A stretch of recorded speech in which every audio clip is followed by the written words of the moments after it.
Yo ninjas, welcome back to the show. Ninjabucks chilling, and what did you eat today? Just chilling here for a bit.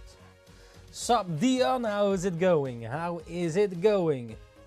Yeah, we just finished the One Piece live stream. Well, maybe just hanging here for a bit. Or not. Might go into the pool soon. Dion Quinn. We are live once more, smirking face. Once more, yeah, no One Piece stuff, so just chilling here for a bit. Chilling here for a bit, so how's it going over there? How's it going with your arts? The arts. Let me also upload a bit of the, tell us this, some One Piece shit. Oh Dion shit, look at Quinn. this. About to post soon. Just wanted to post on X. Dion Quinn. Should And be I in the see next this. 20 minutes or so. Oh, 20 minutes. The hell is this?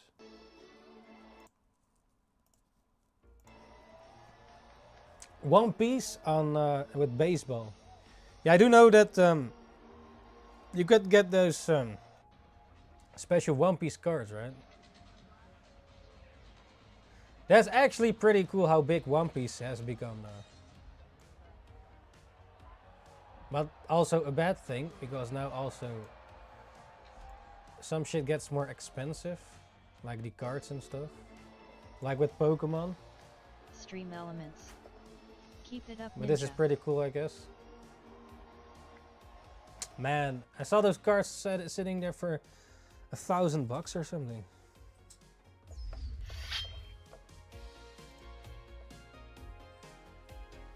Anyways, I wanted to post some shit that we read.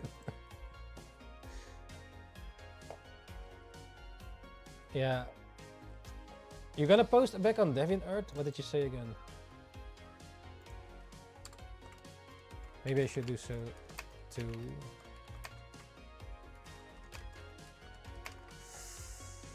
Uh,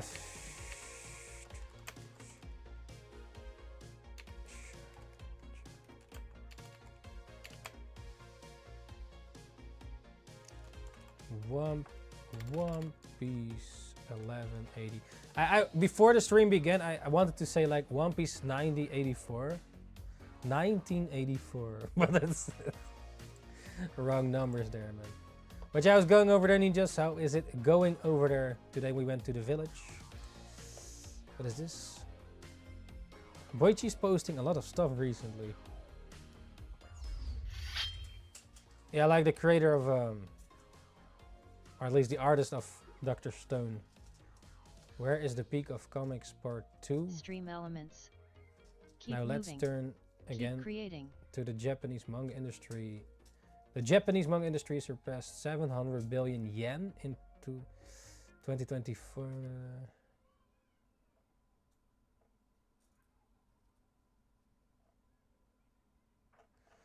Yeah.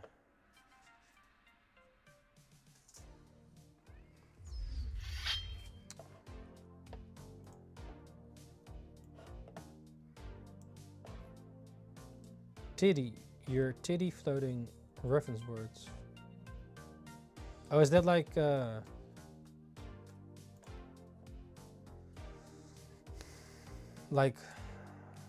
obsidian? Ref box. Oh, it might be nice.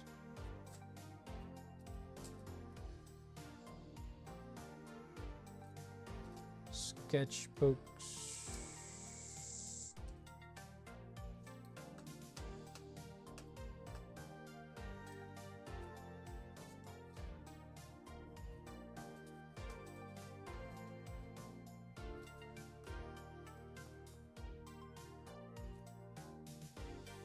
Oh damn.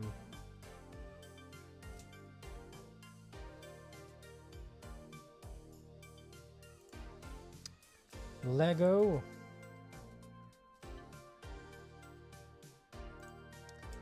Yeah, yeah, it's really good. The hell. Some people are really talented, or just they draw a lot.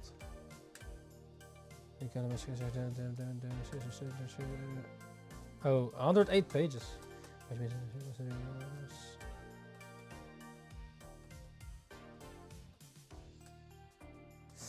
Yeah, true.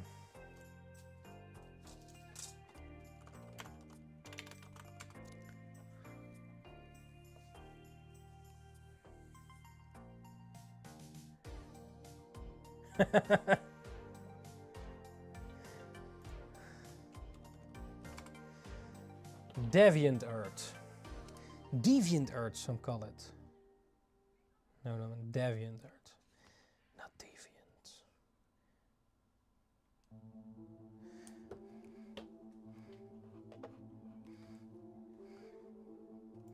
Stream Elements. Ninja Keys is now live. Streaming IRL. now live. Chillax. Are you now working on your art, Dion? All right.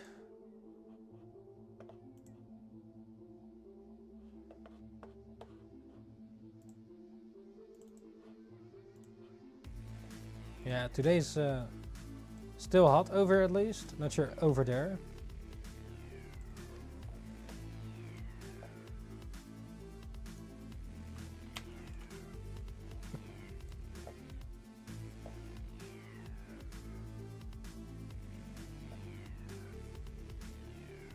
Dion Quinn. It got to 24 degrees but not too bad. Do you have like a airco? Or a... what's the word?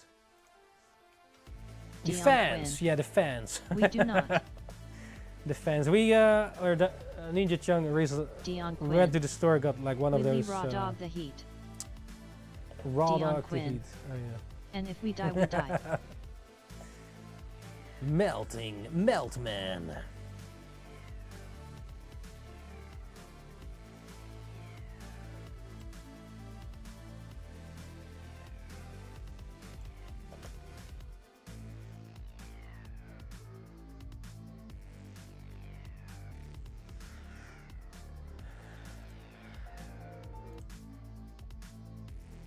Yeah, here Dion they Quinn. show Was it pricey? The thing you bought? no, Ninja Chun bought it, Danji Chun. It was like 10 bucks. Like, let me see if I can get it to show it.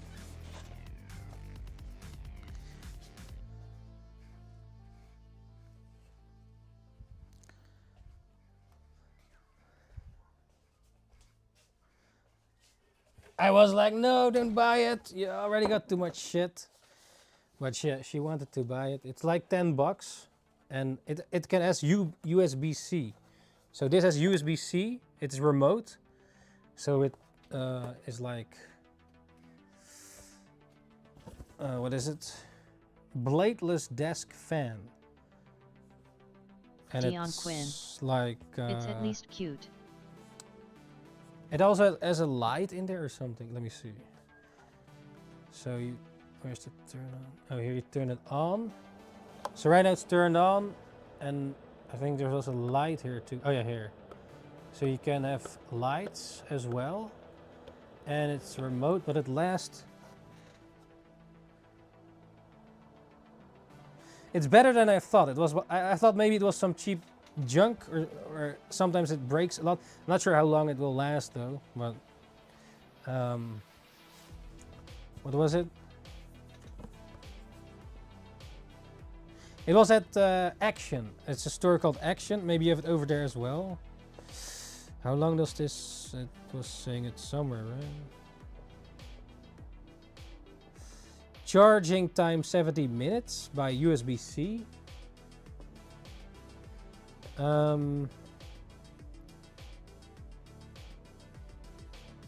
Usage time 40 minutes, high speed, and LED on. Hey, why is the door open again, man?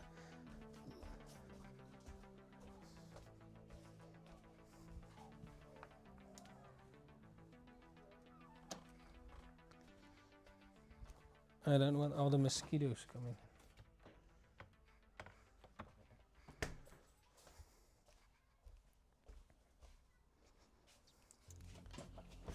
But yeah, it's pretty Dion nice, Quinn. I guess. Heatwave Ghost. Stream Elements. Get your copy of Party But it's Time nice the that it has manga at USB-C though. ninjakes.com if you haven't already. But yeah, Thanks, we might Ninja. gonna get one more tomorrow. I don't know yet. It's pretty nice, and you can like place it. It was like $10.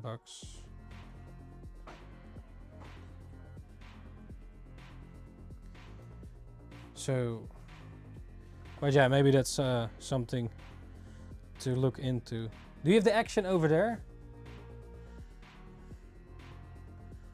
How do you turn this off? I have no. Oh, yeah. It's now off. Is it off or not?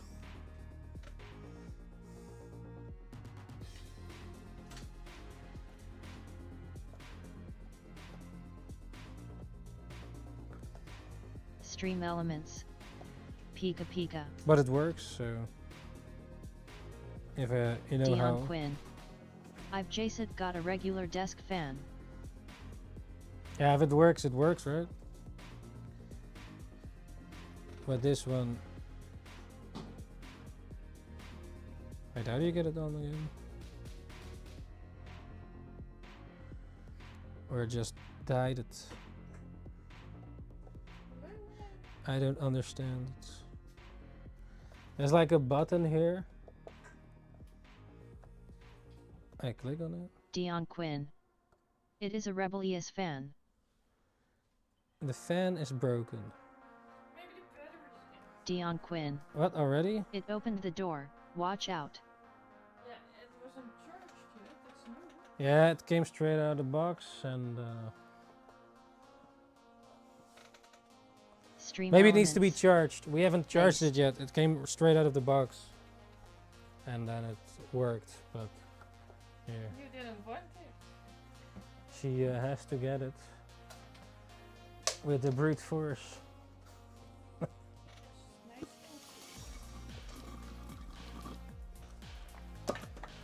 Even though we still have some fans somewhere in the barn.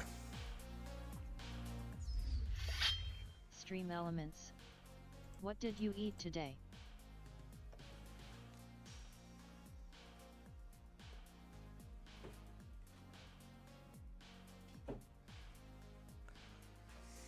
Yeah, it opened the door. Watch out.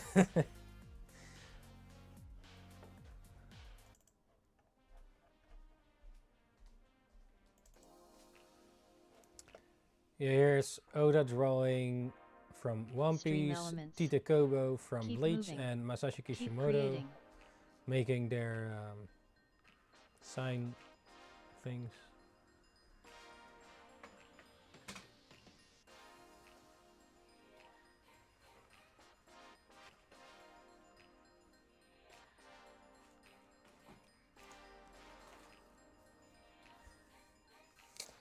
Yeah, man.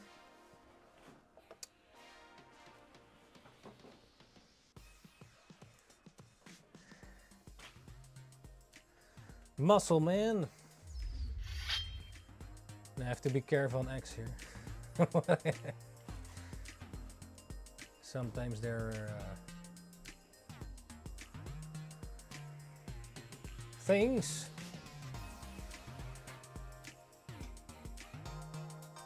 Anyways, posted it there. Yep. Instagram is safe again.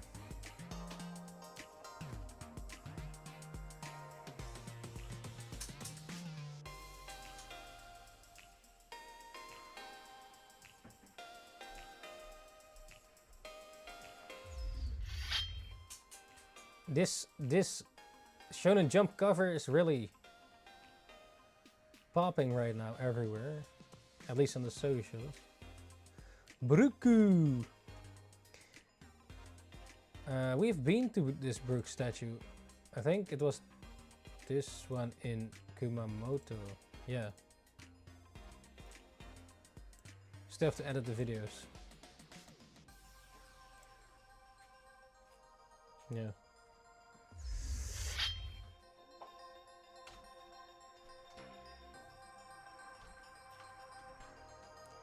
Shueisha turns 100.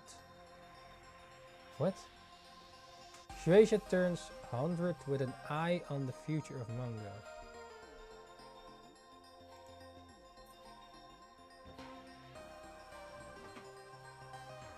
Shueisha, the Japanese publishing giant behind some of the world's most influential manga and magazines, including Weekly Shonen Jump, Japan's top-selling and record-setting manga magazine, turns 100 this year. I think Oda will do something with that, like when... Wait, 100? Nah, 100? Oh no, wait, that's... The other thing was Jump, I guess. Not Shonen Jump. I can remember Oda doing something for One Piece. Was it 25 years or... And then Shonen Jump became 50 or something. While the Center celebration demonstrates how far the company has come, the anniversary is not just about looking backward.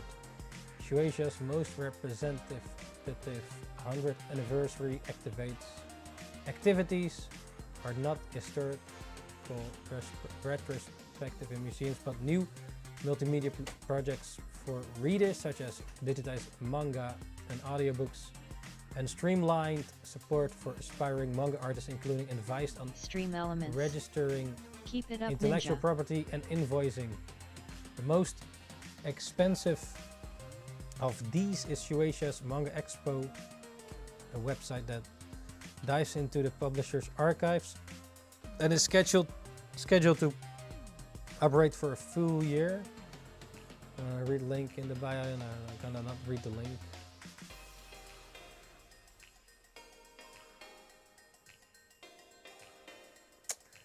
Yeah, with the piracy, they don't lose shit, man. They say, oh yeah, but because of piracy they lose shit. No, it's the opposite. It's without the piracy of manga and anime, it would not be as big as it is right now. Else would not even be able to go into One Piece in the first place, you know, back in the days.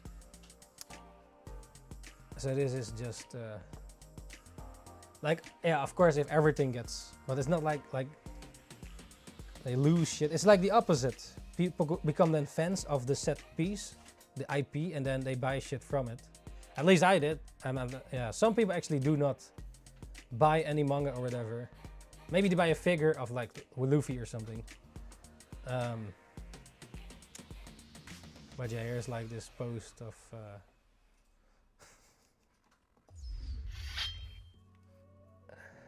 Toei Animation urges Japanese government to take action against anime piracy as industry losses hit 38 billion. The studio banned One Piece Dragon Ball says piracy is hurting the market. Yeah, the streaming platforms are way too expensive, and they introduce now also ads. Like like the point of a streaming service, I think, was like, okay, you get the streaming service like Netflix or Crunchyroll or whatever, and then you don't have the ads. At least on Netflix you have now also the cheaper one that has the ads, or also with Amazon. It's like you already pay Dion monthly Quinn. for the shit, and then they I go urge them to make release an an English ads. version of Jump in the UK Krigasm. Yeah, but the problem is they have to then translate everything, and like they had an English version of Jump before, right? But it's not like in Japan. It's like I mean, in the sense of culturally, it's a different experience, I think. For what it's in there, like the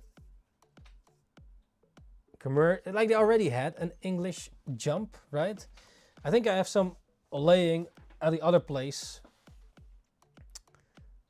the English Jump, but it's not up to date. I think you have to translate it, but it would be cool, I guess. Yeah, and if it was for a decent price, you know, like $4, no, £4, or maybe even £3, and a thick Shonen Jump. That would be nice. For like, let's say, okay, now I just read the latest One Piece, right? latest chapter. Imagine actually going to the supermarket or one of the bookstores, picking up a 3 to 4 euro or pound weekly Shonen Jump and actually being able to read it. Now, would it work here? I'm not sure.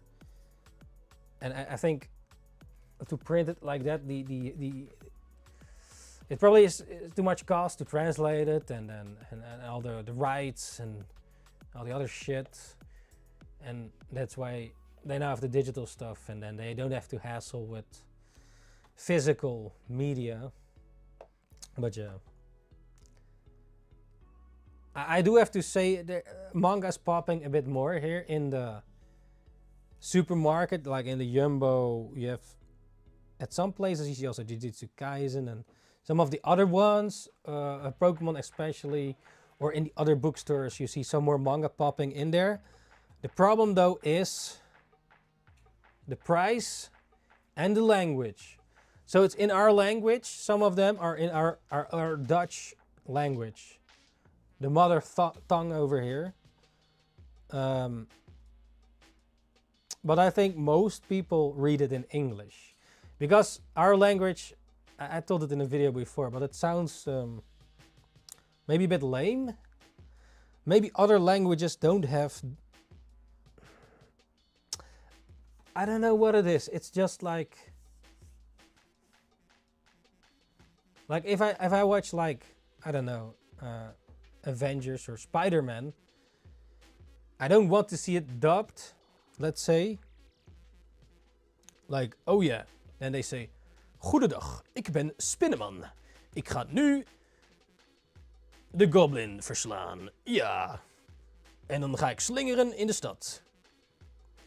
So yeah, I'm Spider-Man and I'm now gonna defeat the goblin and swinging through the cities, and I don't know what.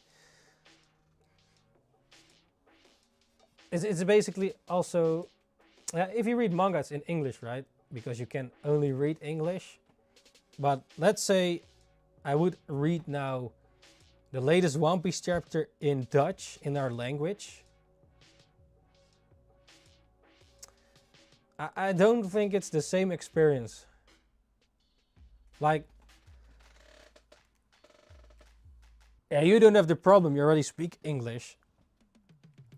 Maybe if you're German, maybe you're more, you don't mind your own language, or at least. Dion Quinn.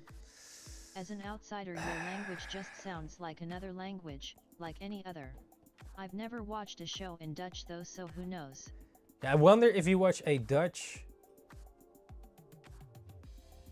thing with subs and then how you experience. Wait, let's do it. Let's see if I can actually find something. Just a short video and see if your experience, I don't know if it's weird. Yeah, but you have the English subs then. Dion Quinn. And it's like, but I've watched other shows in other languages. Dion Quinn. yeah, French mostly. yeah, but French is a beautiful language, right? I mean, I've watched a French movie with the guy that was paralyzed, and this other guy, he goes helping him. It's a really top, beautiful movie, but I believe it was spoken completely in French. And I don't mind that. It's the original language, with subs, of course. I mean, we're already used to subs here in the first place, or at least back then, even when watching the old X-Men and Spider-Man on television, even Dragon Ball Z with the Dutch subtitles. But that's just how it was here. Later they dubbed some stuff on Nickelodeon with, I don't know, Nick and Cody or whatever, some lame ass voiceover in our language that's actually not the real voice. As if people are too much of a moron to be able to read subtitles. Or is it something else? I don't know.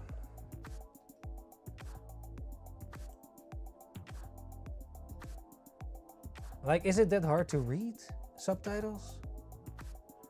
Maybe for other cultures or countries it is. Like in German, they dub everything, right? For example. Okay, let's see. Will I get copyrighted for this? I don't know. A lot of those YouTubers, they watch and react to shit. So why can I not do the same? Let's see if we can... Subtitles. Where's the subtitles?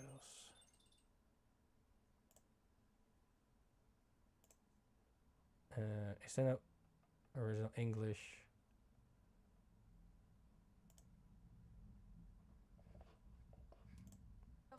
Oh wait, it's too small. It is too small. Or the I mean the sub is in the wrong Stream place. elements. Hey. Okay. This is a good sample. Hele goede advocaat, dus die The subs are a bit fucked. Why are these subs? Couldn't you like change the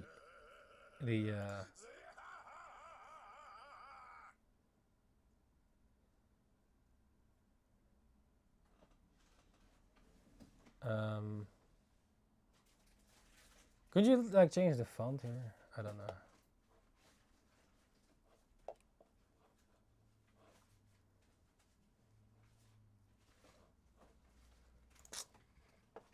No, I lost it. Shit.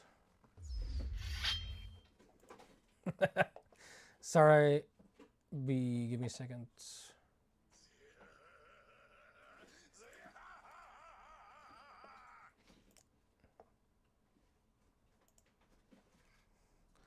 You might have already seen. Yeah, let's see just the test. Okay, here's something Dutch. En mijn vader heeft dus sowieso gewoon een hele Oh, no subs, no subs. Fuck, where's the subs? Oh, here. goede advocaat. En mijn vader heeft dus sowieso gewoon een hele goede advocaat, dus die gaat er sowieso een stokje voor steken. Ik heb hem vanmiddag gebeld. En daar wordt ik ook over. Mijn vader heeft Gefeliciteerd. Thank you. In a set.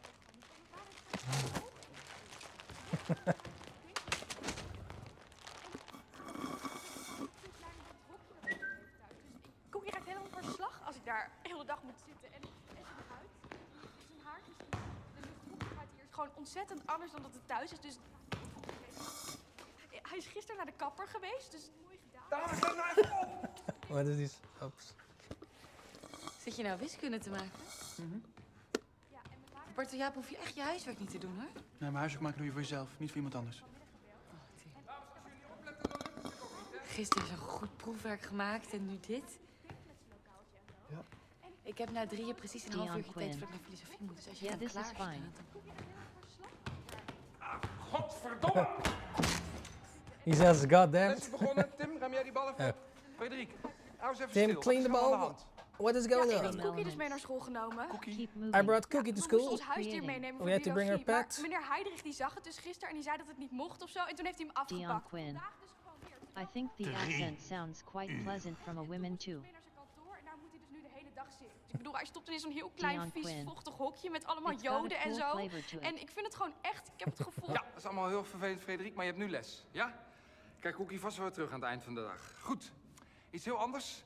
We krijgen vandaag een nieuwe leerling op school, Lars. Lars komt zo meegimmen. Wees een beetje lief. Toon een beetje begrip. Hè? Het is niet gemakkelijk voor Lars. Een nieuwe school. This is comedy, allemaal by the vreemde way. mensen. The comedy.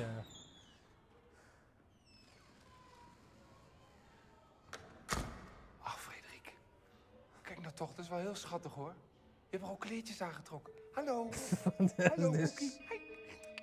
Ik denk, jij bedoelt met je huisdier een hamster of een rat of zo. Ik wist helemaal niet dat het ging. Dit is Cookie niet. Stream Oh, elements. godverdomme. Nee. Ga eens weg. Hey. Hey, Victor. Dat is Lars. Hoi. Oh, sorry. Excuus. Jij bent Lars natuurlijk. Sorry hoor, allemaal. Is oké. Hey, Lars. Kijk eens. This guy, Wil man. je mee slingen? Hè?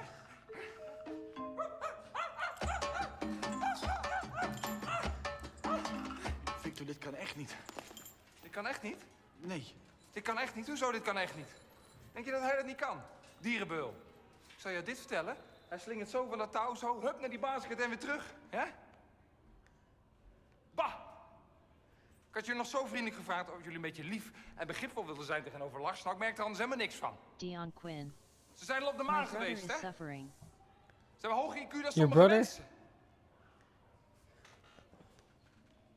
Ja, loop maar weg. Ja, loop maar weg. Loop er maar voor weg.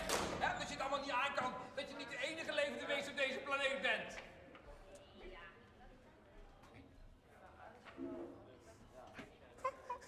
This guy, man.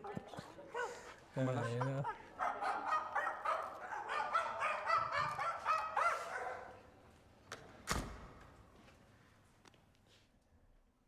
Wait, where's the rest?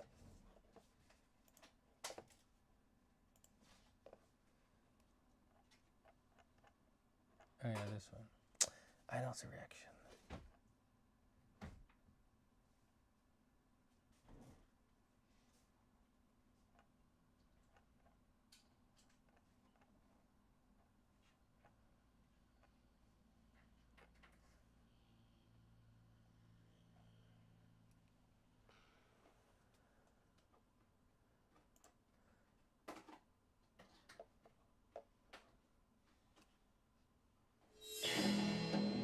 But yeah, could you understand it?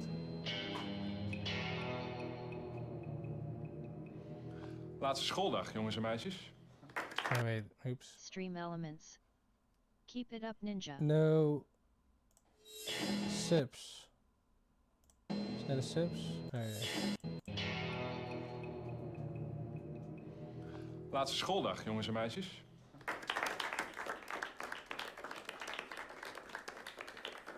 Het was al lang Dion een pittig Quinn. jaar, maar The subtitles were tiny. Yeah, I'm not sure how to make him bigger.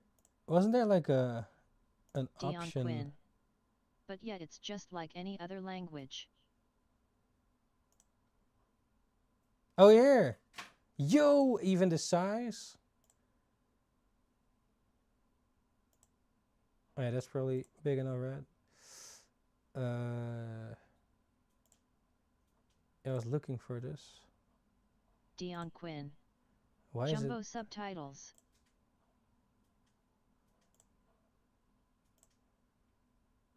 And now I lost it Stream again. elements. Oh, What here. did you eat today? Oh yeah, no.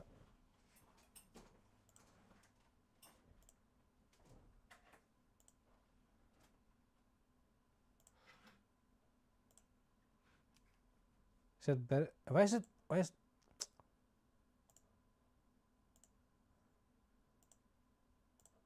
Why is it so dark? Stream elements. Keep moving. Keep creating.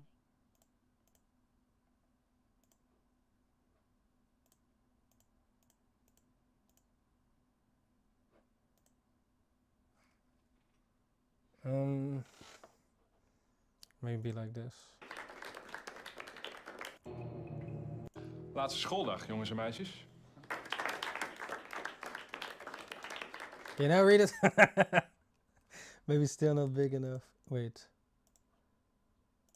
400. Het was al lang een pittig jaar, maar we hebben hard gewerkt met z'n allen. Ik ben trots op jullie. Gebruik de komende tijd goed om te leren voor het eindexamen en... Armani, wat is er aan de hand? Meester, mag die raam dicht? Armani, ik ben nu iets aan het uitleggen. Dit is natuurlijk niet het moment. Ja, maar het is zo koud in deze lokaal. Vind je het koud? Ga dan maar even in de hoek staan. Daar is het 90 graden. He's cold. Go in the corner. It's 90 degrees.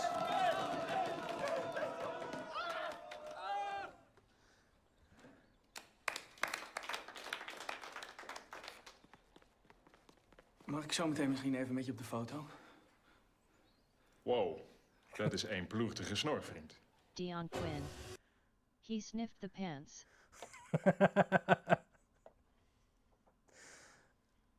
Dion Quinn. Send him to jail. Bartel Jaap, Guus.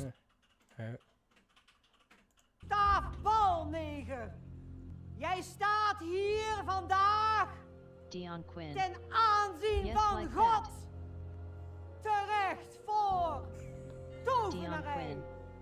Hang him for his crimes. Het verleden van een minderjarig Stream meisje elements. ten einde Uh-oh. Be a overspel te party time the plegen. manga at Meneer ninjakes.com if you u haven't weet toch already. dat ik geen heks Thanks ben? Ninja. Heidrich, ik Dion ken helemaal Quinn. geen meneer Heidrich. Bad Dutch man. Ik ben de beul. Kom op, ik zie toch dat u het bent?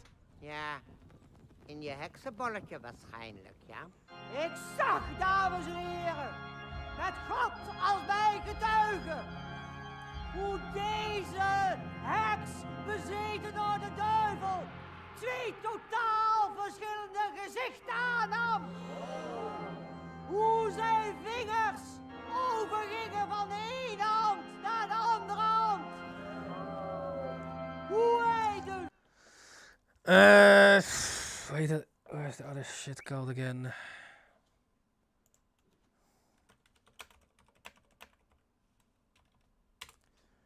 I wonder if they have translations for that. It's like one of those dating shit.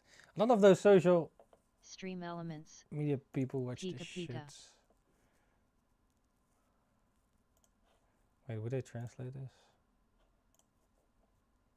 I don't know. Let's find out. And if it works at least. Je hebt Oh, daar yeah. zo'n hekel aan. Ga lekker in een club of zo kijken wie de grootste piemel heeft. Niet in de sportschool. Ja, ik vind dat zo stom. Yeah. It's like one of those dating shit. I see a lot of those people Hi. reacting to it. Hi, Hoi, dit is mijn- Alex. Hoe is het? Goed hoor, met jou? Ja, top. Zenuwen tot in mijn keel, maar Ik heb het ook wel een beetje. ja, het is echt niet normaal. Ik heb wat voor je meegenomen. Ik ook wat voor jou. Wil jij eerst of zal ik eerst? Doe jij maar eerst. Oké, nou ik heb een receptenboekje A lot of times they bring like gifts for these blind dates. gemaakt. Ik hou heel erg van koken. Ja. Ik weet niet hoe het met Stream jou zit. elements. Ik vind dat ook heel erg heel leuk. Ik hou ook heel erg van koken, dus dat is positief. Wacht, ik ga dit even voorlezen. Lieve date, als perfecte start van ons avontuur samen ben ik alvast begonnen aan dit receptenboekje.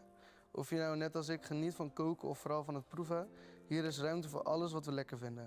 Ik hoop dat we dit boekje in de toekomst samen vullen met gerechten die we lekker vinden, want met een beetje liefde smaakt alles beter. Liefs. Oh, dankjewel. Oh, wat leuk. Ik wist niet zeker wat ik moest halen, dus ik was een beetje in paniek. Dus Stream ik dacht elements. sowieso een bosje bloemen. Altijd leuk. What did you Dank eat je. Dus today? alsjeblieft. En ik heb daarbij ook nog 3 Flowers. envelopjes. Oké. Je mag blind kiezen en dan als het helemaal leuk gaat en zo, dan gaan we dat precies wat er op het Ik briefje mag er maar staat. eentje kiezen. Je mag maar eentje kiezen. Ik ga voor de middelste. Surprise! Hartelijk gefeliciteerd. Ja. Ik vind het wel heel leuk. Gefeliciteerd, wij gaan samen naar een game hall. Ik hou daarvan. Ik ben Kijk. heel competitief Kijk. namelijk. Wat? Oh mijn god, een Jules piano. Kan je piano 1234. spelen? Ik kan het Hey, yeah. Yo, Jules, welcome back to the Dial. show. This was Islang, Trophy and what did you eat today? congratulations. You've Ik heb even received liedje. 100 Here, messages checking today out, with my stream chat. For the English, is they can watch Dutch shit. With Ja, die is or at least the Jules experience of it. 1234. I might be a I ghost. might be a ghost. Ja? Die kan ik You're echt a goed, vind ghost? ik. Heel benieuwd. Ja, oké, top. Piano. Eerlijk? Doen? Is that Minecraft? Heel goed. Wait, En dan gaat hij nog is door. that Minecraft? Nooit meer sporten of nooit meer uitgaan? Jules 1234. Nummer sporten. Food for Ja? thought. Ja. Voor jou is het waarschijnlijk Ik, nummer wou net uitgaan. zeggen, ik denk dat het voor mij heel simpel is. Maar je doet niks qua Dion sportschool of zo. Quinn. Ik vind in de sportschool is het inmiddels echt wel een Minecraft ding, een beetje van zien en gezien worden. Kijk mij eens even gewicht. Daar tellen, ben ik het bla, zo bla, erg bla. mee En eens. ik heb daar zo'n hekel aan. Ga lekker in een club of zo kijken wie de grootste piemel heeft. Niet in de sportschool. Ja, ik vind dat zo stom. In the club? Ja, ik vind dat echt For the kansloos. biggest Weet dick? je, sommige mensen vinden het echt heel lastig om dan de stap te zetten om naar de sportschool te gaan. En mensen die dan met gewichten Ja. gaan smijten alsof ze een Ja. of andere hulk zijn. Die maken Precies, het die dan echt- gewoon zo deadlift en dan... Ja, die maken het dan echt Nou, alleen would maar they match or moeilijker voor not? die mensen. En Ja. misschien is Prove dat your ook waarom gun. ik niet van uitgaan en zo hou. Dat is ook allemaal zien en gezien worden. Kijk mij eens even een vlees bestellen. Kijk mij eens even met allemaal lijf Jules staan. Ja, gast. 1234. Doe eens even normaal. No. Oké, wat is volgens jou de beste manier om de liefde op te laten bloeien? Ik denk, als jij geduldig kan blijven met je partner terwijl jij een meubel in elkaar zet, dan kan je net zo goed gelijk gaan trouwen. Dik. Ben jij geduldig? Nee. Zie je mij als No. relatiemateriaal? Oh, je gaat er Jules ook straight voor 1234. gewoon. Man. Ik denk dat het nog een beetje te vroeg Restless. is, denk ik. We hebben wel heel veel, ik vind wel, dat kan ik je wel vertellen, we hebben wel echt wel heel veel gesprekken gehad waar we best wel veel raakvlakken hebben. Dus dat vind ik wel heel fijn. En ik vind wel, je hebt wel echt humor. Dat vind ik leuk. Daar kan ik om lachen. You got the humor. Oké, eet smakelijk. Eet smakelijk. Ik hoop dat het ook lekker is. Who did cooking? Oh, she did the cooking. Ja, Dit is boem. Kurt? Dit is boem. Pasta. Dus. Well, she can cook. That's always nice, right? Tegen lievelingskleur? Ja, paars. Of groen. Een van de twee. Ligt er een beetje aan. Wat is jouw lievelingskleur? Smalt ook. What's your favorite color? Rood. Ja. Oh, red. Ik Oh, vind that's rood good. heel passievol. Ik heb ook hier een tatoeage van een rood strikje om mijn pink. In de Japanse mythologie zeggen shit. ze dat twee mensen die voor elkaar bestemd zijn, die zijn verbonden aan een rode strik aan hun pink. Oh, like the movie from. English accent, but in Dutch. Wait, I can probably even. Wait, they can even dub it, Quinn. but then But it only for some words. they Stream even. elements. Wait, Pika where is pika. it? Where is it? They must have it. They don't have it.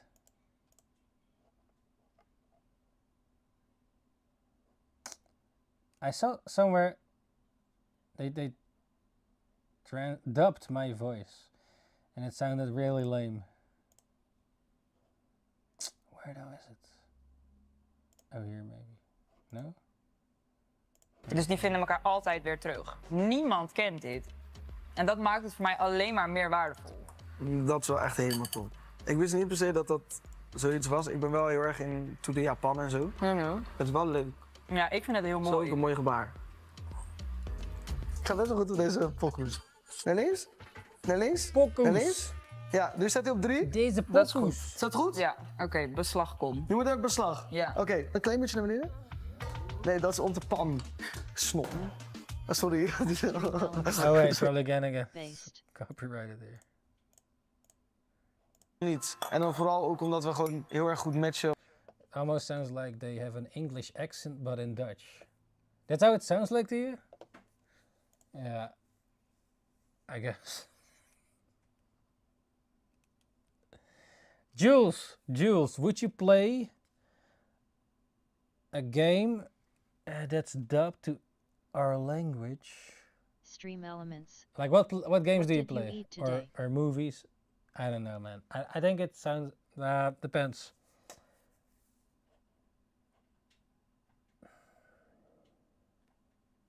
Where's the auto dub though?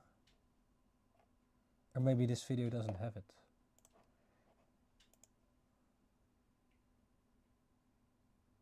But maybe I remember an option that you could auto dub, but Stream elements.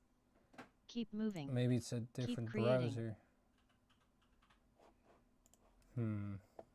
Op innerlijk en praten en dat soort dingen. Gewoon meer bonding in plaats van alleen uiterlijk.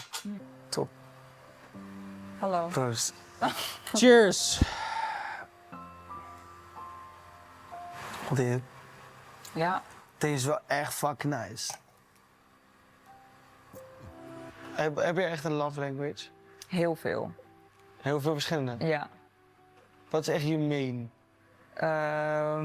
Words of language? affection of gift giving. Oké. Eén van die twee. Ik vind het ook heerlijk om 6 keer in een minuut ik hou van jou te zeggen. Vind ik heerlijk. Als ik Ja. iemand echt leuk vind en je hebt wel al samen geslapen en er is het een en ander gebeurd. Ik ben al ready. Ik wil zeggen, ik hou van jou. Ik wil zeggen, we gaan samen verder.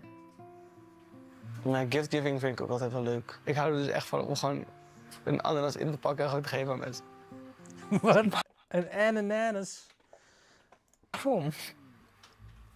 Nou, een ananas. Stel je voor, je pakt een ananas en je geeft hem. Dat is toch een heel leuk cadeautje, of niet? Ik zou er dus echt blij van Ik zou er echt naar kijken. Ik zou echt denken, oké, thanks. Ik zou dus echt super blij worden van een ananas. Well, is she gonna cancel Ik or zou ook not? echt mijn waarde van mijn leven gewoon. Ja, een ananas. Oh mijn god. Wrapping an ananas, a pineapple, and then give it as a present. Toch goed? Wat gaan we doen met slapen? No, she doesn't like it. Mij maakt het echt totaal niet uit. Oh, he's going on the couch. Nou, mijn oma maakt me af. Dat heeft ze echt gezegd. Dat mag echt niet. Ik ga dan wel gewoon op de bank, dat is beter. Dat is goed. Hoe trust al? Slaap lekker.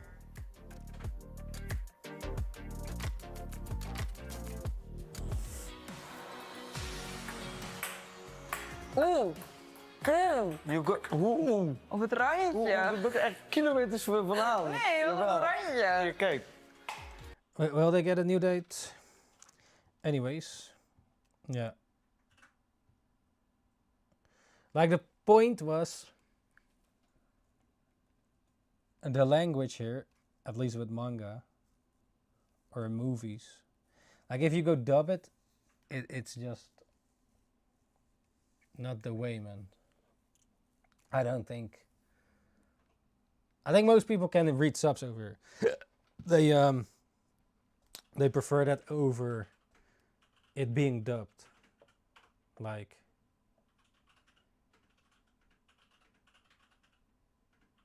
yeah, that was a bit of the point, right? Like do people. The point is, okay, so there's manga here in the store in Dutch, right? Originally the Japanese or Japanese, but then translated to English, else you cannot read it. But then also to Dutch. But then would people even buy it if it's in this language versus English? I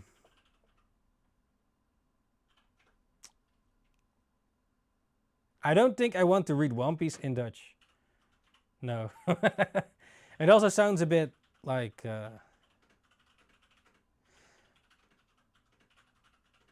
I don't know how to say it, man. Like cringe or a bit like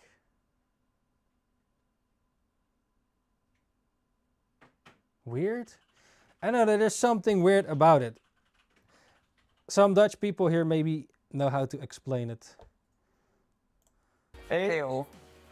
Oeh. Ik mag een vraag stellen. Wat is jouw type en in hoeverre pas ik in dat plaatje? Geef jij eens. But it depends on what though. Like there are some Dutch shows, like this for example. I don't want this to be dubbed to English if it's originally this language, right? If this was in English originally, I don't want it to be dubbed in Dutch.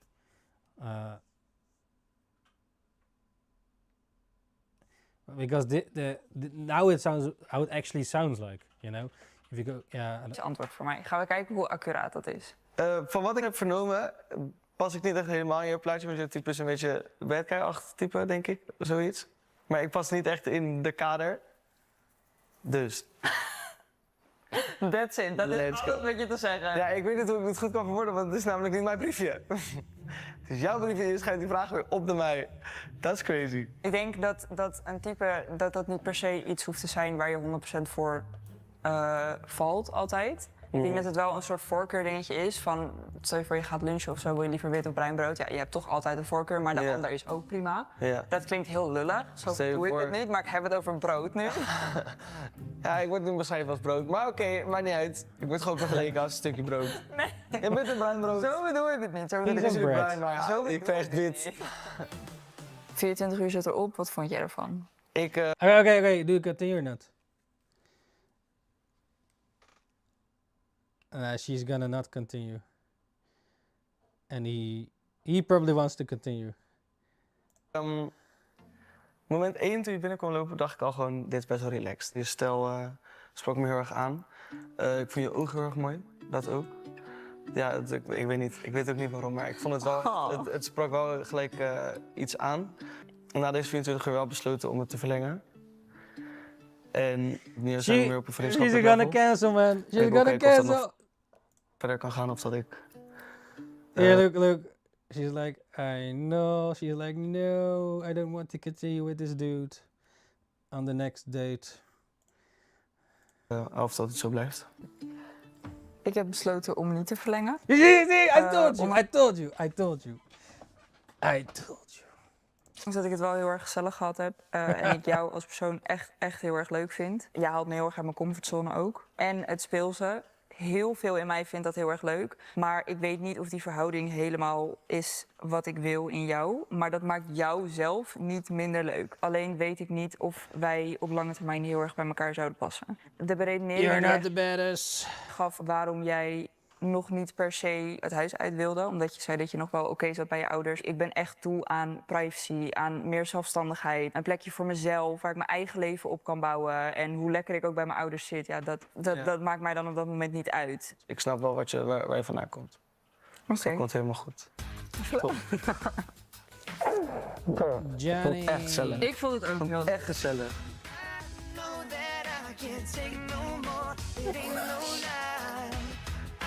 Oh shit, music. Music! But yeah. That's a Dutch thing.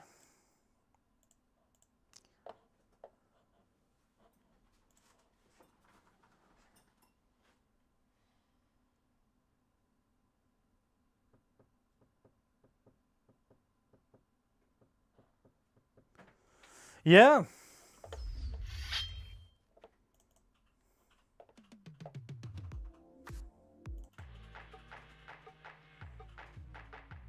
How's it going over there?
Ninjas, how's it going and what did you eat today? We actually ate some wraps today. Ninja Chan made some nice tasty wraps. I also found some new sauce, some new Korean barbecue sauce. So I wanted to test that out.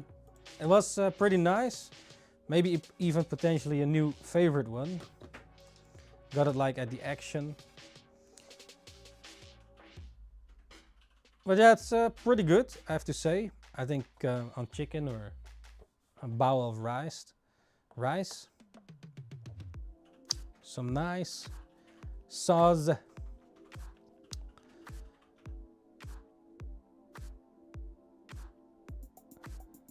So yeah. What are you ninjas up to today? Are you melting? Melting or not? Let me see if I can open the software. I might go in the bathtub though, or at least in the garden, the pool, to cool off a bit. I haven't been in there today yet, but I might go in to cool off. Or not.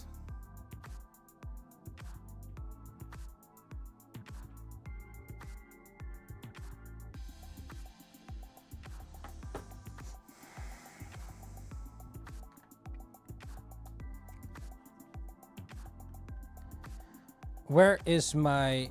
Oh, here it is.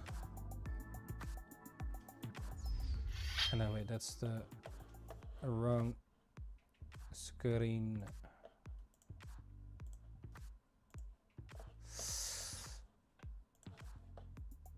We still have to finish this, or we might do it later.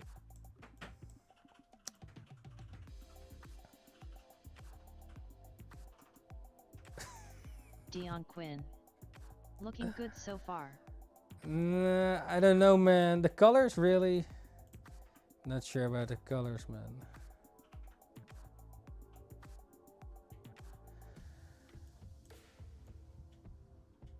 Yeah. I'm not sure if the colors need to be better. I might go in the pool and just leave the stream on for a bit.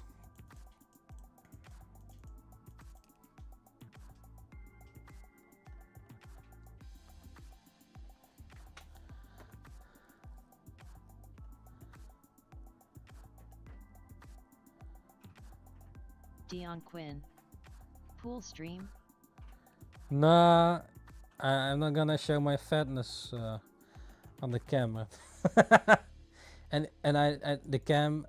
Dion Quinn. Foot reveal. Foot at last. reveal. Dion Quinn. Yippee.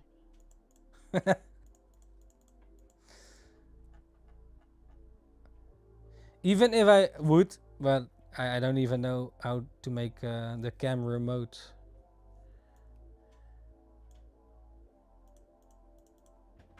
Oh yeah, here are the colors. The colors.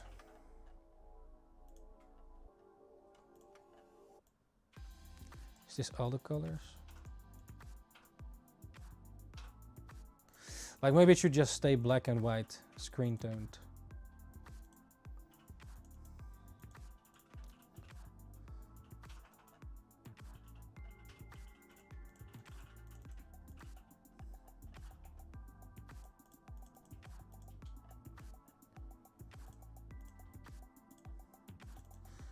Colors.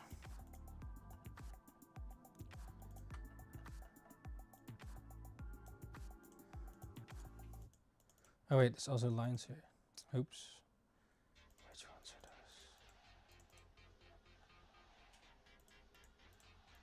those? Huh?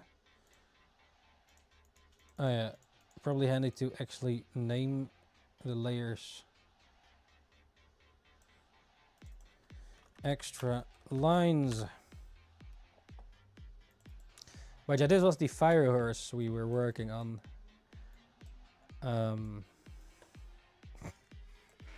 Yeah.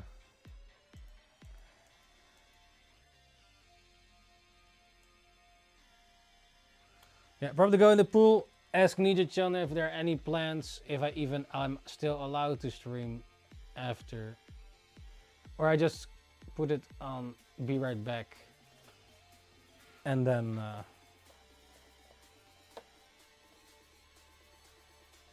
see if we can continue this one.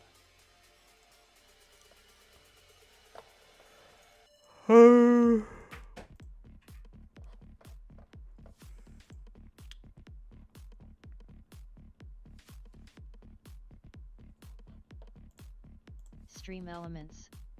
Keep moving. Keep creating.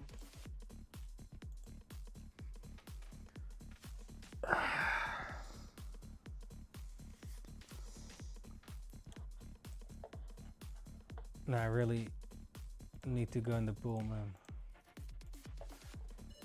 Alright, what do you want to watch? While we...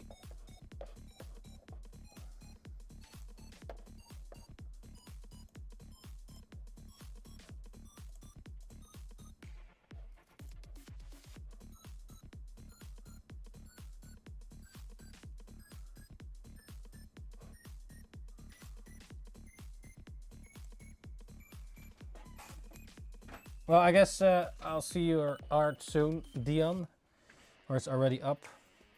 Oh wait, didn't you guys upload some shit? Stream elements. Nanny. Where is it? Dion Quinn. It's up. It is up.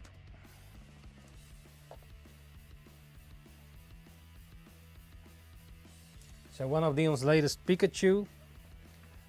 Or what is this? Pichu. Pichu. Double D's sketch. Looks good. Dion's new Nami. Is this the one? Or that's the one? Nami. Very nice.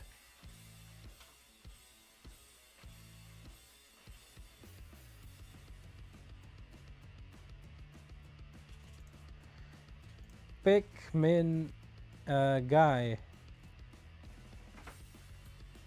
Stream elements. Potential.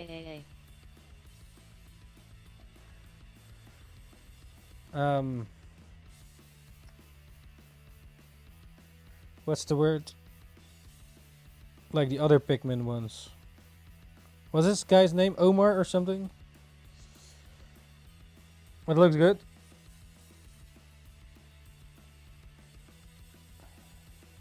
Dion Quinn.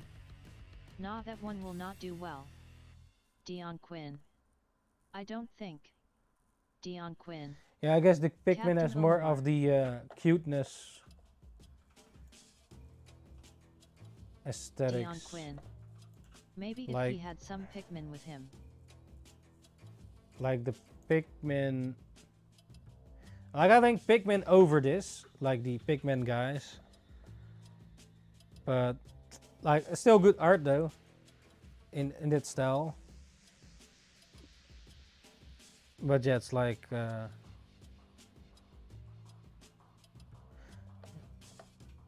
you said.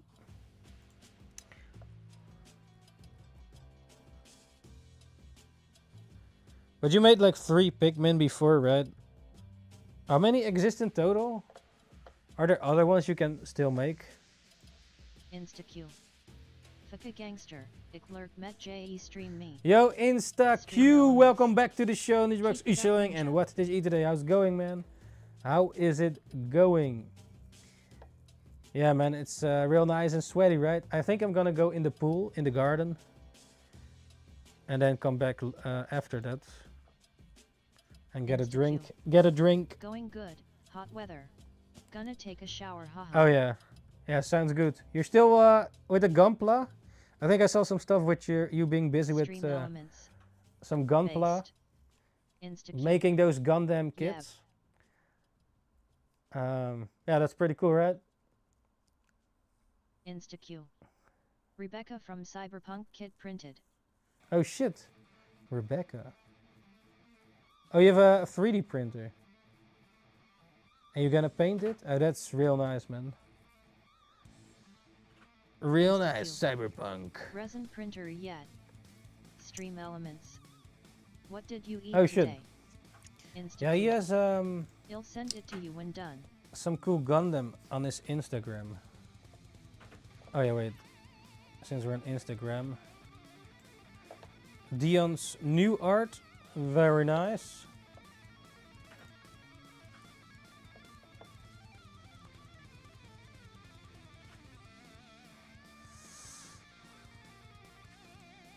Stream elements. Very good. Keep creating. Check out Dion's artworks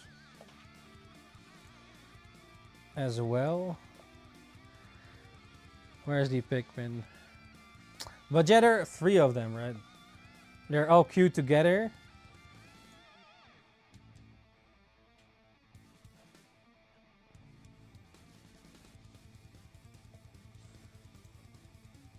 Where's Insta? Oh, here. InstaQ. Oh wait, where's the rest? I thought you had more posts. Making those Gunpla. InstaQ. There is no rest. Huh? Oh, I thought you had more. InstaQ. It looks nicely Need to painted. Huh? upload more You soon. printed as well?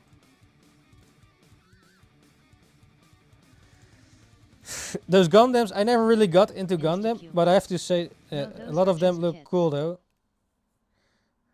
You also planning to print some Gundam?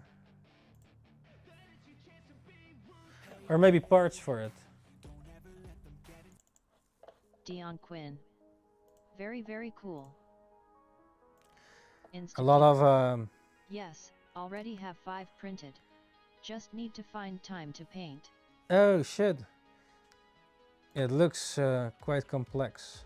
How long does it take to build one of these Gundam? But also 20 kits in backlog. 20, oh shit.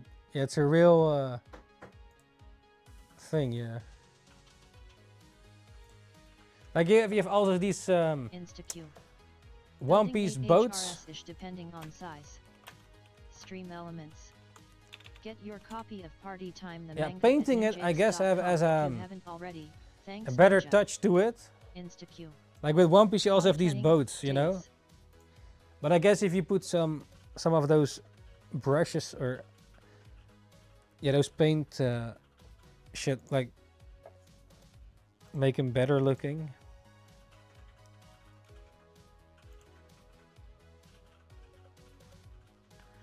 Painting, building 8 hours ish depending on the size. Oh shit, 8 hours. Yeah, it's quite complex, eh?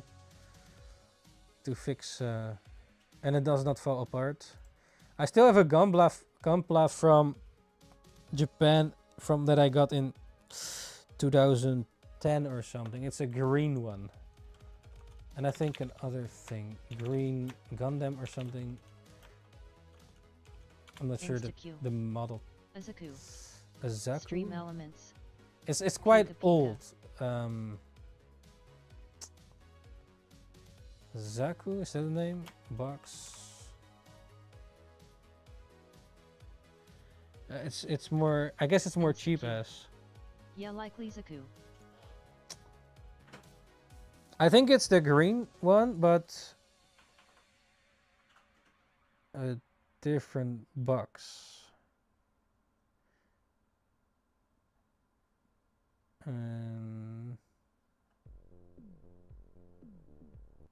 I'm not sure if I ever will build it though. Got to shower now, buddy XD. Yeah, go to shower, man. Good luck. Eesh! Have a nice shower. I might actually just go in the pool and come back if Ninja-chan allows me to, or she might want to talk with her horse people, and then I cannot talk. But I don't know. Stream elements. Based.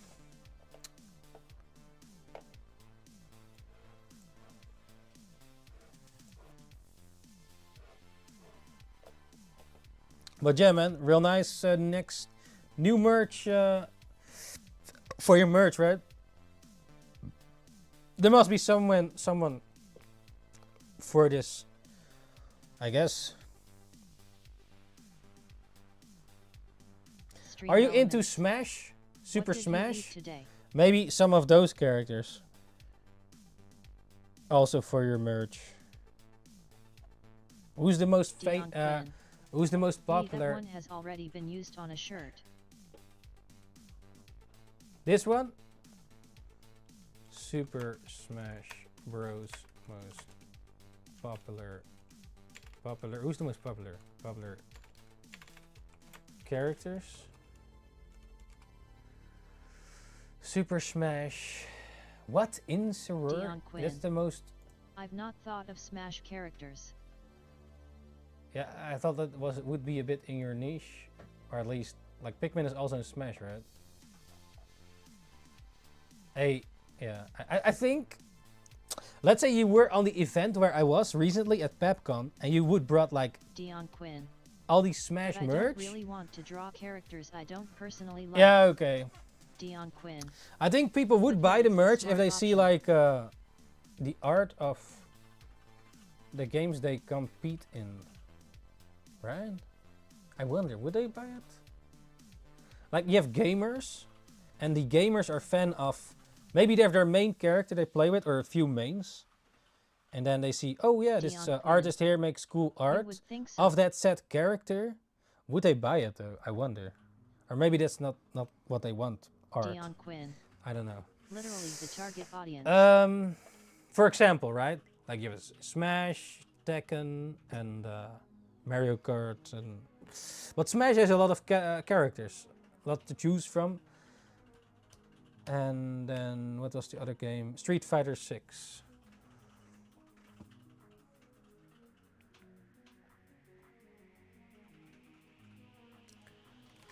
Kan ik zo nog verder streamen of niet? Kan ik straks nog verder streamen? Nog meer. Huh? Nog meer.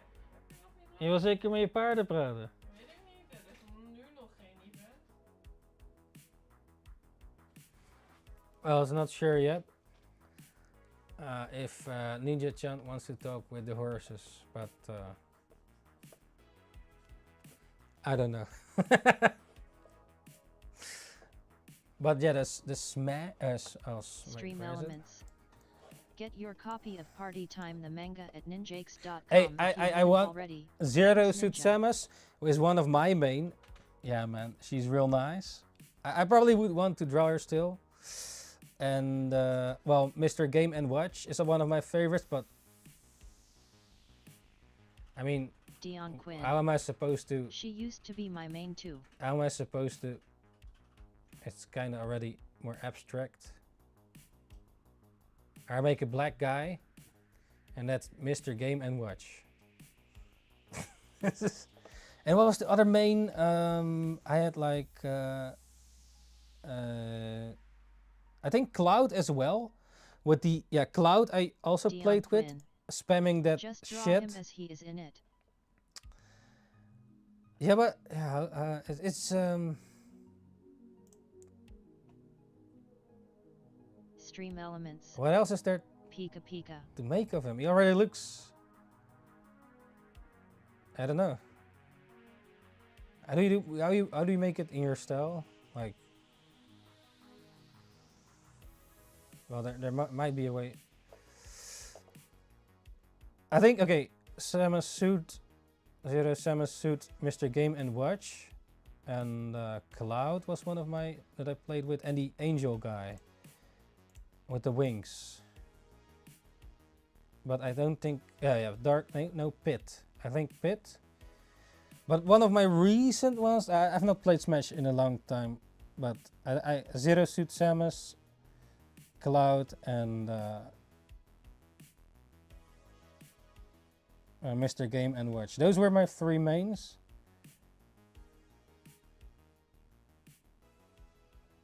Yeah, I think those were my three Stream mains. Elements. Based. Well, I probably would, if it's a nice art of Samus suit, I might Quinn. actually then get it. It doesn't need to be Let's in your say. style. Just have some fun with it. There's probably lots Zero of Suit ideas you Samus can I get for probably these games. potentially would get, or even make myself. Mr. Game & Watch, I'm not sure what to make of that one. Cloud, yeah, Cloud is... I guess you could make something with that. Stream Elements. I'm not the biggest Final What did Fantasy you fan, eat or at today? least haven't really gotten into Dion it yet. Quinn. I do have some games But laying the around Smash to ideas still is get a very into it. good idea. But let's say, like Smash has a lot of characters. How many do I even have? That's just an idea, right? A brainstorm. Where's the full roster? Stream Elements. I'm not the biggest Smash Keep player moving. though. I'm just Keep creating. a casual, a filthy casual.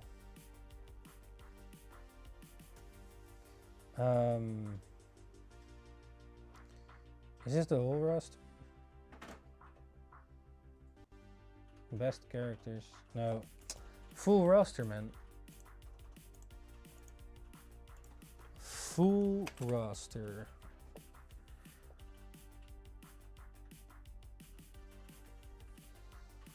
Why is it not easy to find fast? What is this?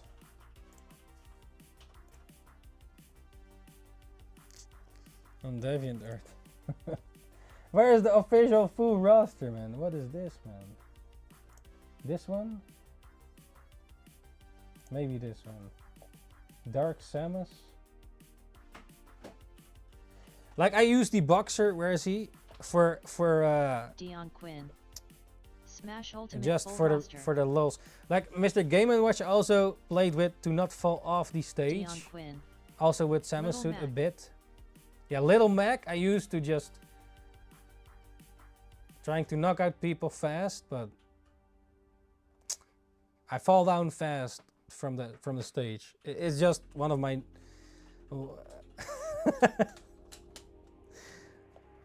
more for the lulz characters. I sometimes use Sonic a bit, but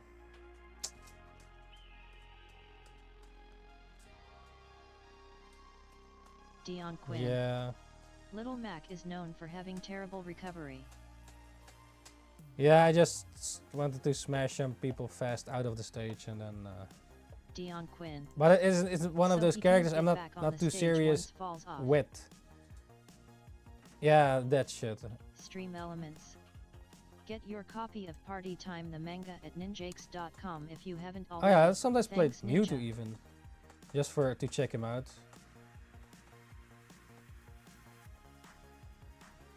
No, but yeah, Zero Suit Samus, Mr. Game & Watch, and Cloud are probably my three mains, right? Or at least last times. And with a Mr. Game & Watch, you can have the hammer, right? But yeah, 9, and then you knock them out if you have lucky. If you're lucky. Oh yeah, maybe.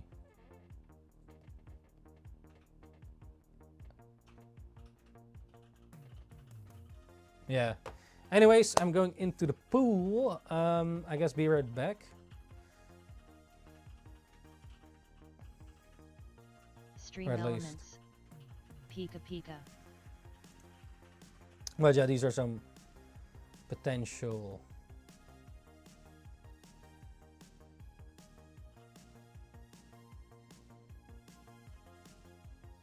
Yeah.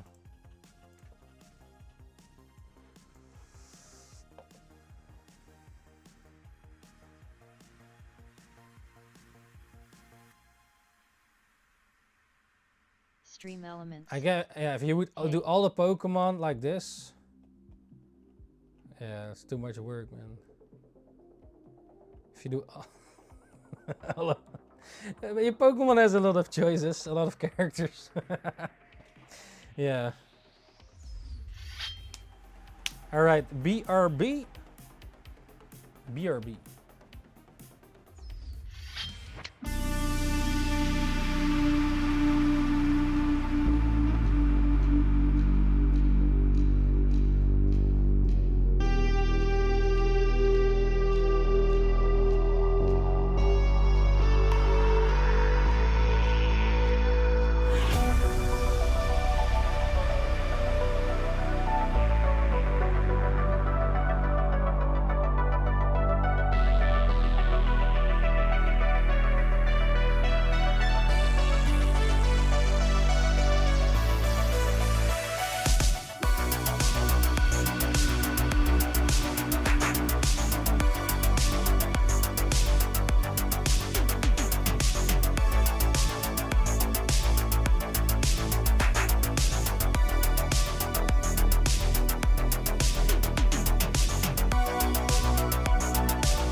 Yoni just was in the pool, and now Dion am Quinn. cold, or at EEK least Ghost.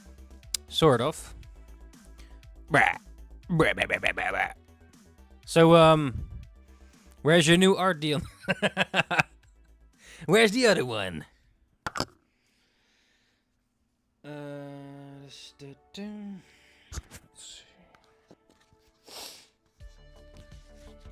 Dion Quinn. You saw it. Where's the rest? What rest? Nani? Dion Quinn. Don't make me post again. What?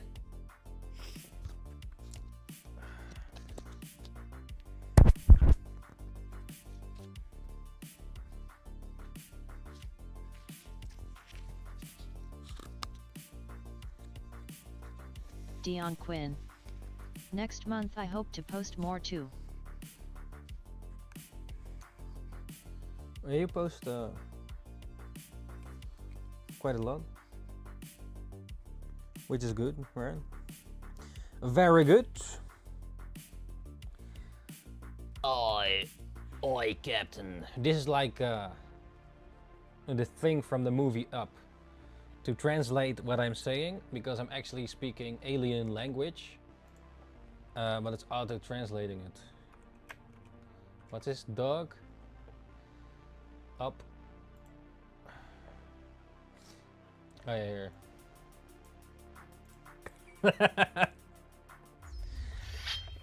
Like this, this dog, right? Auto translating from Dutch to English. Like this, like this guy.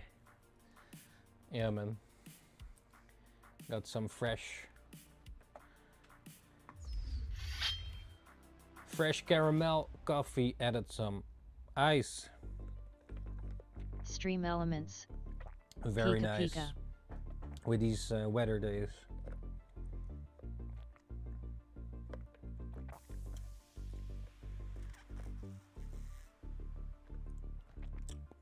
Cheers!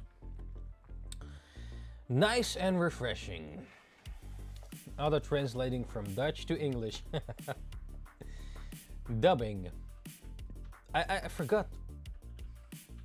I think maybe it was on the phone or something. It auto translated my short to Dutch language, even though I spoke English. Or so, it sounded really weird. I think it was the pack. Was it this one? Oh yeah. Oh here. Oh, this is the one. Yeah. Here, look.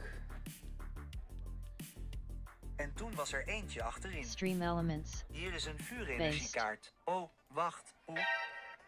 Laten we ons 5e Destined Rifles pakket openen. We hebben er net 4 geopend. Dit zijn de 2 beste polls tot nu toe. En laten we eens kijken wat erin zit. Hier is de code voor de TZG Online. En toen was er eentje achterin. Hier is een vuurenergiekaart. Oh, wacht. Hoe? Wacht, ik ben in de war. Wat is hier de truc? Ik weet het niet. Stream elements. Waar is de energiekaart? What did you eat today? Monkey. So, as if I don't even speak like that. But it has a Dion future Quinn. to translate it. Interesting. So I Dion speak Quinn. English, but it translated Bizarre. automatically to Dutch. And then this is my voice in Er net Dutch. 4 geopend. Dit zijn de 2 beste polls tot nu toe. En laten we eens kijken wat erin zit. But it's kind of interesting that, I guess with AI or whatever, Stream elements. like Keep moving. Keep creating. there's this I think Brazilian or Spanish manga creator, but I did not know what the hell he was saying, so I did auto translate it like him speaking into English, but it sort of worked, I guess. And then it's kind of nice to then actually know what they're saying, not really caring too much about the accent. It's more like just the information.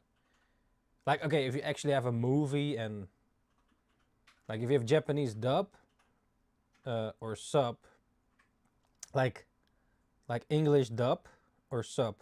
from Japanese, but I prefer like the Japanese voice actors are top tier, right? Their emotions and such, how they speak. But then if they speak in English, if you have Luffy English, it just doesn't. I don't know, man. It's just not for me. Maybe for you. Wait, let me see. Some people actually watch it like that, but I just can't, man. I might have to get reverse used to. No, man. No. Let's not go there, man. Let's see. Here. Is this a good one? Let me see.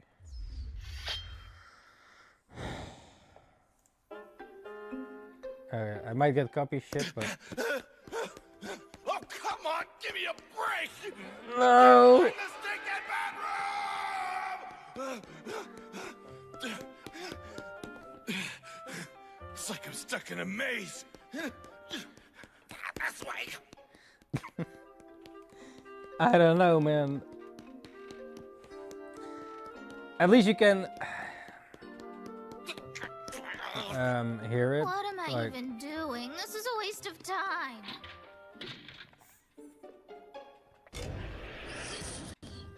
Hide his sword. It'll be fun, I thought. Use your negative hollow to make him depressed. That'll be hilarious.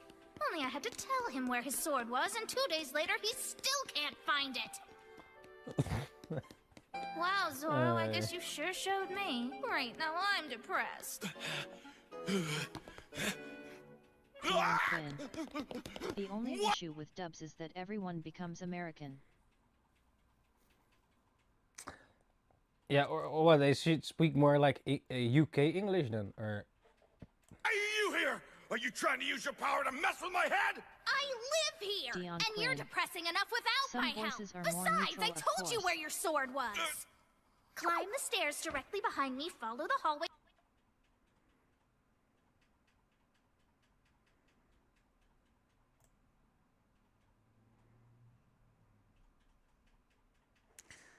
Maybe this one. Let me see. It's such a pleasure to meet you. Hello and good day to you all. As of today, I will be joining you as your newest crew member. Once dead and all bones, my name is Brooke, and I do hope we can. Oh man. Kidding me? What the heck Stream is this element. thing? Keep it up, Ninja. Oh my, what a tough crowd you are. Please don't haunt me. My goodness, and what a lovely young woman. Perhaps you would like to show me your panties? That's enough sexual harassment! What is it?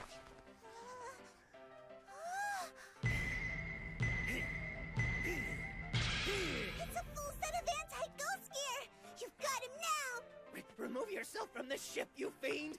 Submit to the holy power that I wield! Evil be gone! Evil be gone! How frightening. It's working. Keep it up. You're awesome, Usopp. Of course I'm awesome. I mean, I paid a lot of money for all this stuff, so it Oh wait, is that better Krillin? work. Where is this evil creature? I can't see it! It's you, stupid! Damn it! There's no way a walking, talking, Afro-sporting skeleton could exist! This must be a dream! We just need to wake up! Oh, it's a dream? What a relief. That's nice. Excuse me? Hello? Hello? Good morning. What is this thing and why is it on our ship? That's our new crew member. Isn't he funny? Who cares? He's not joining our crew! This is exactly why I want you to go with them! What the hell happened? Were you just picking your noses while he brought a skeleton back to the ship? I know, we messed up. Japanese Zoro is just Stream elements. Keep moving. Keep creating. more badass.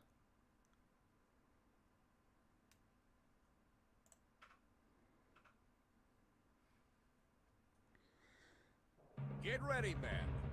Sir!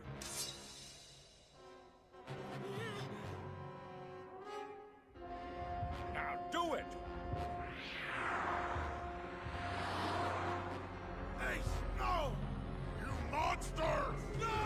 Stop!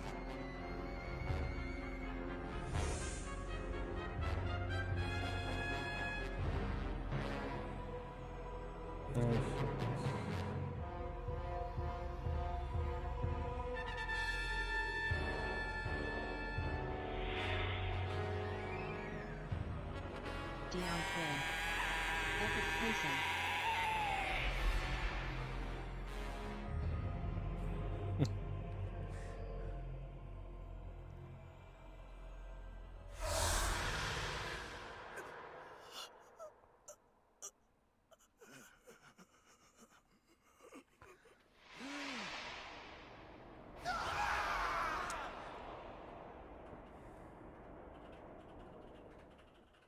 Oh shit. Crocodile saving Ace. Kinda forgot a bit. Dion Quinn. My boy. My boy. I thought it would be advantageous to have you here for the battle, since you hold a grudge against Whitebeard. Curse you, crocodile!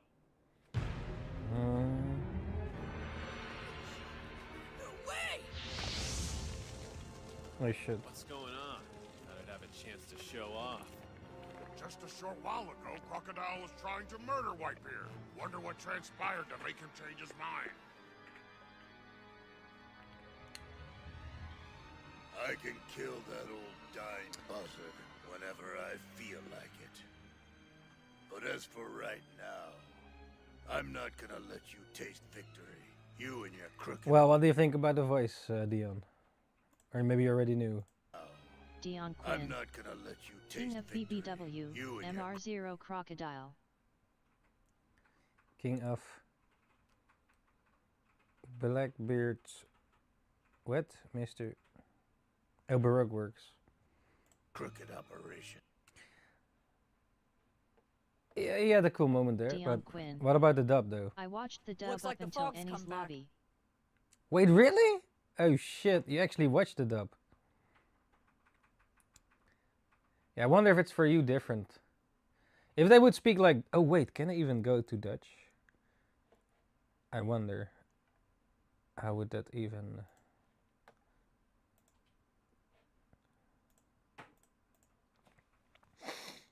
No, they probably don't have it.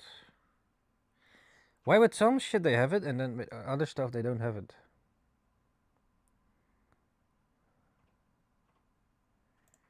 Or I'm in the wrong...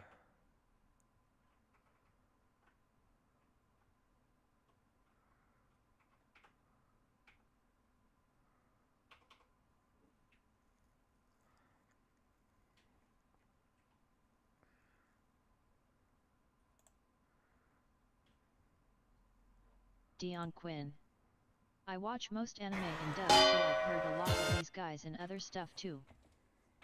I watch most anime in dub, so I've heard a lot of these guys. And oh, for real? Stream Elements. Based.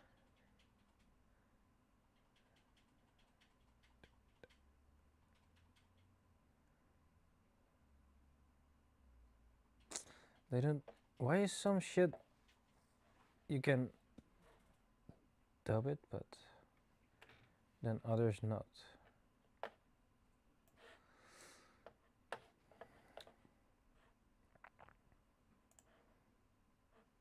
Stream Elements. What did you eat today? Oh, one day. Oh no! What? Oh shit! Yo, I see a trailer here. Should we what? You probably mentioned this one, right? Oh shit, man. Okay, spoilers here. Go out. This is way better, man. Oh, shit. ロキという人物を探している。 This is way better than 生きていられたら私が相手になってやる。図が高い下地民が。状況と任務を聞こうか。上からの指令だ。つまりてめえら天竜人か。黙って聞いておれば。ひ。Hey. Two different eye colors.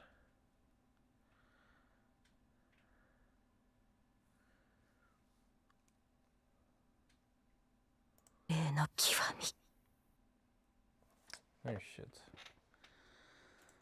Okay.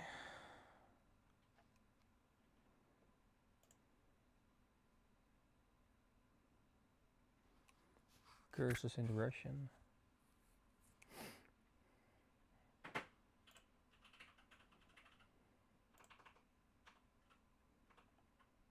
Wait, so tomorrow... Oh, today, this episode.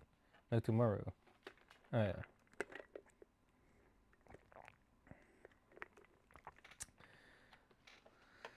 Yeah, my boy, my sub boy, Dub Boy.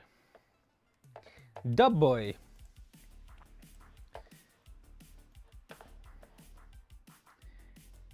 Dub Dub.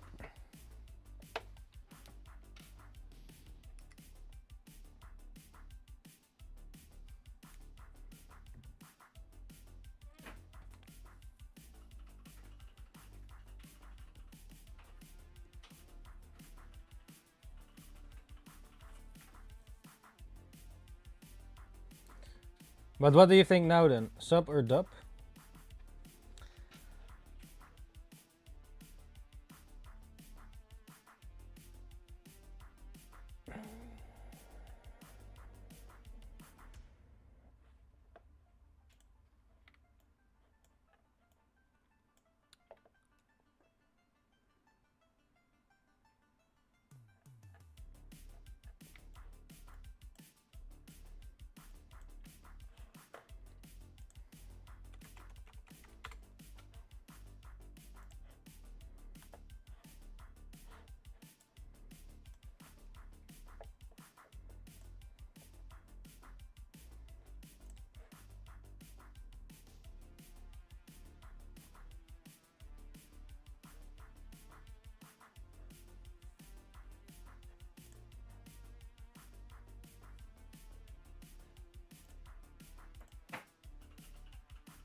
Yeah, ninjas. Alright. Who wins, sub or dub? Yeah, it depends. Mostly sub for me. Dragon Ball and Z. Dub though. I prefer them in English. But yeah, we have this chat many times, right? The sub and dub battle. I wonder though if One Piece wasn't in our language dubbed, I might actually watch that maybe. Like Pokemon, it was the case. Yu-Gi-Oh, it was the case. Shaman King, it was the case. Digimon, it was the case. What else is the case? Metabots was the case. And some other ones probably. Kinda crazy that Yu-Gi-Oh and Shaman King, also from Weekly Shonen Jump, were the case, but then One Piece, Naruto and Bleach never came. They were not the case because it was not in the package. In the television package, also no Hunter x Hunter. Wait, but Shaman King, was that the older guard? Yu-Gi-Oh, Shaman King. Wait, was it? Yu-Gi-Oh, Shaman King, and what's the other one? Shin-Chan was in our language, which was good. And I find it weird in Japanese. So there's some cases that that we actually did watch anime in our dub.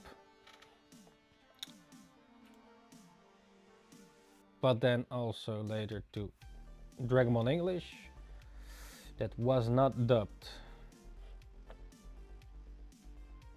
And I guess some Spanish people have their dub. So yeah.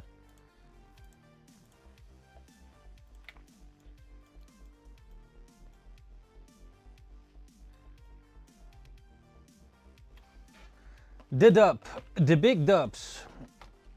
You like the big dubs. If you have some topic to talk about or something, just let me know. And if the audio is too loud or not, maybe it's too close to my...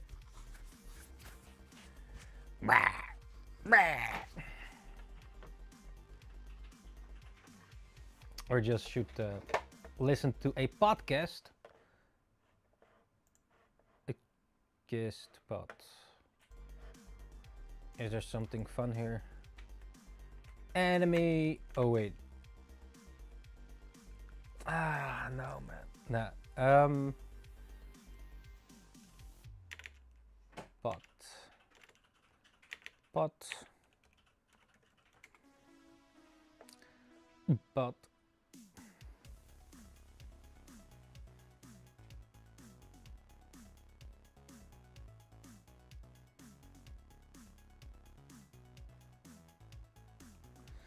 Is there even something fun?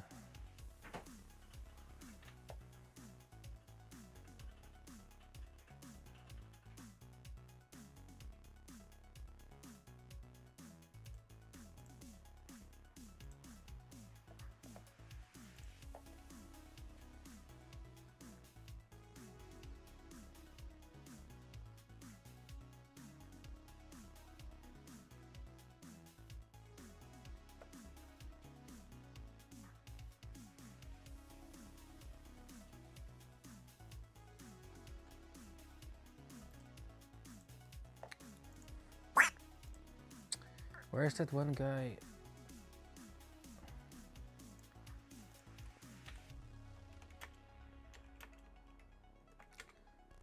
What's this face? How this guy?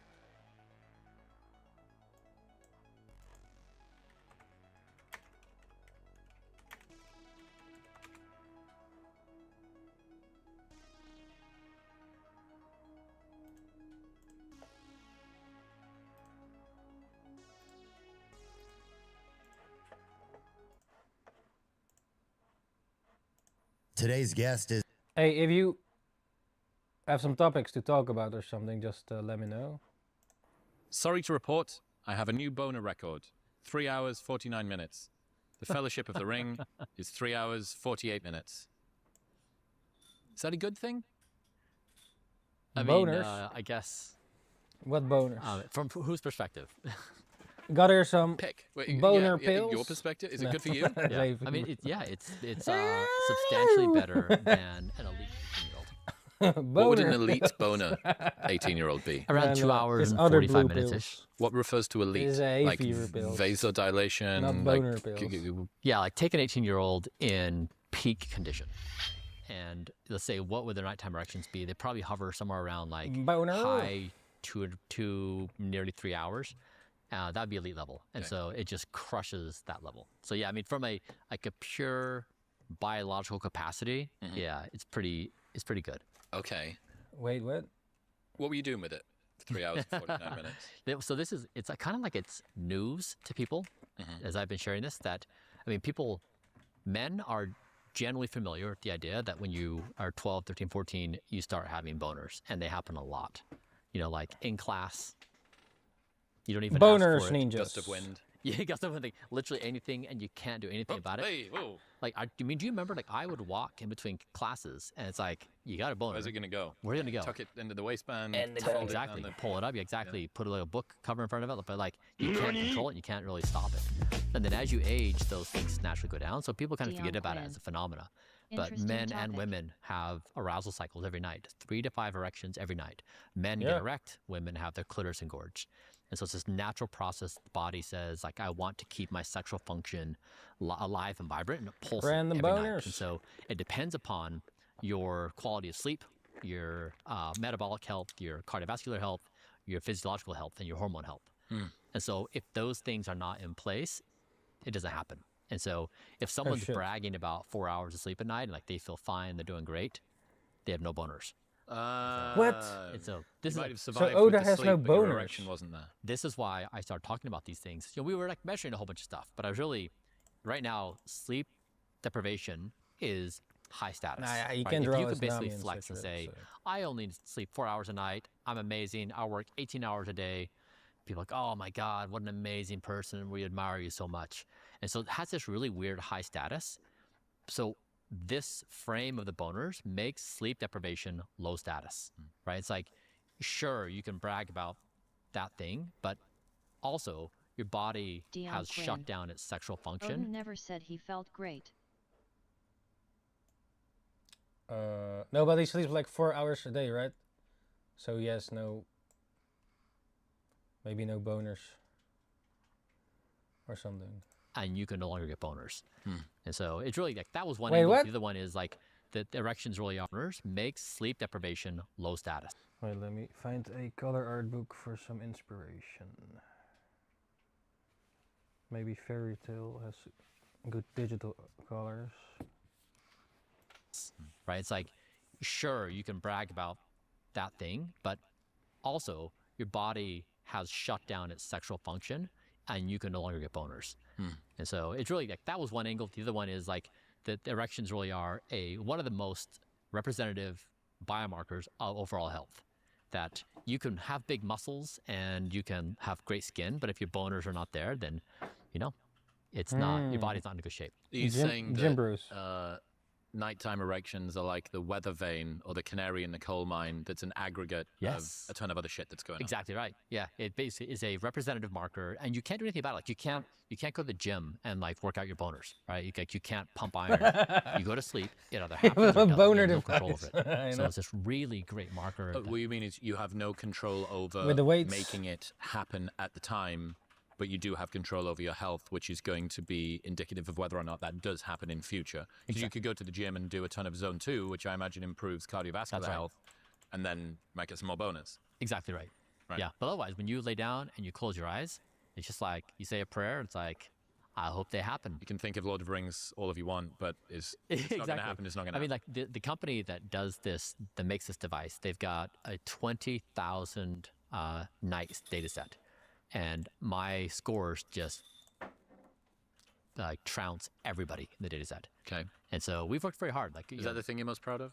You know, it really is. I know it's like in our society, people hear that and they blush. Like, oh my God, that's so, you know, like, why are you talking about that? Yeah. But like, it's like a biological function. Everybody has them. Like we as a species, our primary biological objective is to reproduce. It's like, it's on point with what our DNA is meant to do.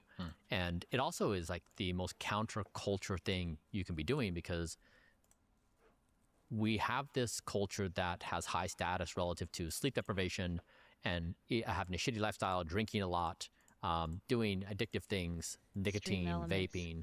So it really is like counter to all those things, trying to say those are actually low status. This is high status. So let's try to change the moral narrative on like, what do you aspire to and what really is a flex? Great point. It's a weird trades like that. I think most people understand if you're smoking, particularly cigarettes, if you're drinking very regularly, if you are overweight. These are there are visual Dion markers right now. It's funny to hear grown men say bone ER over just saying erection. Maybe it's banned word. I don't know. Also suggests you're probably going to be pretty fucked down the line. Yeah. Sleep deprivation is one of these weird inversions of that, where you're rewarded for the sleep deprivation in the moment, and the costs are pushed further down the line. I guess it would be like a birth rate decline. Like you don't see it because the population can be getting bigger even while the birth rate is getting smaller because people live longer, and then this thing drops off a cliff. Or climate change. You can continue to do it and continue to do it and continue to do it until you reach some point where you can no longer handle it. It's like going bankrupt gradually and then suddenly.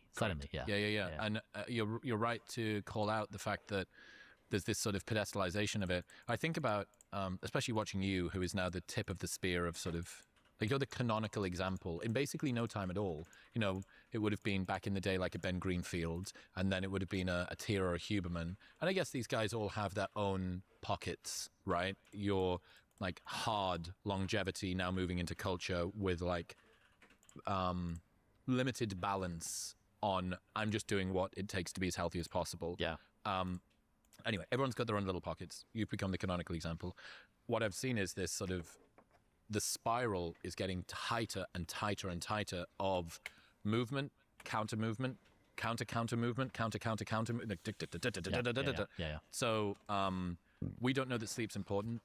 Matthew Walker comes out and says, should watch how much you sleep. That was the first time I ever learned about it, right? And I think we'd be right to say he was close to this sort of front modern push of that.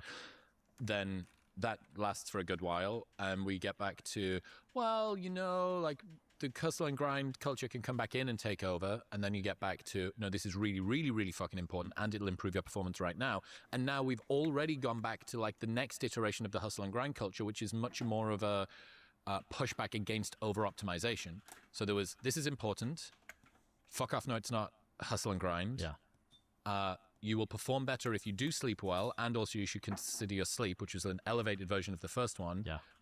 Fuck off, you're over-optimizing. Like, we can just do it ourselves. Do you know what I mean? It's like this ping-pong that like it gets tighter and tighter and tighter. Yeah. It's like also, I mean, I'm waging mimetic warfare, right? And so like, this is the classical thing that has always been done throughout history, is you take a given moral value in society. If you don't like that thing has power, you invert it, right? So this is like Christianity would say, the meek inherit the earth, right? So this is like a counter to the rich and powerful have the ability to push everyone around and do as they please. And so you can't really combat that. So if you can't compete on strength, you compete on virtue. So you invert that, right? And so this has been done through religions, it's been done through all kinds of cultural norms. And so I'm trying to basically do the same thing to death culture. And so death culture is, power, wealth, and status are the primary objectives of our society. We will do anything for power, wealth, and status, including killing ourselves.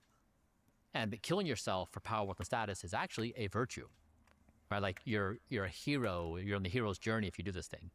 And so to combat that, you have to take that, which is high status, and make it low status. And so the way you punch away at that is you do the thing where it's like, if you get 4 hours of sleep a night, you have no boners, right? If you don't have a boner, are you a man, right? And the same thing is true for women, like same cycle. Then you can also say, if you're not well rested, if you don't have good nourishment, if you're not exercising, you have functional IQ 10 to 12 points lower. Nearly a full standard deviation. So it's actually making you dumb, right? And like, what do people care about more in that high status place than their intellect, right? Their ability to actually... Maybe only after that would be their erections. Yeah, exactly. I mean, like, it's so primal. It's like, how smart am I? And like, how sexually formidable am I as a person, right? Like that's who we are as these animals. And so I'm trying to take those high status things, bump them down to low status, and invert the arc. Because otherwise, when you make these like good-natured, like sleep because it's good for you, no one gives a fuck. You have to hit the heart of power, because unless you speak to power, wealth, and status directly, nobody's going to change anything because they're locked in on the goal they've been taught to pursue, which is like, I care about my status in the tribe. I don't want to be ostracized. I want a high status. I want high respect. I want high power as much as I can get. Which is, talk to me about power, wealth, and status. Is there a hierarchy to you? Is there one which is more seductive than the rest? Is there a sequence that people seem to move through on their evolution to wipe themselves, rid themselves of the slime? Yeah, I mean, you can just jump in between groups and just see it so cleanly. Like, for example, I spent some time in DC recently. They're not after wealth. I mean, you can get wealthy being in DC, but that's not the primary objective. You're really after connections and power and status within that community. Whereas in Silicon Valley, it's really about wealth creation, right? Like, that's like the ultimate objective. And so different communities have different levers. I'm impartial to whatever they are. Like, ultimately, people playing this game are trying to superimpose their view on the world, right? They're trying to muscle in and reorganize the world to somehow be trained by their mental models of existence. And whether that's done through a product or their philosophy or their presence or their personality, but everyone's trying to wrestle like their mimetic essence onto the world. What do you make of the Harvard longevity study? I'm sure that you've become familiar with this. Yeah.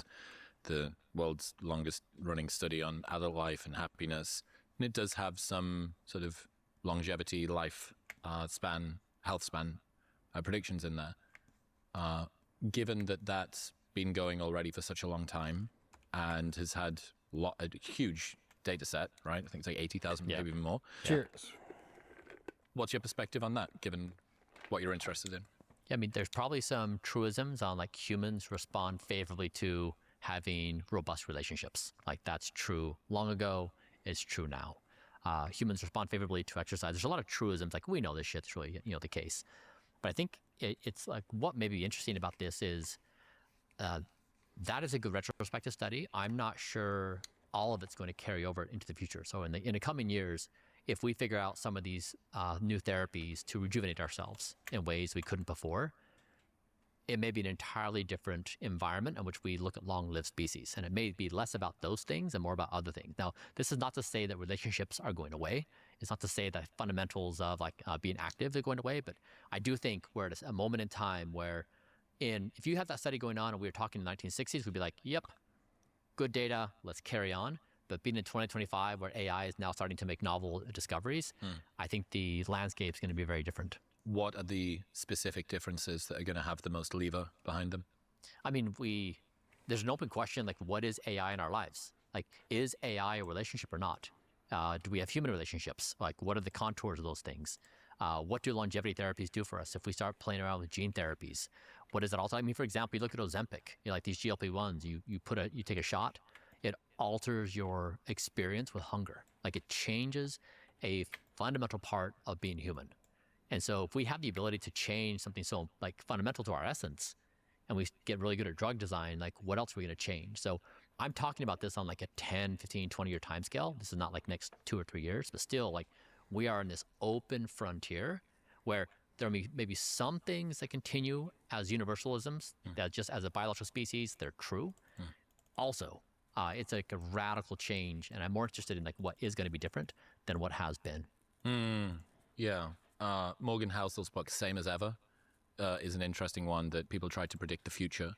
But what is easier is to work out the stuff that's not going to change moving forward, because the future is as yet undetermined, but working out what from the past can be predictive is quite nice. What? There is this sense, right? Everybody's had this sense that our generation, we are the one. It's the inflection point. It's the precipice. It's right now. It's always right now. Because it always does feel like that, right? If you look at a hockey curve, that graph at each point, it was the highest, most rapidly ascending, biggest, quickest moving point ever. And then you just pull it along a little bit and then it zooms out and you go, oh, that was nothing. But now and then you zoom out and you go, but now. Yeah. Sure. Yeah. Yeah, like I read, I just finished 1929 about the stock market crash, also Tripping on Utopia, and also History of Western Thought. I finished those 3 books last week. And like the theme that comes through is that humans replay the same actual play every generation. It's the same cast of characters.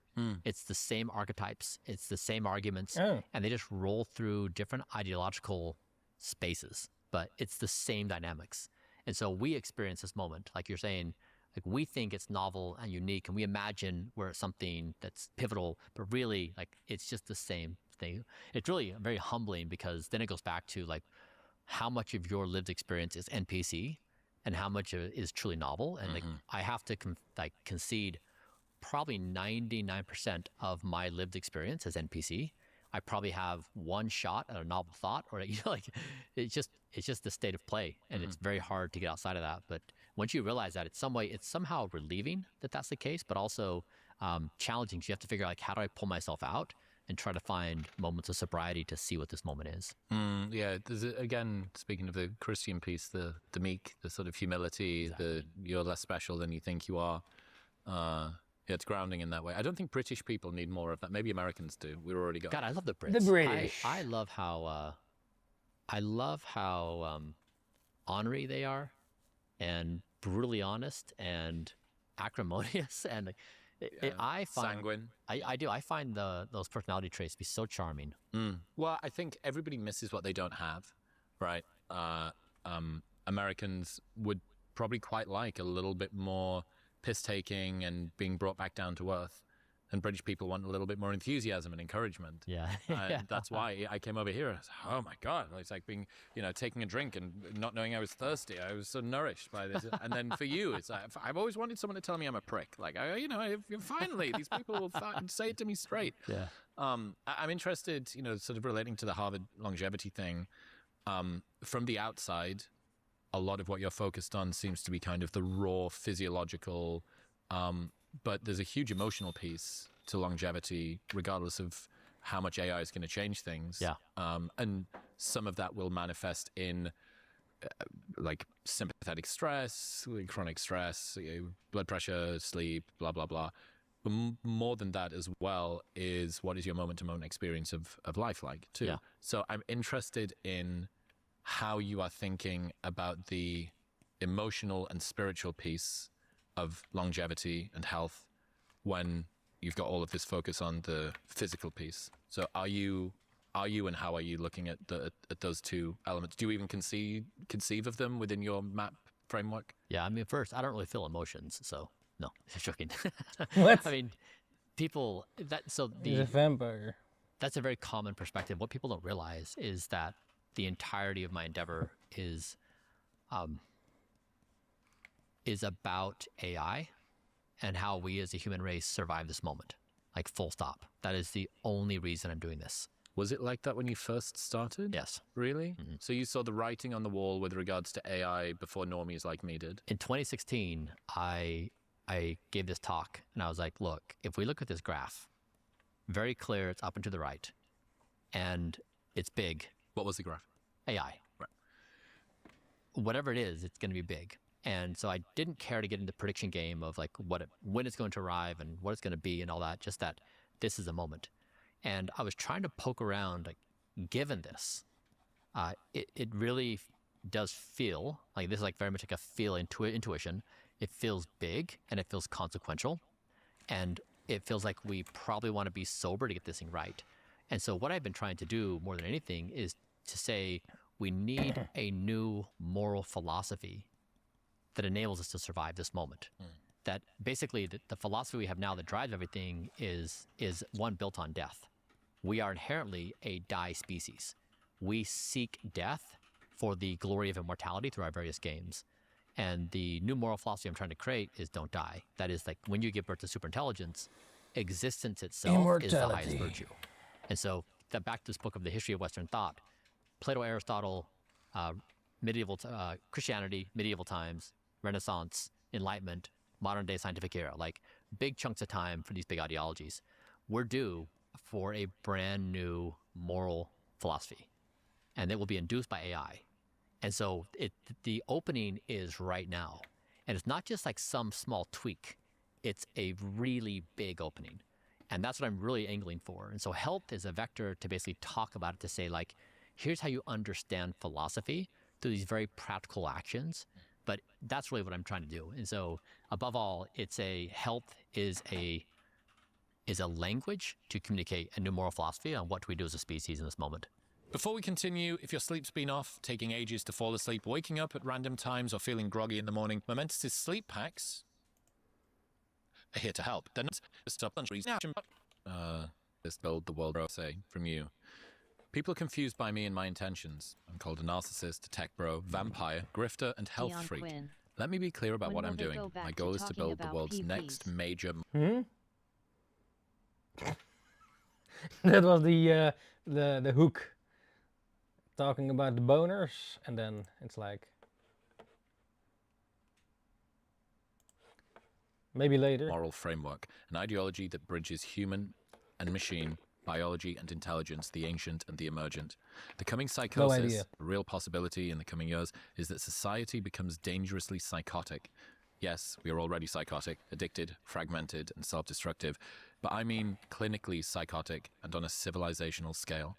We are already showing precursor symptoms, record antidepressant use, rising suicide rates, rampant addiction, and global increases in loneliness and anxiety disorders. These are all biomarkers of a species whose cognitive environment has outpaced its biology. Human cognition evolved under conditions of slow change. Our nervous systems and social architectures were shaped for a world that changed near imperceptibly over millennia. When things change faster than our native capacity, we lose coherence. The hippocampus binds the present to memory, and the prefrontal cortex constructs a coherent future. What does that mean? Yeah. It means that we are going to struggle to keep up. And it's going to be so unnerving to us that things might get chaotic and psychotic, and it might just like have the bottom drop out. Like, for example, when I was reading this book, 1929, about the stock market crash, the focus was financial gain. You know, invest in the stock market, get credit to invest more, like leverage yourself up. And then when that burst, it created all kinds of destruction in the economy, and we took us a long time to recover from that. I think the equivalent right now would be hope, that you have hope for the future, right? Like, you have imaginations of what you want to be, become, what you want to achieve. Everyone has that. And as society progresses, when AI starts doing various things, it's not that they're bad. It's just that change happens, and that creates uncertainty for humans. Like, what am I going to do? Who am I? What's my identity? How do I feel secure? All these basic questions, if we can't answer those as fast as people feel insecure about it, then you kind of teeter on this psychosis where, like, can you keep your shit together? And so people focus a lot on AI. Like, is AI a threat? Should we pause it? Like, all these different questions. There's an equal and opposite concern of what happens to human society when all this change is happening so quickly. And we can't respond fast enough. Like, is humanity, like, is the bottom falling out the real risk of, you know, then humans do human stuff, right? Like, What's the bottom falling out in this scenario? It's the sturdiness of law and order, of hope that my son, you know, my 20-year-old son, he can go to school, he can get a degree, he can get a job, he can make money, he can find his own apartment, he can get married, you know, if he wants to have kids, like the natural life progression. If he can't quite see that structure anymore, who is he? Or you take like my dad, who's like now in his early 70s, he's on the other side, he's in the legal profession. The tools are getting so good, like he just can't hang. Like it's hard for him to hang. And he's like, what do I do? Like, I'm now out of the game and I don't feel any worth. Like, I don't have any identities. He's really, really struggling. And so you take any person at any stage in their life, you've got really serious existential challenges. Now, this is not guaranteed. It's just like a thought experiment of like what could happen. And so what Don't Die could be is like this sturdiness beneath us to say, it's okay. Like, our identities are not tied up in our profession. They're not tied up in our status in the community. It's like actually tied up by this virtue of existence, that we're going to fight this new game as a species that don't die. And so it's trying to create sturdiness of identity, sturdiness of community, sturdiness of like, we've got this. We have a purpose. We have a mission. We're here for a reason. If the mission of being alive is simply mortality, does that not drop down much of the complexity that people find beauty in? It's like simply being alive. Like, there's two parts to this that I see in my mind. One is one which is very whole. It's about enoughness. It's about being okay as you are. Would you want to be immortal? But that's not how humans are wired. You know this. Yeah. Like, power, status, money. Like, we are going to try, and even if it's just, I play pickleball on a weekend with my friends. I want to become better at pickleball next week. If I'm not better at pickleball, there is this sense of lack that comes through. Yeah. But on one side, there is sort of enoughness. But when you get down to a more sort of raw, objective ledger, like, your job is to be alive tomorrow. Yeah. It's like, fucking hell, really? Yeah. Like, maybe if we were in a time of war, or there was a lot of pressure, or there's a pandemic, like, oh, that'll imbue me because there's resistance. But like, really? Like, the peak of my contribution is to not expire by tomorrow permanently until, you know, it does happen. Do you understand what I mean? How inspiring is that as a vision versus... Yeah. I mean, so to make a parallel example, think of capitalism as an objective function. So you say making money is your goal, right? When you wake up, that's what you do. And now you see the entire world is engaged in that goal in some capacity. Everyone. Don't Die is a similar game where you say our goal as a species is to end death, not just for ourselves, for us collectively and the planet. And so you're basically taking on the biggest challenge you could ever take on in this part of the universe. You're trying to solve for entropy. Like, let's just list out a few things we could work on. Like, how would you go about building a global biological immune system? So let's say we say a pandemic like COVID is not good for us. Like, we don't want those anymore.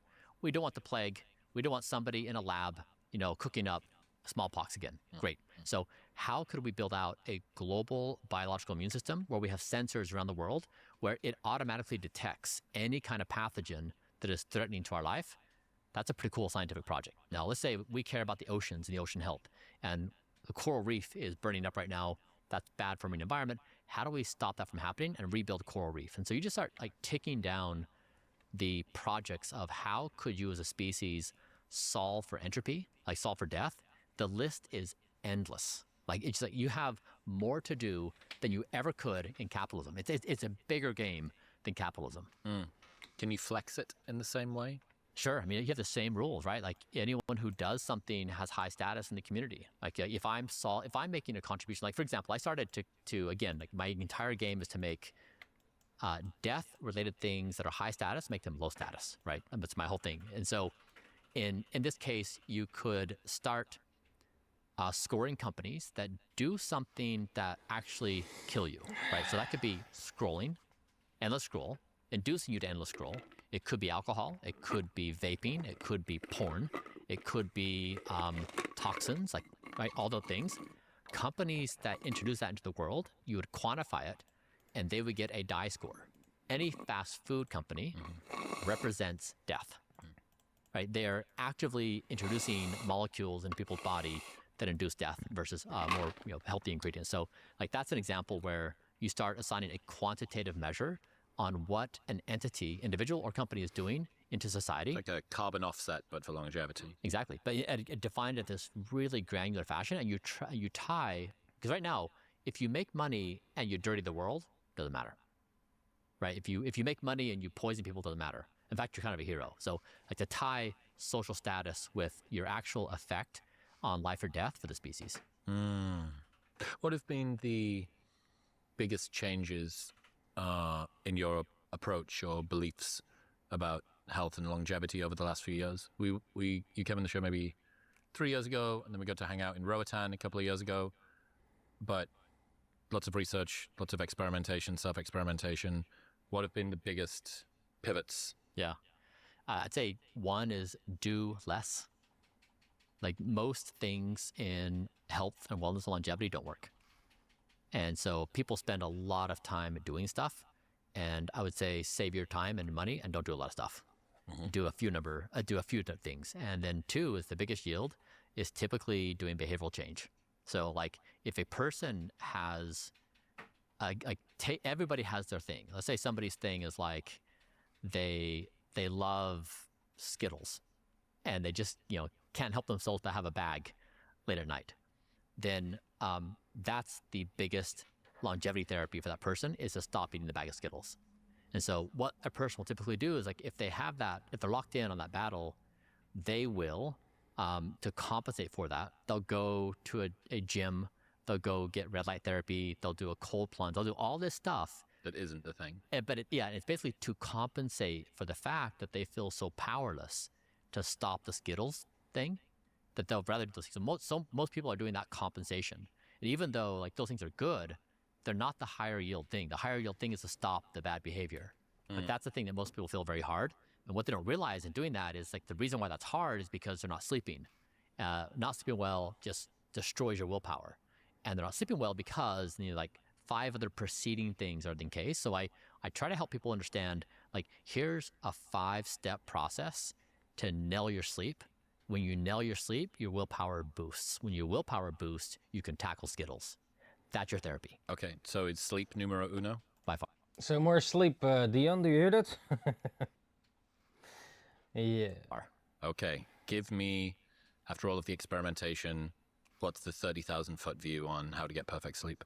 You want to lower your resting heart rate before bed. It's the highest value biomarker you can track on a daily basis. So you'll find that everything that Dion increases Quinn. your heart rate before bed, besides Sleeping sex, right now.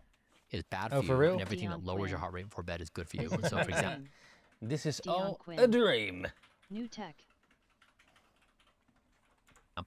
food, timing of food is really important. So if your bedtime's at 10 p.m., you want to have your final meal of the day at 6 p.m. Let me So 4 get hours. some. I personally do like 10 to Drink. 12 hours because I really like that digestion time. It lowers my heart rate to like 39 to 40 beats per minute. So food, 4 hours before, 60 minutes before Okay. bed, screens off. So that's very hard because we're all addicted to our phones. Like hard cut, phones off. Because you want to avoid scrolling I'm texting, addicted. working, and that's very arousing for the body. Red light, amber light in the house. So whites, light blue lights districts. are really bad for melatonin release. Oh, God. You want to have a 60-minute wind down. So when screens are off, you want to use that 60 minutes to just calm yourself down. So this is very hard because we've created these habits where we're glued to our phones, and if we're not on our phones, we don't know what to do with ourselves. And so it creates this panic. So the 60-minute time window before bed is really precious in that you just need to kind of be with yourself. Now you can hang out with a friend, a family member, you can go for a walk, you can do breath work, meditation, a hobby. Walking like is nice. Puzzle, journal, like whatever. But you just need to learn how to be with yourself without stimulation. And that will naturally allow you to calm yourself down. I do this process where I talk to myself. So like I talk to my various Brians. So like Sleep Brian comes on duty at 7:30 p.m. because my bedtime's at 8:30 p.m. And then all the Brians line up and they want to talk to me. How many are there? Oh man, there's like probably a dozen. Like probably loud. I mean, it's like a Bonnie Blue meetup. Okay. Yeah, so the Fine. first one's Ambitious Brian. What? Ambitious Brian is by far the loudest. Right? He's always like, he shows up and he's like, Do more. I got a banger idea. Brand new idea. It's fucking amazing. And Sleep Brian says, I love you, Ambitious Brian. Right? Doing us a real solid, like, doing great out there. Also, we're in sleep mode. So I'm gonna write down your idea, and tomorrow we'll talk about this. New And the next one is Anxious Brian. He's like doing all the checks. Like today, did you make any big errors? Did you like, do anything? Upset anyone? Do anything stupid? Say anything you regret? And so like doing that internal reconciliation of like, do you have good self-awareness? And they all just line up. But if you don't talk to them, then when your head hits the pillow, they show up and they're like, we're here and we want to talk about our stuff. And then you go to bed finally, you wake up at 2 a.m. and they're like, we're back. And so you've got to have some kind of reconciliation process to calm those voices.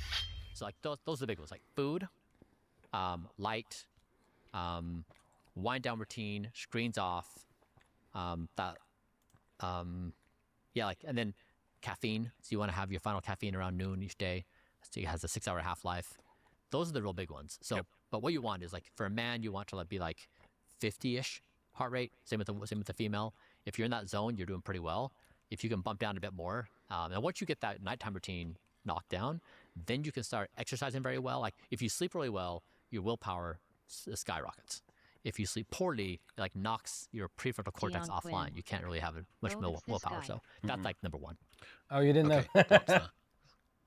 A quick aside, if you have been feeling a bit sluggish, your testosterone levels might be the problem. They play a huge role on fragile superstition. Yeah. People try to they come at that argument, and that's great. Like the body loves routine. Now it does not mean that you have to always be in a routine, but the body is built for routine. So for example, if your bedtime is 10 p.m., your circadian rhythm is locked in to 10 p.m. and your body expects sleep to happen at 10 p.m. This is what jet lag is. Yes, exactly. And so like you have a garbage truck that rolls through your body at around 10:30 p.m. and it's there to pick up all the trash. What is that? It's your basically your cleansing system of like your lymphatic system is cleaning all the trash from your body. And if you're not asleep at 10:30 p.m. and in your deep sleep mode, it's gonna not come. So you've got trash buildup. Like New York, you've got the trash bags all over the place. And so people think if I'm not in bed by 10, I'm going to go to bed at 1, that's okay. I'll sleep in tomorrow morning, make up. It doesn't work that way. And so the body has very specific rhythms that it wants to be on. And so when you lock... Yeah, I sometimes actually try to Dion sleep. Quinn. I'm going to head out. Good night all. All right, Dion, thanks for popping in. Because this guy... Yeah, Okay. Because this guy. Dion Quinn. Reading is good before sleeping. True. Well, physical book, right? Not on the phone screen. Dion Quinn. But every time I try, I find I'm sleepy very quickly. Well, that's good actually then. Then you can, well, fall asleep. Like, I have trouble sometimes sleeping or trying to fall asleep. But reading might be a good way to fall asleep. Yeah, man. Read those books and then you can dream about it. Or not. Yeah? Sweet dreams. Thanks for joining once again, Ishale, sweet dreams. And don't forget the man under the bed. Merc, that is. Yes, see you later, Dion. Good luck with your sleeping. Yes. Lock in, it's good. And so when someone makes the argument like, I'm going to give my body some hormetic stress, right? I'm going to like push it to 1 and then move back. The body hates it. Like inconsistent sleep is as bad as little sleep. I was going to say, do you, when it comes to prioritization, is duration more important than regularity, or are they equal? So regularity by far is the best one. Yeah. More than duration. Oh, so I'm sorry. You said duration. I don't know. I'm not sure on that one. It's kind of like picking your favorite child. Yeah, yeah, because you kind of need both. Yeah, like the lesson here is, because these are bad habits people have, you need to be on time. You can't make it up. You can't skip during the week and then make it up the weekend. It doesn't work that way. So you miss a garbage truck every day, it doesn't come back. Like, sure, maybe in the weekend, but then you're so off on your circadian rhythm that like now is the garbage truck even in service? Okay. So, I understand what you mean with regards to the timing, but the 60-minute window, what if you don't get it? What if you're out at dinner, you're doing something with friends, you're hanging out, you don't get to, you're around some bright light. I've got a great story from a friend when he was in his hyper optimizer zone, which everybody goes through, where it's like the stress of trying to be perfect kills you more quickly than your imperfections do. And he had this 60-minute wind-down routine, which was blue light blockers on, and the mouth tape, and the nose strip, and the magnesium biglycinate, and everything else. And he'd been sort of winding down for 60 minutes, and his girlfriend at the time had been downstairs, and he was brushing his teeth in the dark so that he wouldn't have any light on. And she just comes like tinkering in, hits the light in the bathroom, like the lights come on. He's like, he's blinded. He hasn't looked at light for an hour, goes to bed and he's raging. He's like, my entire routine's been messed up. And he's laid there sort of staring at the ceiling, doesn't sleep. And she drops off within 5 minutes, having just come in from like, scrolling TikTok or whatever. The example is about the fragility of reliance on that and the fear that without it, what does that create? Oh, I mean, how am I going to be able to write my book today? I didn't get my, as you said, what were the stupid things that I said today? That's anxious, Brian. But another type of anxiety is, I didn't get my routine done, therefore I can't sleep, which becomes self-fulfilling. Sleep's one of the very few things that trying harder at it makes it worse. Yeah. I mean, people can find their happy balance. I think if you look at the various archetypes of people, some people love that kind of regimen. They love to be regimented. They like structure. They like process, procedure, order, and that's just their personality type. Other people, like the girlfriend in the story, she's not. And so I think the thing here is for people to recognize their kind of archetype of where they naturally gravitate to where they feel good about themselves. If you're not naturally orderly and structured, like don't be that, right? If you're, so it's just like find your jam, but understand there are principles at play which you can't just override, right? Yeah, regardless of whether you like structure or don't. Like if you have a 3-hour swing between bedtimes across a week, your body doesn't work in that way. Okay, what are the things that people focus on for sleep that don't move the needle? I really, I guess I take 300 mcgs of melatonin, just like, so a third of a gram. milligram. Yes. Okay. Yeah. So 'cause very light people dose. people fucking way overcook. Like 1 milligram, 5 milligrams, like there's 30 and 50 milligrams. Yeah, exactly. tablets out there. I do a very tiny dose of melatonin. It's to offset the calcification that happens in my pineal gland. Like as you age, your pineal gland calcifies, you produce less melatonin. So it's like a little offset, teeny bit. So in 10 years' time, maybe you'll take 500 micrograms. Potentially, yeah, exactly. And so it's a very small touch. Otherwise, I don't take anything for sleep. And so I'd so much rather build habits. And this is the same thing. Like Americans, just like we take more antidepressants than any country in the world. Quick fix. We love pills. Like we love pills to solve fundamental problems. And habits. A gummy or a powder. Yeah, habits are the strongest ones. Yo, So like, that's why I ninjas. focus on just build your sturdy habits. In the archetype you are, that's the tried and true thing that delivers the best. Now, if you want to try to amplify with whatever you take, cool. But generally speaking, it's really about habits. Okay. Give me your formula for behavior change. If behavior change is so important, let's assume someone's taken the first red pill, which is sleep, and I now have access to the amount of willpower that I'm supposed to have, as opposed to however much is diminished by my shit sleep from the night before. Yeah. I've arrived. Behold my litany of shitty habits. Yeah, exactly. Yeah. Like a guy in a side alley going, "Would you care to Exactly. peruse my wares of shitty Yeah. habits?" Yeah. Someone has a shitty habit. Maybe it's the Skittles. Maybe it's whatever. Pick whichever you think is a good one. Talk me through your James Clear approach to the Brian Johnson's James Clear Atomic Okay, so actually, I'll show you mine, but I wonder if this resonates or not with people. But I had this issue where at 7 p.m. I would overeat every night. Mm-hmm. Yeah, evening eating for me is the only time. And no one ever overeats in a breakfast. Oh, yeah, Exactly. it was 9 a.m. and I gorged myself on Snickers. No, Yeah, fuck exactly. off, dude. Yeah, like maybe like in a weekend brunch where you order pancakes and you're like, oh my god, It's a like, one-off. Yeah, why? that was a bad idea. I don't want to do that again. Yeah, exactly. I feel awful. Yeah. So like your willpower goes down all day. It makes sense. Like 7 p.m. Like you have stress. You're worn down. Like you just want to like whatever. So that was my issue. I overate at 7 p.m. And so I did it every day for years. And every night was the same battle, right? Like I'm not gonna do it. I'm not gonna do it. I do it. And then like the top button of my pants, I can't be buttoned up, and I'm like, fucking hate myself. Like this is so tight. I'm so uncomfortable.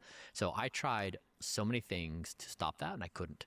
And so the one thing that I did is one day I just kind of said in jest, "Evening, Brian, you're fired." Like you, Brian, who occupy me from 5 p.m. to 10 p.m., you're an unreliable thing. Like every day. Steward. Yeah, steward. Like you basically come up with these rationalizations like tonight's the last night, tomorrow morning we're going to exercise really hard, it's one bite, like whatever your specific entry point is, you always convince me to do it. You're a slippery motherfucker. Exactly. And you basically make morning Brian miserable, you make dad Brian less good dad. Like ambitious Brian is hurting because of you. And so I said, you're fired. And so that means from 5 p.m. to 10 p.m., you do not have authority to eat food, no matter what. Like, I don't care what's happening. You cannot eat food because you're so shifty. And so I just made that rule. And so I gave him a name. I wrote down his arguments. And so he would come into my mind and be like, hey, I'm here. And I'm like, hey, evening, Brian. Like, how you doing, man? Fuck you. Yeah. And like, oh, you're going to use the we're going to work out hard tomorrow morning argument. Or like, tonight's last night. Like, I see you and I know what that is. And I've done this 100 times. I've never in my entire life felt satisfied with myself after doing this, ever. I've never felt proud of myself. I've never felt good. Yeah, you're selling yourself a lie about how you're going to feel after doing Exactly. this. And so, yeah, it was just a rule. And so I guess the rule is something like none is better than some. That we do like to rationalize that, oh, just like every once in a while is fine. Moderation is a principle of life I want to play by. We have all these very clever catchphrases to justify our inability to actually do what we want. And so, yeah, that was a really clean hook for me. That's cool. And the reason that I like it is because of this most recent iteration of the over-optimizing. Can we not just fucking like, how lame, how like, you know, the stress of trying to be perfect is killing you more quickly than your imperfections. Moderation, man. And there is a kernel of truth in it. And this is why like a slower, more gentle approach to, I see you, I think there's something there. I see you, I think there's something there is, hey man, your focus on these habits is a kind of fragility, and it is destroying the enjoyment of life by obsessing over how you live it, right? So I get the angle on that. The problem is that nobody scrutinizes the just live by vibes man approach with the same like level of resolution, because by design they're living by fucking vibes, so nothing's being tracked.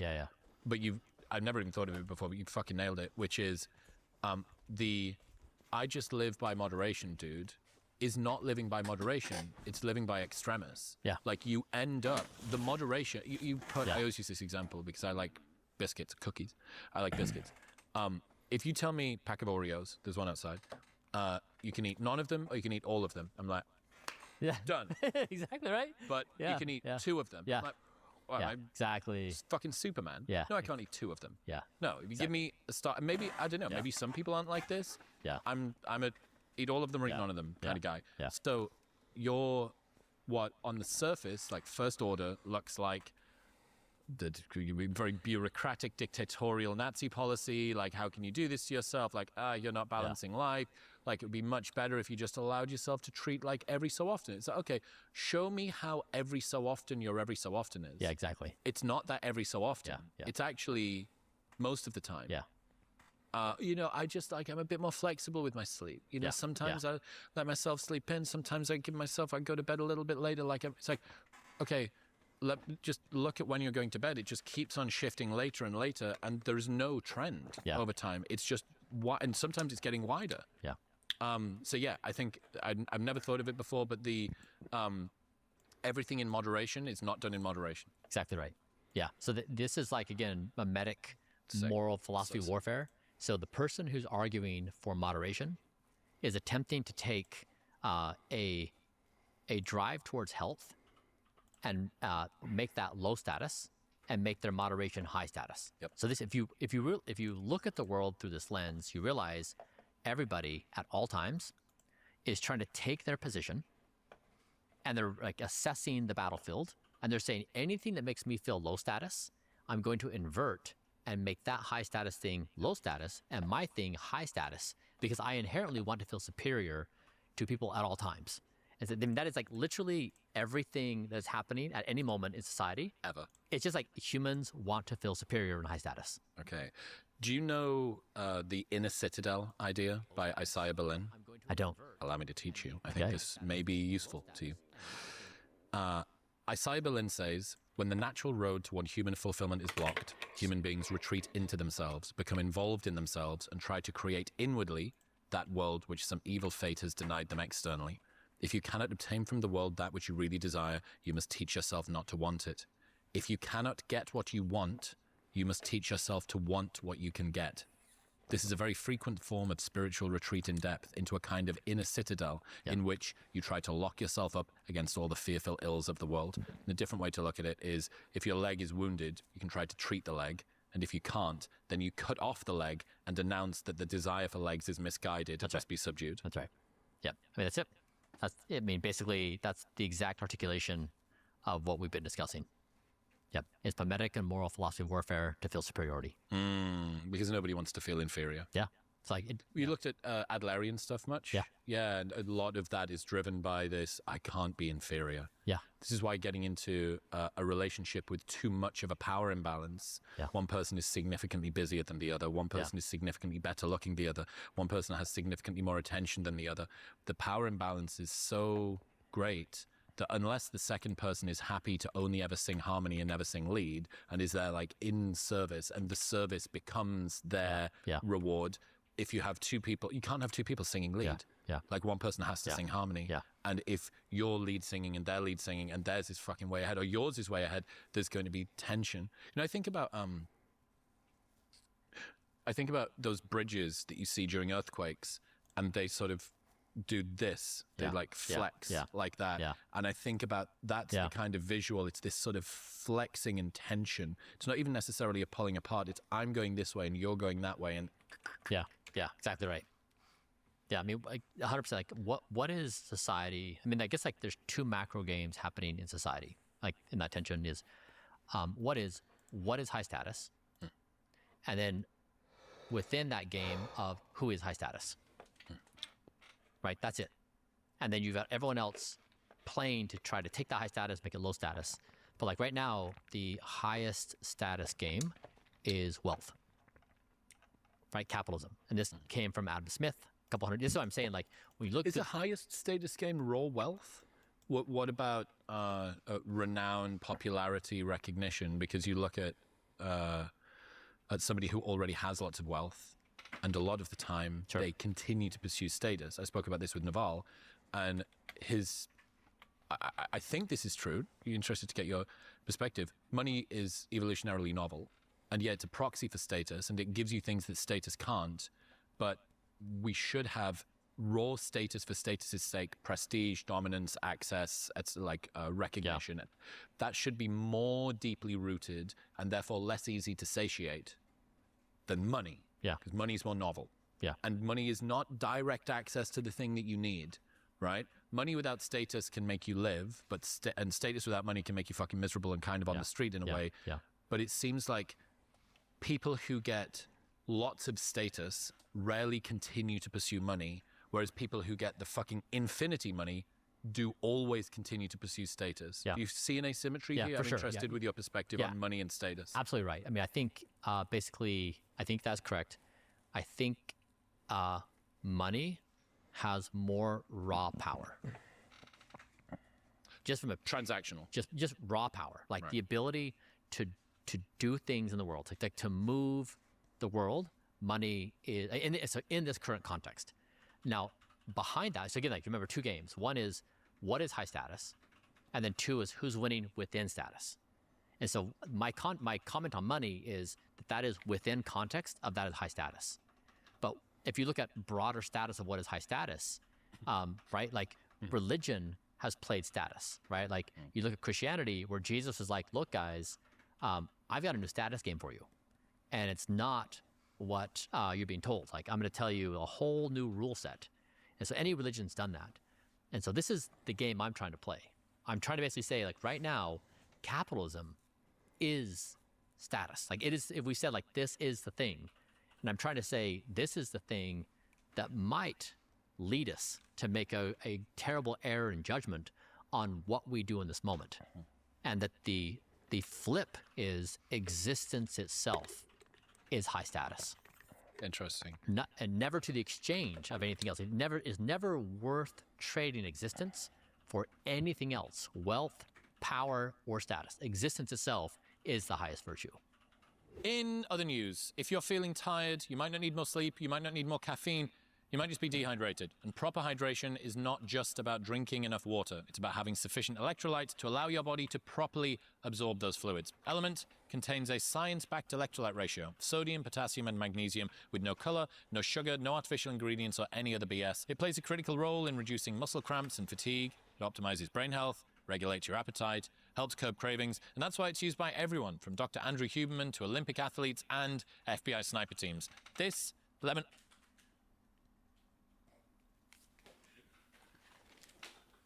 lemonade flavor in a cold glass of water is how I've started my morning every single week for years now. They've got no questions asked refund policy, so you can return it and they won't even ask you to send the box back. Plus, you can get a free sample pack of their favorite flavors with your first purchase by going to the link in the description below or heading to drinklmnt.com/modernwisdom. There's no code. Brett. I usually care about the box more than that. drinklmnt.com/modernwisdom. Yeah, I do understand, and I think what I like is that you are not trying to upend the game of status itself. Yeah. That's locked in. It's like saying 100%. It's like saying, well, you know, rather than trying to work out a more efficient rocket to get us off this launch pad, we can just defeat gravity. And you go, no. Yeah. There are physics within the system, and one of the physics is one of the physical laws is status. Yeah. So really, the master game in society, like the ultimate game, is determining what is status, like what is highest status. And then, of course, you have billions and billions of humans who will play within the game. They'll just be like, oh, this is the game, the function, the reward system. Like, I'm playing. They won't think about it. They won't realize that the game's been set up for them. They'll just play it. That's interesting. Yeah. So rather than trying to convince people not to play the game. You just change what the game is pointing Exactly, at. and they'll have the same fundamentals they'll apply to the new game. So when you say existence is the highest virtue, that the same human behaviors that are stamped out throughout time, same archetypes, same Different players, direction. same stuff every single time. Just get the game right, and that's what I'm saying. Like, if this moment is so simple, just get the objective function correct. It's like I don't know, some sort of judo throw that uses your opponent's momentum against them. Yeah, type, exactly. So to speak. Yeah, that's right. That's right. Okay, tell me about your sauna experiments. Yeah. I was watching those unfold with intrigue. So we discovered quite a few things that I shouldn't say discovered. We found out quite a few things. So one is, for those who are new to sauna, dry sauna has the most evidence because you're trying to get your core body temperature up. And so infrared does not get hot enough, and wet sauna will basically burn you at the temperatures you need. So dry sauna is the right... Traditional dry sauna. Yep. Yep. 20 minutes a day at 200 degrees Fahrenheit. 83, is that 83 Celsius? 93 Celsius. All right. 200 Fahrenheit. So three things we found. One is I was in LA during the LA wildfires when like 20,000.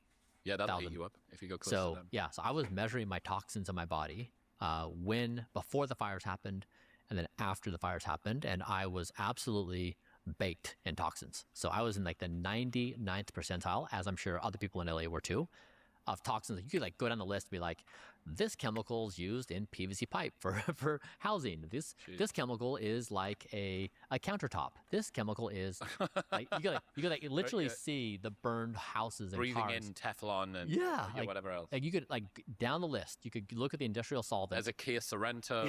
Yes, exactly.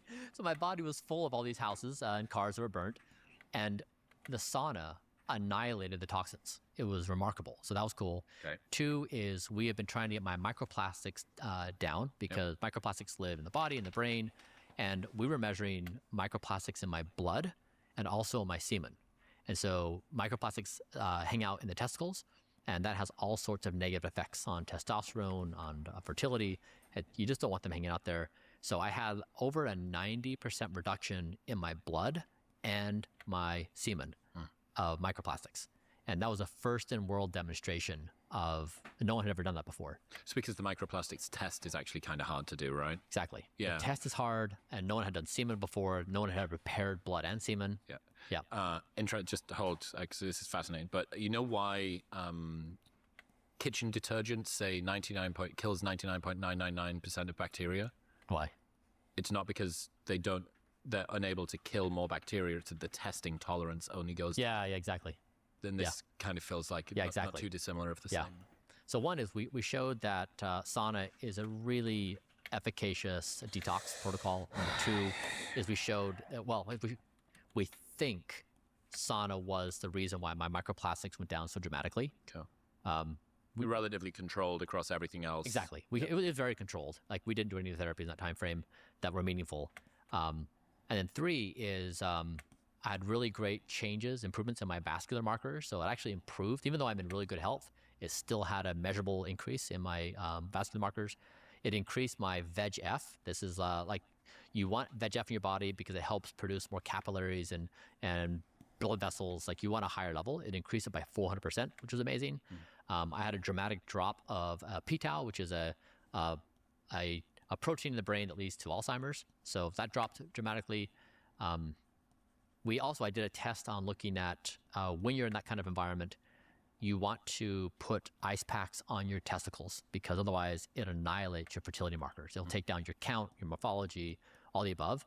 And even men who say like, I don't care, I'm not trying to have a baby, there's really negative feedback loops. So if you have smashed fertility markers, then it has negative effects on your health overall. So I did 3 weeks with ice, and then I went 2 weeks without ice. In that 2-week window, I got smashed. So my fertility markers went down by 50%. The prices that you pay to uncover this stuff for the rest of us mere mortals. So I went back on ice, and I've been back on ice for 6 weeks now, and I got these results on my drive here. Okay, cool. Tell us. Yeah, so I'm going to go by memory. So it's the highest sperm count I've had ever. Right. It's the highest motility count I've ever had. It's the highest morphology I've ever had. So like, not only did they bounce back, it's the highest I've ever been. And if you look at, these are like off the chart numbers. like 6 to 10 times the level of normal fertility. So what do you think's going on there? Is that just straight vascular changes? We're not sure. What do you think's going on? Come on, ballpark the mechanism for me. Have a play around. Yeah, I mean, I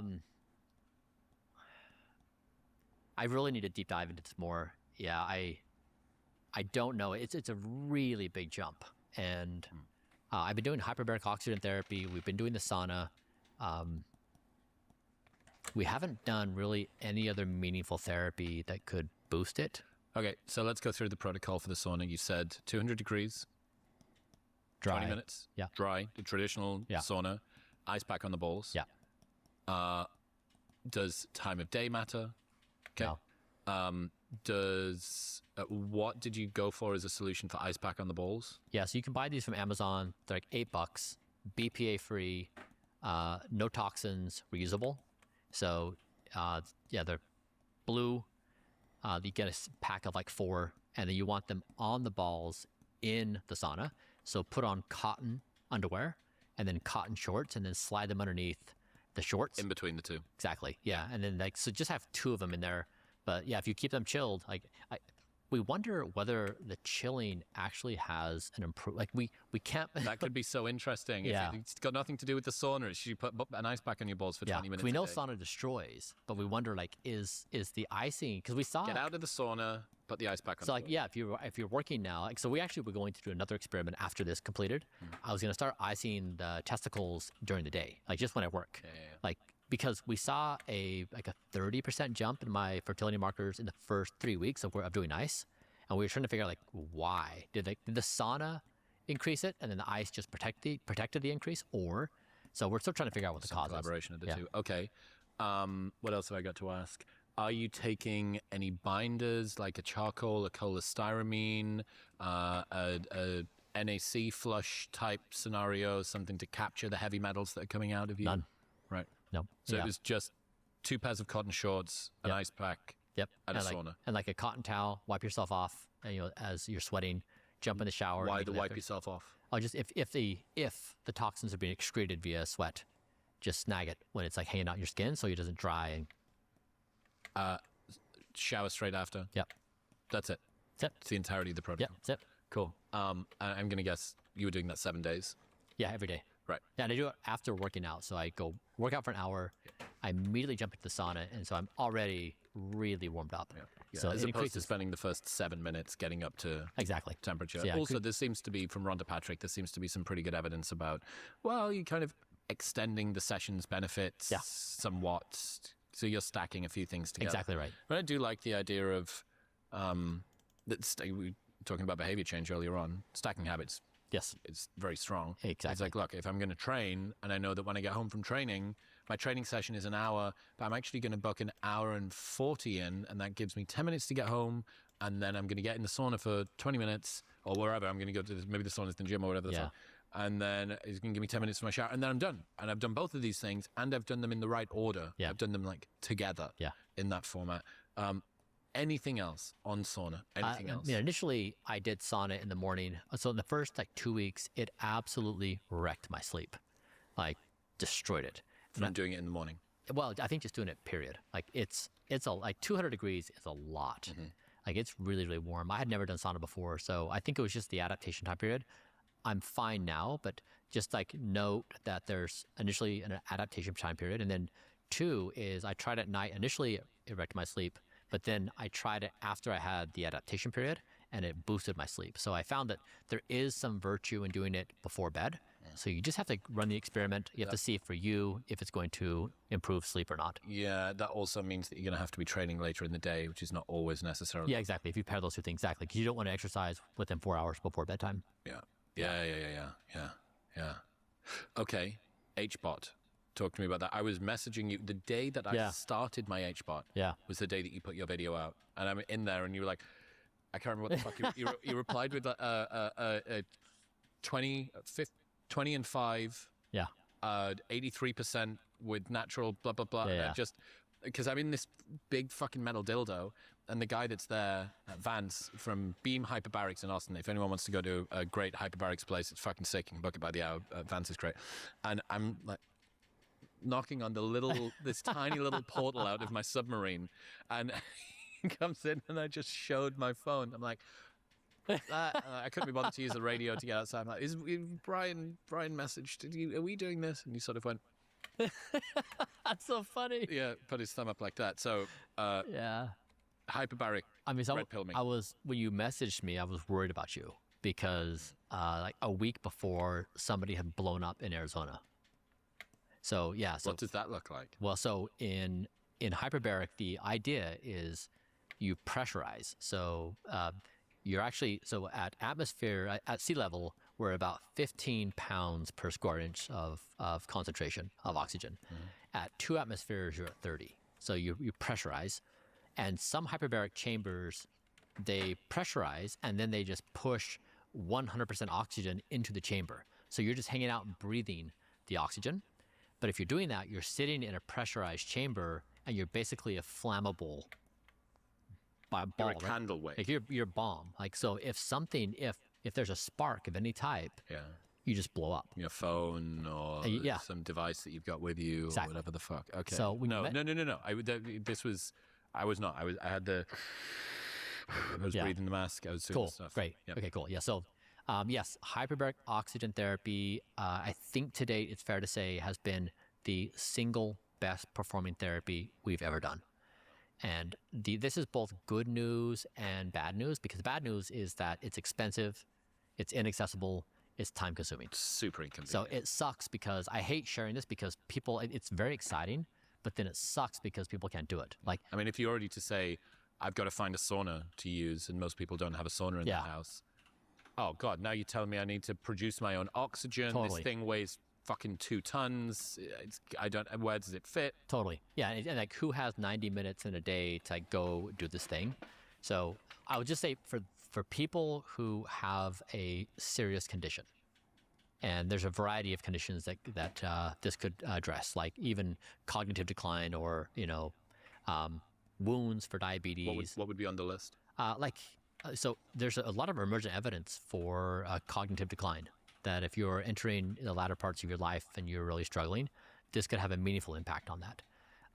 It is used for diabetics who can't heal very well. It's used for healing, so people who've had surgeries to accelerate the healing process. If you have some kind of injury you're really trying to overcome, that can be great. So there are some. Just telling me that some athletes post-surgery are in 90 minutes 3 times a day. Exactly. They're trying to hit that 90 session number within weeks. Yes. So there are some specialized applications where it makes sense for the person to do. But I just want to be very sensitive. I understand it sucks to hear something's really efficacious and you can't get at it. Exclusionary. Yeah, that makes sense. So but yeah, we basically, like we do with all things, we cast this really wide net. We measured everything we could: my brain, my microbiome, a full blood panel, saliva, stool, metabolomics, proteomics, like you name it, we measured it. And we just found improvements across the board. It was really, because most therapies will improve like this particular marker or that marker, but rarely do they have this broad spectrum improvement. So we saw like the cognitive decline marker p-tau217 drop. We saw my microbiome. I had 0 dysbiosis in my microbiome, like no signatures at all of dysbiosis. We saw I had no detectable inflammation in my body. So like when my hs-CRP came back, 0. The 99.99. He's beaten the test. Exactly. It was really remarkable across the board. And so it was really efficacious. I did 60 sessions over 90 days, and I've continued to do it. I've now done something like 200 sessions over the past year or something like that. So I just have it as part of my routine. I do it. You want to be careful not to do it too much, because you'll have oxygen toxicity. Yes. So you want to have some. But that's why the 5-minute break is so important, right? Yeah, and I also take a week-long break. I'll do a sprint, then a week-long break. So you just need to be careful, because you can overdo it and cause harm. If you struggle to stay asleep because your body gets too hot or too cold, this is going to help. 8 Sleep just released their brand new Pod 5 Ultra, which includes the world's first temperature-regulating duvet. Pair it with their smart mattress cover, which cools or warms each side of your duvet by up to 20 degrees, and you've got a climate-controlled cocoon built for deep, uninterrupted rest. The new base even comes with a built-in speaker, so you can fall asleep to white noise or stay awake listening to me. And it's got upgraded biometric sensors that are running health checks every night, spotting stuff like abnormal heartbeats and changes in HRV. It even starts warming or cooling your bed an hour before you get into it, which is why 8 Sleep has been clinically proven to increase total sleep by up to 1 hour every night. Best of all, there's a 30-day sleep trial, so you can buy it and sleep on it for 29 nights, and if you don't like it, they will give you your money back, plus they ship internationally. Right now, you can get up to $350 off the Pod 5 Ultra by going to the link in the description below, or heading to 8sleep.com/modernwisdom and using the code modernwisdom at checkout. That's EIGHT sleep.com/modernwisdom and modernwisdom at checkout. What was the protocol of mask on, mask off? 20 minutes on, 5 minutes off. Cool. Yeah, I was doing that. The one super fucking annoying thing there is, it's very relaxing to be in. It can be very relaxing to once you've pressurized, but you can't sleep. Yeah. Because yeah, exactly. Yeah, you're busy. Got to take this thing on and off. Yeah. One of the things that I really enjoyed doing was HRV resonance breathing. Yeah. While I was in there. Yep. Have you got into resonance breathing yet? Yeah. Have you been doing it in the HBot? Yes. So much fun. Yeah, it is. So much fun. Yeah. There's a product that I got sent. I think I'm the first person outside of the company to have got it. It's this little lamp. I wouldn't be able to take it in. It would all fucking hell would break loose. But it's basically a resonance breathing stone. Yeah. And you pick it up and it's got an FDA approved thing in it, and the lamp goes up and down and you put it back and it's done. So you don't need your phone, you don't need anything else. That's brilliant. But Elite HRV is what I was using with the strap. I'm going to guess you'll have seen. One thing that I noticed about that, it's a niche issue. The strap that came with the Elite HRV thing, which you put on so that it can detect like real high fidelity, high hertz heart rate thing. Yeah. The button that you use to press to turn it on has a tiny little air pocket around it. So I got into the fucking HBot, and by the time I'd pressurized to get down there, the button had been smashed, and I couldn't there was no air to press the button. Yeah. And then I was like trying to press it, and it's just yeah, exactly. Like SpongeBob when he gets outside of the water. Yeah. So anyway, HBot. So I mean, a couple of questions on this. 60 sessions as quickly as possible, basically.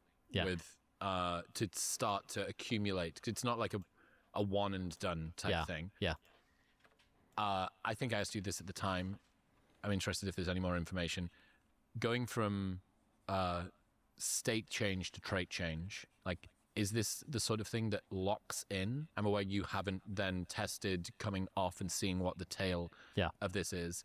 But the same thing goes for sauna. Yeah. Are you just fighting entropy with this? Is it something that you just need to do? Or is there anything? Because I think there's I certainly know in me, if I look at a therapy or a modality or whatever, and I find that there's no carryover. Yeah. I feel despondent. Yeah, exactly. And I'm like, fucking hell, like I've just found this new thing. Here's another thing I have to do. Does that make sense? Yeah. I mean, it's because both you and I are on the other side of the entropy curve. You know, like the deal you want is youth, right? Like when you're 12, you just keep on getting better. But once you cross over into your slow down. Exactly. Like they just every day they get up and like shit's just better. You know, so like, but yeah, you and I are both on the other side where we're on this irreversible decline, and so yes, you've got to keep it up. But like one thing people are not aware of with HBot is it's the best skin rejuvenation therapy in the world. So a lot of people better than red light, better than microneedling, everything. Like better than the vampire facials, better than any laser. It is because if you look at the data on the biopsies of it rebuilding collagen, elastin, and reducing senescent cell, it basically remodels your entire skin. It's not just face. Like every layer of skin you're remodeling is really remarkable. Like if you look at people, like if I see people now, I can tell a signature of HBot skin. Like it's very, very clear to me what it looks like. And so it happens. So yeah, that's the other thing is like a lot of women, who really care a lot about skin, HBot. Getting the fucking HBot. Yeah, I mean, then if you pair, like the best banger protocol is to, for skin, is to pair the best devices with HBot. So you do like a surface level, like a 1550 nanometer to resurface the skin for like spots, wrinkles, stuff like that. Then you do HBot and you can accelerate the healing. Is that microneedling? Is that what you're referring to? No, it's just a laser, like a 1550 nanometer laser, where it's like, it's a very, very benign laser. If you do it right, it has lower risk of like pigmentation issues. For wrinkles, spots, just like for texture. Yep. And then you can do a deeper device like a SOFWAVE, SOFWAVE, where it's ultrasound, where it's 1.5 millimeters below the dermis. Yep. So you hit top layer and underneath the dermis. So you're rebuilding collagen and the entire scaffolding of the skin. And then you do HBOT, and then you accelerate the healing. So you basically do more sessions in this. Yeah, so that's like... You do an acute like skin rejuvenation thing and then fuck up. That's the best way to McKenna, do it, are you still here? She's outside. I think I did soft wave because I went to your dermatologist in LA. Which one? Fuck, I can't remember the lady's name. It was in... That was why I had a mustache. I grew a mustache because I needed to get rid of my facial hair. Because they needed to do that in order to be able to... I'm almost certain it was soft wave that I was doing. Was it like... it felt like a... cigarette burn that never actually got to a burn. Exactly. Yeah. Like you're being singed by like a hot metal iron. Yeah, but it never actually peaks to the... Yeah. It was a really interesting lesson in... and the... Blowing the cold shit. Yeah. It was a really interesting lesson in pain, because what you realize is you ride this crescendo for the people that haven't seen it. It's literally as if someone was to put something really hot out on you. And when that happens, there is a swelling, there is a crescendo, but it usually peaks at, you can almost hear it, right? If you ever put alcohol on an open wound, that it like goes like that. But it doesn't ever get above a 6. Or so. So if she did, if she set the settings to 3.5 joules, which is the lowest setting, then it gets pretty tolerable. If she goes to 4.2 top end, because basically it's a total energy per area. I think I had it at around about 3. I think she had it at 3.6, 3.7. So I was being a weenie. Okay, so like, if you have the 4.2, where it's basically like it cuts down the number of pulses by 30%. If you want to like zip through it, goddamn that is so painful. No, thank you. Oh man, it does. It just feels like a red hot iron. I'm all right. Singe the face. No more, thank you. You mentioned there about sort of vascular health and blood flow. Obviously, we started talking off about nighttime erectile stuff. For guys to improve blood pressure, vascular health, and then I guess downstream from that, the impact on erections, erectile dysfunction, beyond like nighttime stuff. What have you come to learn about that? What's the protocol for a guy to improve that? Yeah, so I guess like I would say to people listening, like maybe the thing that's most interesting is when I started this when I was 42, I was pretty beat up. Like I had eaten sugar cereal as a kid, soda, like, downed 70 grams of sugar, like daily, canned foods. I did the entrepreneurial grind, right? Didn't sleep. I was depressed for 10 years. I was overweight. Like I did all the starting things, behind the 8 ball. like all the bad things, right? And so I'm 42. I'm pretty beat up. My aches hurt. I'm losing my hair, and so I didn't really know what could be done. I'm really shocked by how efficacious this entire thing has been. Like I'm just really stunned that the body really has this capacity to bounce back no matter how bad things are. And so one, for anyone listening who needs hope in their life, it really, like the body is too far gone. Totally. Like I just don't give up. The smallest of things can have the biggest yields. And so have hope. And then 2 is I've been jamming on this for 5 years now. My markers keep on getting better. And so we still, like, I've aged, past 5 years in time, but I'm still hitting new record highs in like nighttime erections, in fertility markers, in my speed of aging, in my DNA, in my telomeres. Like all these things are improving as time is passing. Doesn't seem to be a ceiling. So like, I mean, on the grand scale of things, I suspect these are like, this is not going to get me to 200 years, right? Like it's not on that kind of scale, but still like in how I feel as a person, like I do feel extremely energetic. I feel very clear-headed. I feel my mood is very stable. I don't get irritated. Like I'm just kind of cool with existence, which is like, for me, that's the marker of health, like that. So 1, hope. 2 is, I think it's really worth the investment of this stuff. Like just paying paying the discipline to do it consistency. And then that last thing is you don't need to do what I do. Like you don't need to chase these expensive therapies. You don't need to do HBOT. Like the basic stuff has the dividends. And so I want people to feel hope and not discouraged. I want them to feel empowered, not like, damn it, that's out of reach. Because it really is. Like it's within people's reach. And I hope intimidated. I hope they walk away feeling like, damn it, I can do that. Like I'm going to do it. I can do that. What are the big moves? We've already said sleep, and you've given a good breakdown there. If there was a top 3, top 5, however many you need for, okay, the Pareto, 80% of the results come from these things. What are those things? Yeah, so first I would frame this in a moral philosophy. So I'd say, if... Believe. Well, yes. First, like, your most prized possession is agency. Nothing values more than your agency. And right now, most people's agency is compromised. That they are not the architects of their life because they compulsively scroll, they compulsively eat fast food, they compulsively do all these addictive behaviors. And then when pressed on it, they rationalize it as virtue because they're trapped. And so I would challenge everyone here to say, like, reclaim yourself. Don't do anything you don't want to do. And that the enemy is the motherfucker who's trying to get you to do something that is not in your best interest. Fuck them. That is the enemy. And so, like, that gives you real moral power. Don't be puppeted. Now, once you have that principle, like, I'm going to set my bedtime. I'm not going to doom scroll. I'm not going to eat that fucking bag of Skittles, right? Like, I'm not going to eat the fast food. It's poison. They're going to trick me into thinking it's a treat or something. You're like, but like, that's, I think, for me, the boundary conditions of, like, how you create the kind of energy state of, like, I can do this and I have a moral will to do it, not just because of self-help, but I'm fighting an enemy. I'm overcoming adversity. I'm a man standing on my agency, or woman. Like, that to me gives it the juice to, like, I have the willpower to do it. Okay, now that we've got the moral framework, what are the tactical things? Yeah, so once you have agency, you want to reclaim your willpower. You need to have juice in the tank to say, like, I can make decisions, that I can do it. So one is you want to master sleep. You want to build your entire life around sleep. That is very counterintuitive, but you want to plan when you go to bed, when your wind down routine is. You want to set strict rules. You want to plan your lighting. Like, again, like, you can choose your archetype, whether you're really regimented, whether you're, like, more flexible, like, whatever your thing is, but just build your entire life around sleep.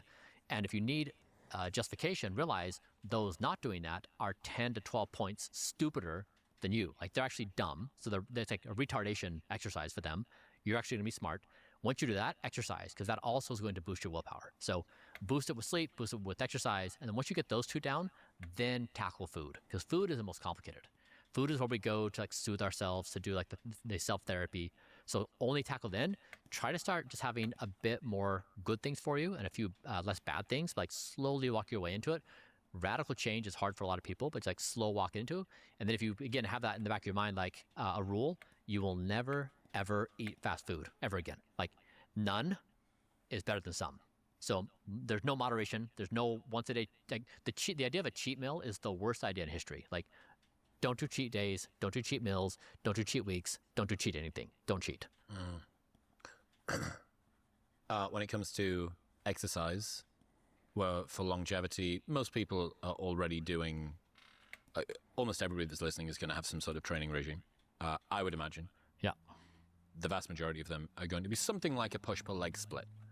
And maybe other people are runner boys and runner girls.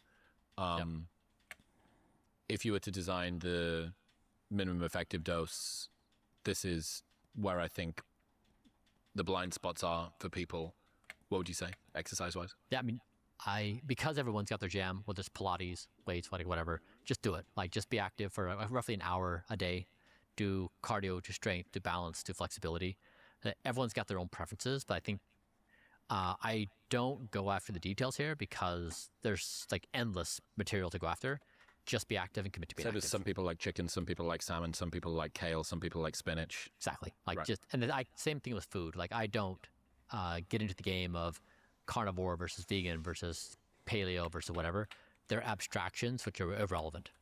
Eat what you want, measure your body, make sure you're good, and then fine-tune yourself. Like, I have a Don't Die Food guide. We tried to look through all the scientific evidence to say, what are the very best foods in existence with the highest value evidence that you can put into your body? So we just said, by a power law perspective, here's what I'd put on, so I can share that as a plate. Yep. Outside of that, like, do your thing. Like, just eat what you want, just measure your body, make sure you're good. Right, okay.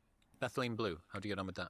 You know, I stopped it because I started 25 milligrams a day, and then, it was conflicting with, we started a therapy doing altitude training. So you take your blood oxygenation down to 80%, So we did it, and the two have conflicting mechanisms of action, and we realized it on day 3. So we're like, we better stop methylene blue to do this other therapy. So, okay, is methylene blue? It's like nicotine derivative, right? Or it's something to do with nicotine? I mean, it's a synthetic dye. Initially, it was built because the surgeons wanted to see like where they're actually in the surgical body, but it was actually FDA approved for what was it? I'm forgetting now. Yeah, it's FDA approved quite a while ago. But overall, we don't think that's really. We don't think it's worth it. Okay. As a therapy. Okay. Yeah, it's more for like mitochondrial health. Okay. Brain health. Testosterone. Yeah. Testosterone, the fucking hormone of the 21st century. It is. What have you come to learn about testosterone? Yeah. So I'm in like the 700s naturally. So just by doing all the basic stuff. What were you when you started? Do you know? I guess like when I was 42. I don't know. Right. Need to look at my data. Yeah, but if a man is low on testosterone and the natural approaches are not addressing it, it probably makes sense to do something about it. Like being low in testosterone just has really negative consequences. So, yeah, good one to watch after. What are the ways to intervene naturally? Well, what are the biggest needle movers that you've? Yeah, I mean all the basics, right? Like sleep. Like I think poor sleep, 4 hours of sleep a night will knock you down something like 10 to 20% on testosterone. So like really big drop. Less of a man again. Yeah, like high status status. So then sleep, exercise, nutrition, like all the basics. I don't think there's a lot of proven supplementation that can move the needle. I think without getting into pharmacology. Yeah, I think people have played a bunch of stuff. If I'm not mistaken, I'm not sure the clinical evidence is very strong there. I need to look at it. I guess I have never had low testosterone, so I've never had to look at supplementation as a means to do it. So I guess I would be cautious, and my knowledge is limited in terms of like the true evidence for clinical interventions. The thing that's interesting around sort of male hormone, I imagine it's the same for women, but I don't know anything about them. The relationship between, it's such a fucking like balance beam of LH, FSH, testosterone, free T, SHGB. It is. There is no. It seems to me total fucking white belt. It seems to me like one intervention is not one intervention. It starts to roll away into this domino effect. Yeah. So talking about, I want my testosterone higher. It's like, well, do you? Yeah. Do you? Maybe your FSH needs to. I mean, people that go on enclomiphene or HCG chronically. What is it? So like 20% or some big percent of them talk about that inducing depression. Yeah. And you go, okay, so you're worried that you had low energy because of your low testosterone, and you tried to take a like exogenous solution to create that. So I'm going to kickstart my own production by using these compounds. And in the process of doing that, I've made myself have depression, which almost certainly made you fucking low. Forget low energy. You got low mood now. Yeah. And so, yeah, be careful how you intervene with that. Yeah. I think that's very true. Yeah. It's like I guess the way we thought about it is we approached this holistically. We just said, our frame entirely is scientific evidence, just like what does the body of evidence say to do? And we took the most powerful molecules in the form of foods, supplements, and then lifestyle, sleep, diet, exercise, and then therapies, sauna, HBOT, and we just said like take the very best high performer ones, put it all into one package and do the entire package.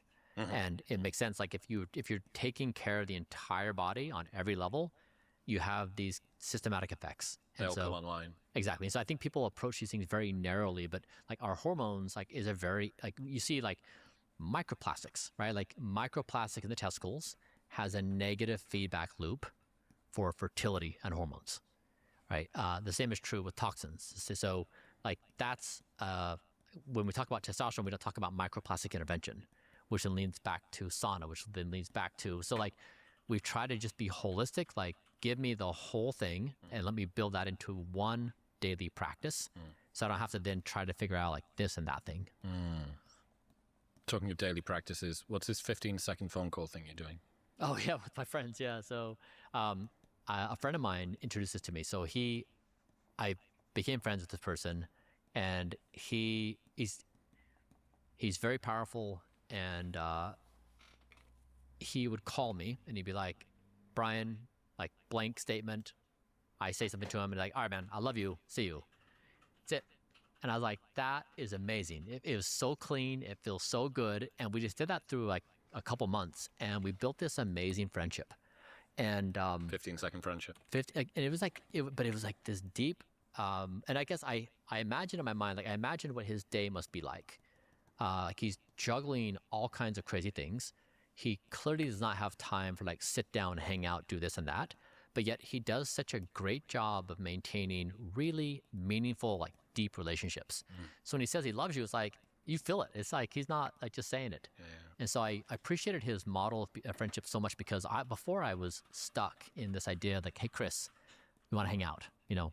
It's a big deal. Let's fucking Airbnb. I'll book a week off work. Yeah, it's like a 4-hour thing, right? Versus calling you like, hey, man, like, what's up? How you doing? And like you can answer because you know I'm not going to be on the phone for 20 minutes. Yeah. Right? I mean, I did this series, Life Hacks, on the show when I first started, and we do one every year now at Christmas. And back in the day when that was one of the big thrusts of the show, we'd often get asked, okay, what 500 or 1,000 life hacks that you do? What are the highest impact ones? The first one is always sleep with your phone outside of your bedroom. But it's an instant 10 to 15% improvement in quality of life on that one thing. So that's actually before sleep. Let's take the charging cable outside of your bedroom and put it in the kitchen. But the second one was text your friends when you think of them. Yes. And this is my equivalent of the 15-second friendship. And it's just, hey man, like thinking of you, hope you're well, like miss you, whatever. Or a photo that you think about your friend and you find an old photo and you send it. And it really speed runs friendship. You become tighter friends with people who you've known for less long than people that you've known longer that you don't do that with or don't do it with you. And I really loved it, and it really brightened my day, and it felt like I was doing something good for someone at a very low cost. It was like high impact, it was high leverage friendship, right? It's like very, very low investment, very, very high impact. A little bit of a giggle, and it keeps it going. Exactly. And the other thing it does, which is, I guess, a hack from my world of running nightclubs, it's an idea of assume familiarity. Yes. So assuming familiarity in this context is most people that don't know each other particularly well have this sense that any text has to be super verbose. Hello, dear Brian. I hope that you and the family are well. I must congratulate you on the da-da-da-da-da, as opposed to like funny meme. Or whatever. Hey man, thinking of you, hope all's good. Whatever, right? Like, not even, you can take it a little bit too far and it sounds a bit entitled or a bit like brusque or like sharp. Expectant. But if I'm like, dude, love the YouTube video, by the way, I'm an AH-bot, how long am I supposed to breathe it for? Like, that's, thank you for fucking consuming my shit and for the respect. By the way, here's the thing. We don't need foreplay. Right? Let's get into it. I mean, since we hung out in Prospera, we've been doing that, right? Like, and it's bullshit. No talk for 3 months, and then and then no talk for 3 months, and then and I feel as fluid with you as I feel with any friend I've had for any duration of time. Like, we get each other, like we're on the same wavelength, we understand what's happening in each other's lives. It's like most of my friends, I'm really surprised. Most of my friends who are powerful and successful and famous are lonely, right? Like they work all the time. They have work relationships, but the amount of time they have to be down and hanging out is so small. And so if you don't have some mechanism to create deep friendships, like, and time is not you can't use time. You have to use something else. Yeah, and it needs to be a longer lever to be able to get that to work. And so I've just been surprised that people have this perception that they always perceive others like they must have it all, but loneliness is a real thing. And so I guess, again, I say this for those who are listening. If you feel lonely, right, understand like your pattern is pretty similar to other people's patterns, independent of resources or position or power status. The people at the top of the tree are struggling with the loneliness just as much as and you. So, I mean, and this is the cool thing is like when I talk to my friends and like they'll disclose that, and like it's a really, you have to be, it's a scary thing. Shameful thing. Yeah, it is to actually disclose that. It's like, I don't have any friends. Like I had a friend of mine connected me with a celebrity today, like one of the A-list celebrities in Hollywood. I said, talk to this person. I said, why don't you come over to my house? We'll do a don't die dinner. Get 10 or 15 of your favorite people. Come on over and like, I'll do this whole thing. And I explained it. And they said, I don't really have any friends. And yeah, it was like just such a shocking moment because like they are epicenter celebrity. And one, it was cool. They just said that. And two, I was like, amazing. So like, I will put the group together for you. Come on over. We'll have a great time. But yeah, just like so people realize it's a very common thing in our modern society. So nothing to feel ashamed about or feel bad about. Like you can make these corrective actions by doing like small things like voice notes, quick calls. And also by making the bar so low, if you swing and whiff it, and this person doesn't actually really want to be friends. Yeah, exactly. Whatever, doesn't think you're cool, or they're too busy, or whatever the fuck. They're they're not ready to be friends. Yeah. You haven't invested anything. No. You know, you met somebody, you sent them a few texts, like whatever, like it doesn't matter. I was just going to loop back to that thing I said about the emotions piece before.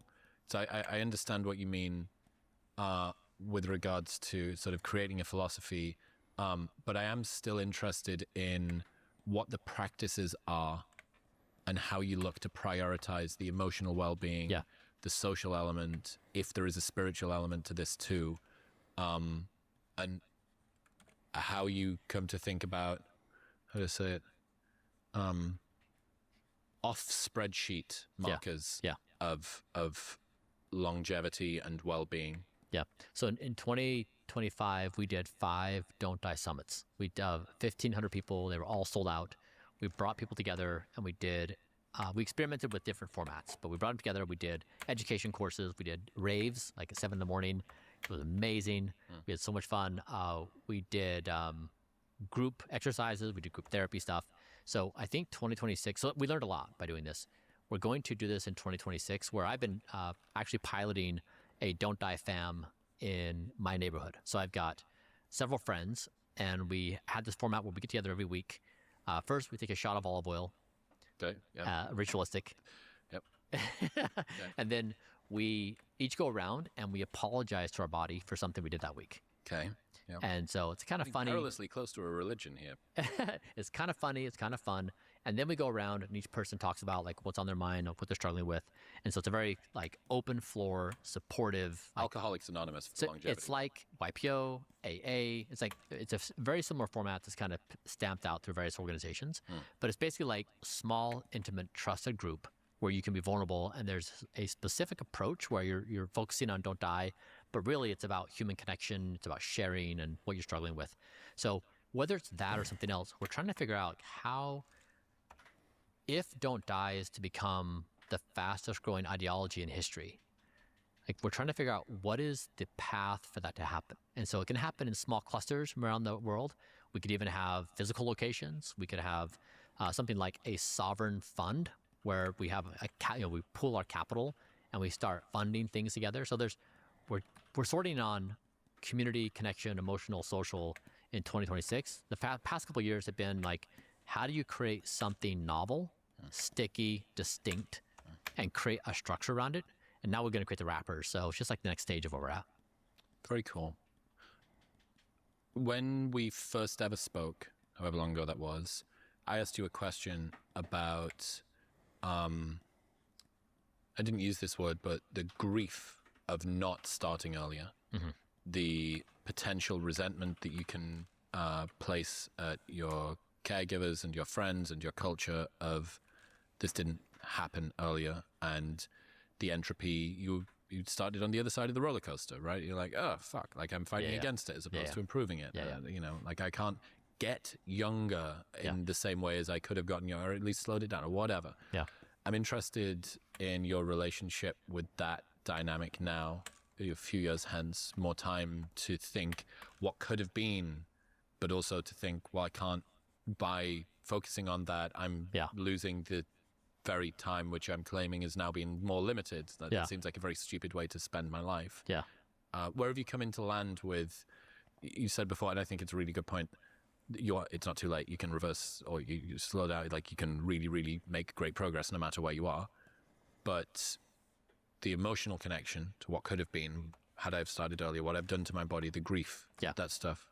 What's your relationship with that like now? I mean, as you might guess, you know, I view this question through the moral frameworks, right? Like basically the premise of the question is that I'm in a low status position because of these preceding events, you know, that I didn't I didn't have parents that knew health and wellness when I was a kid.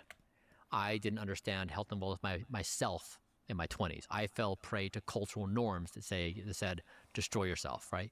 And so the way I'd evaluate any person answering your question is, how skilled are they in taking a low status position and converting it to high status? Like, how do you flip the question for me to find virtue in my place and attribute, charity to what's preceded? Because really, it never makes sense for a person to wallow in grief. Like, yes, it makes sense to reconcile, like, be honest, like, we can acknowledge that may have been a mistake. We can contemplate, we wish it wouldn't have happened, but really, you don't want to sit in negative emotions. It's just not good for you. You don't want to beat yourself up. And so you can either take a step where you say, I'm reconciled, I'm neutral, like I'm fine with it, or you can say, I'm going to invert it. But that's what I've really learned more than anything in my life. This is what I try to train my kids is, don't be subject. Don't lose your agency and be subject to pain that is self-induced. You can choose how you feel. This is kind of like Viktor Frankl's Man's Search for Meaning, right? He's in the concentration camp, and he's like, I'm not going to let these conditions determine my state of mind. I'm going to choose that state of mind myself. But that's really ultimate agency. And so I'd take your question and I would invert it and be like, this is the most interesting time in the history of 4.whatever billion years that we've been on this planet. I am so fortunate to be alive right now. And I'm like in my 40s where I'm still like in my prime, and I can have a meaningful impact on what happens to the human race. Like, that is a possibility. So I wouldn't trade anything under any circumstance to trade the position I'm in right now, because it's the coolest moment in the history of the human race. And so, like, quick inversion, and now I'm like, damn, pretty cool. I'm pumped about the situation. My shoulders have relaxed a little bit. Yeah. I remember you tweeting a while ago. Do you think you're gonna die in a super ironic way? Of course, guaranteed. Yeah. How's that not possible? Like, it's for sure. I mean, like, so this morning when I was coming here, like, I was opening a glass jar of sauerkraut, fermented sauerkraut. I popped it and it sliced my fingers in 3 places, bleeding all over the place. And I was like, what if I die from like a glass bottle of fermented sauerkraut? Like, wouldn't that be just like beautifully ironic? So yes, like, I hope it's spectacular. I hope it's really something epic and not something lame. Sauerkraut would be a cool way to go. I mean, I guess like, you tell me, what would be like an epic, like, oh wow, what hits the timeline where you're like, okay, like, ready to go with that? That would be cool. I mean, sort of car action, a 70s action movie rolling down a huge cliff would be, that seems like a pretty cool way to go. Certainly not being the passenger of a plane where the pilot decides that he's sick and he just wants to crash it into a mountainside. That would suck. Something that's just me. Something that I don't want to take anybody else with me. If I'm going to go up in flames, like, hit by a bus, but the bus goes on. Yeah. Like, like caught in the act of adventure, right? Like you're doing your thing, you're pushing the boundaries, you're in your happy state. Eating fermented foods. Yeah, like I think of Shackleton, and I think of his going through the Antarctic and their survival to that whole, like, they were all ready to have a noble death. Yeah, like, we wouldn't have found out about it. They would have been gone to history, but still, they were, I like that kind of I love those stories. There's a book that you may love if you like Alfred Lansing's Endurance, which is the best retelling of Shackleton's Crossing, I think. There's a wonderful one called The Forgotten Highlander by Alistair Urquhart. It's a British soldier, Scottish, captured by the Japanese, bridge over the River Kwai, forced labor, Hiroshima bomb blast, like everything. And then I read Unbroken, Louis Zamperini. So I never even know, because I'm not American, right? Yeah. So I would get Shackleton and I would get Alistair Urquhart, but I'd never get Zamperini. Yeah. I didn't even know he existed. And he like meets Hitler at the fucking Olympics, and he goes through all of this stuff. So if you like Unbroken, dude, The Forgotten Highlander will take your head off. Cool. Yeah, Unbroken, that broke me. I mean, like, he's like on his raft getting shot at from the Japanese airplanes, underneath the raft getting eaten by sharks, back on the raft with bullet holes, like, and that's like on day 142 of not eating food. Like, it's, and the dude's eating all the chocolate. And you're like, yeah, you ate all your best mate, still all the ate chocolate. all the fucking chocolate. Yeah, dude. Those stories to me are wonderful. I ruptured an Achilles in 2020 playing cricket, fully British, and asked a couple of friends that had been through some sort of similarly traumatic injuries, big fuck off severe thing. Yeah. And they said The Obstacle is the Way by Ryan Holiday, Forgotten Highlander by Alistair Urquhart, Ross Edgley's book The Art of Resilience, which is about his swim around. He was the first person to swim around the UK. Oh yeah, I've heard 6 about months. that. It was 6 hours on, 6 hours off. Yeah. And then Amazon Prime documentary called Resurfaced with Andy Murray. Andy Murray's a tennis player, Scottish tennis player, loads of Scots. And he gets a hip replacement. That lateral movement means that hips really get tested in tennis players. And he's aging out a little. And they try and do rehab, they try and do surgery, it's just not working. And really the only solution, I think, is maybe a ceramic socket with a steel joint. But it's not meant for like high impact sport. It's very smooth and very reliable, and the outcomes are great, but not if you're pushing it to the sort of steel up against ceramic, like fucking porcelain or whatever it is. It's not going to last that, or maybe it's not. And it's just this journey of him going through it, and he's working in his house, like just obsessive, just so like unrelenting.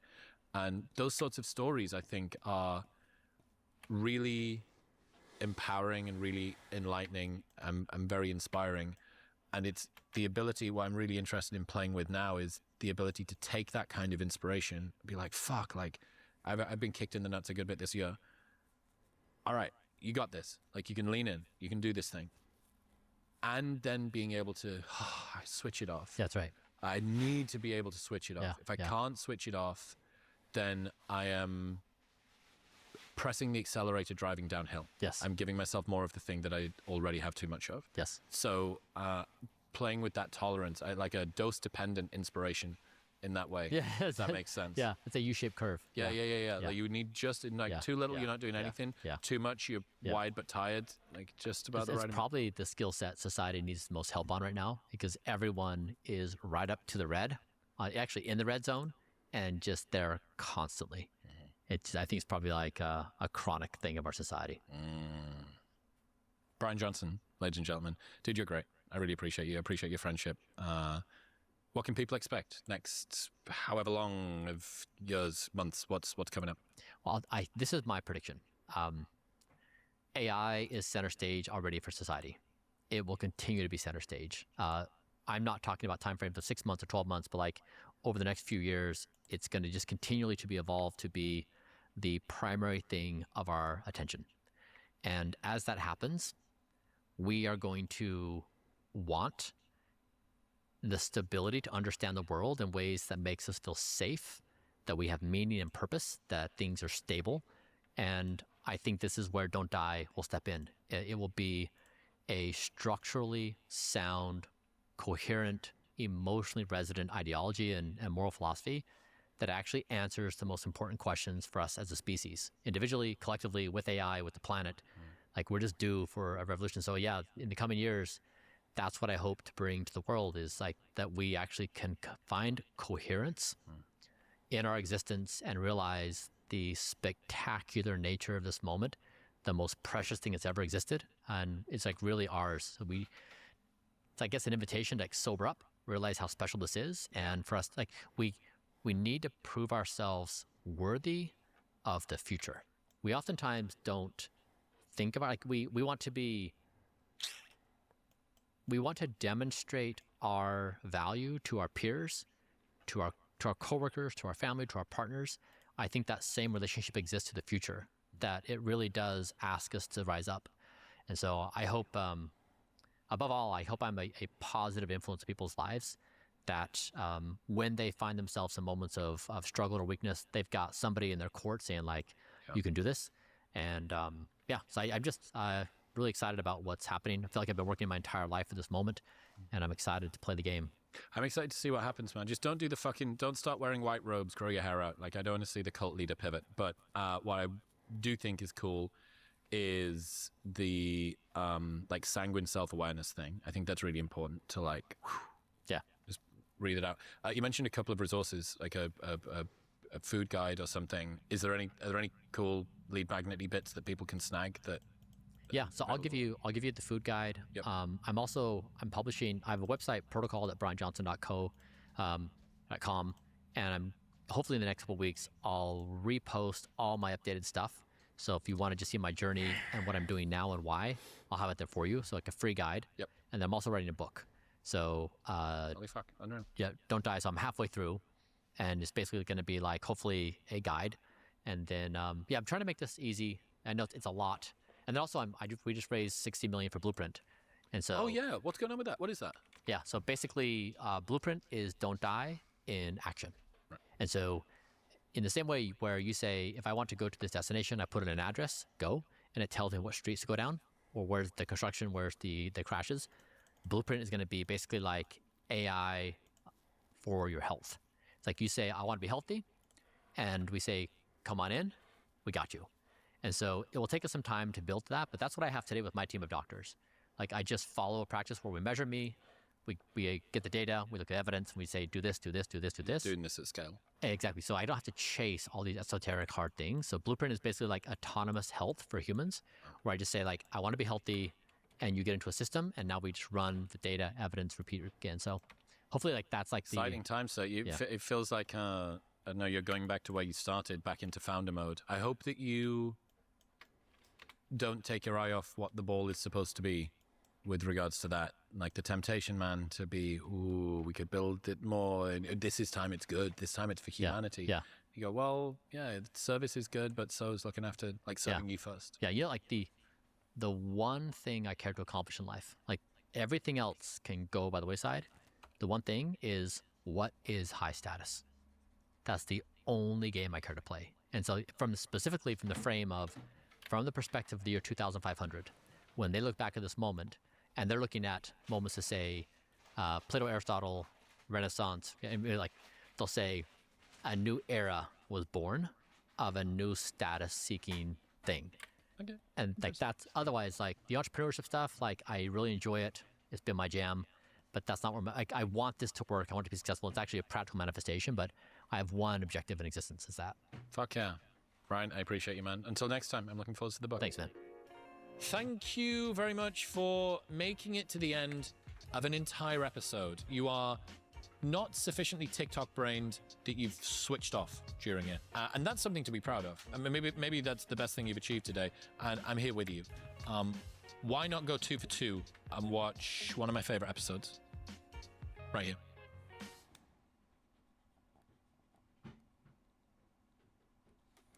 Bruh.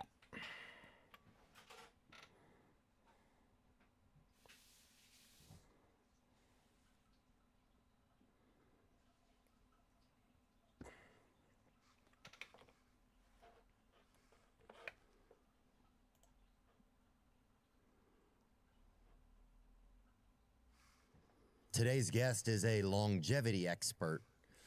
He's a health advocate. He's basically his own guinea pig. You know, he's kind of the Dr. and Frankenstein in a way. He's an entrepreneur. He's been experimenting on himself, trying to beat the final chapter, the coffin. Yep, he wants to live forever, and we're going to learn about it. I'm grateful to have a conversation today, which we got to do quickly because I think he's got to be in bed at like 4 p.m. I'm very happy that he's here. Today's guest is Mr. Brian Johnson.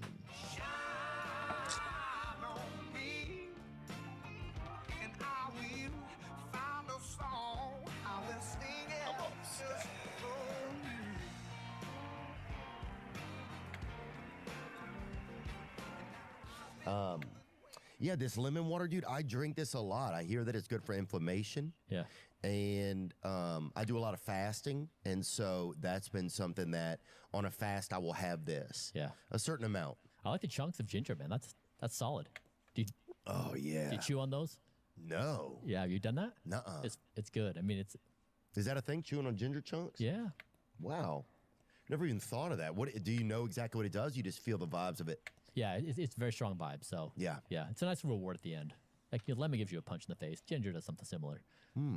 Yeah, maybe I'll throw one in the old. You feel better after doing it though? I just feel like I'm on. I have a plan and then I'm sticking to it. So much of life is like that. If you like, kind of doesn't matter if it works, but like it's like a thing. It's structured, planned. Kind of does the thing. Yeah, well, it starts to give me a little bit like of integrity with myself, and it becomes kind of a pattern. That's been one of the toughest things, I think, for me, and I would guess probably for most people, is just starting a pattern sometimes, you know? Yeah. I feel like that's kind of been one of the things. Then it keeps you from the negative patterns. Yeah, well, it's like, if I know if I have this to do tomorrow and it's a positive thing, then sometimes it's like if there's something negative the night before, or I'm like, I can't do it. I already have a commitment, Yeah. But it has been tough. I go in spurts where sometimes it's better than others, but honoring like commitments to myself, having that and just building that integrity that I know I'm going to be here for myself every day. Yeah, that's been a challenge for me. It's gotten better over time, but it's been that's been probably one of my tougher things. I would imagine it might be for a lot of folks. Yeah, like the disconnect between like what you want to do and then what you actually do. Yeah, which is like the human condition. It's like what our existence is defined by. And like how big is that divide probably determines if you're happy or not in life. Yeah, I think you're right. I mean, that's one of the things that I think about the most is how far away am I from what I would like to be doing, what my behaviors would like to be. Yeah. Where are you at now in life? Like, I mean, you've gone through various stages. How would you assess now? I think like with work and things like that have been good. That stuff has been good. I think on the wellness side of like probably emotional wellness, I've suffered with like I've dealt with like a lot of like connectivity disorders, like relationship stuff, commitment, like probably wishing I was making better choices with my like dating and social life at times, and sometimes if someone will show interest, I'll have to see what's there. Whereas sometimes if I know it's not even a good fit, So that's probably been one of the tougher things. It's probably been my emotional addictive behavior. Yeah.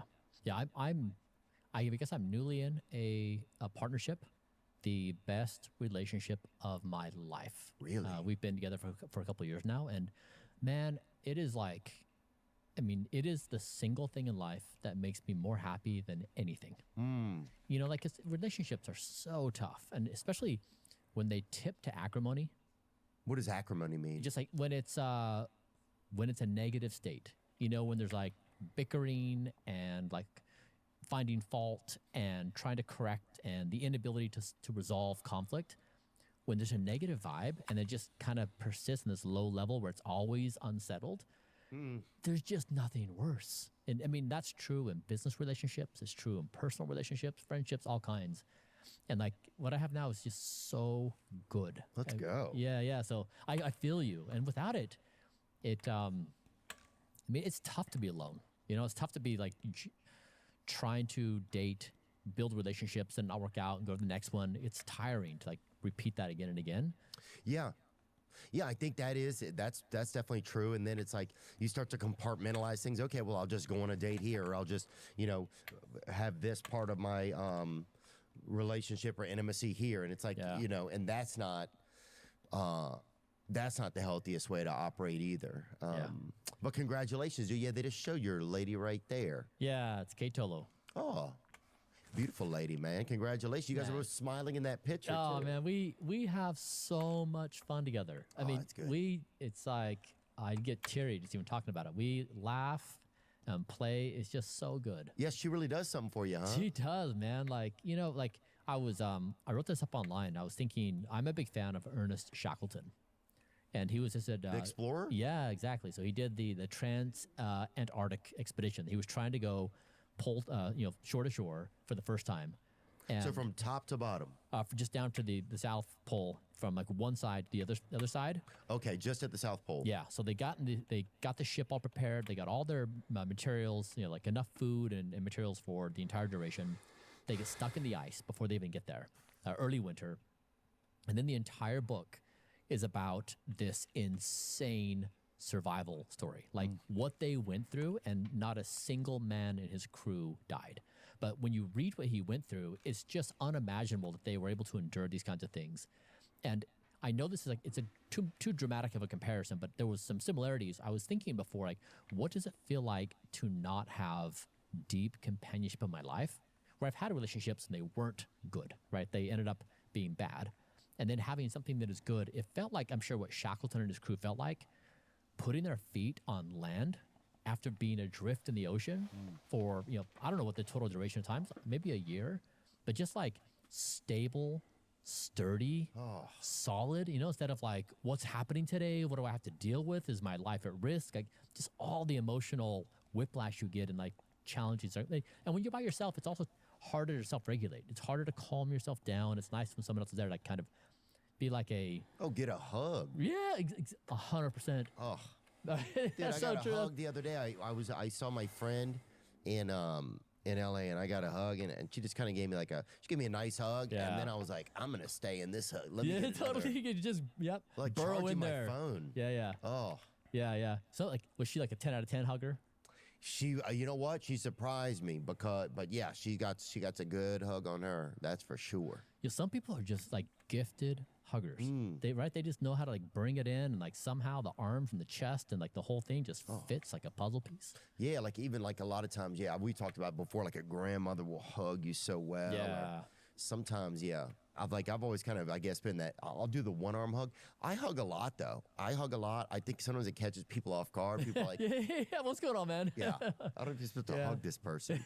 But open up a hug bank. You know what they should do? Yeah. Those places where they had pay phones before, they should have somebody stand there, put a quarter in their pocket, and they got to hug you, you know? It's like one of the most underappreciated things. Yes. Relaunch the hug. I think they got well, I think we're ready for it.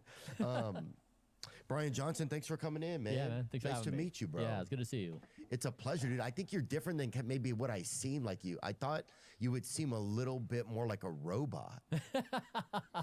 You know, I get that so much. I mean, I've had several people approach me like, are you AI?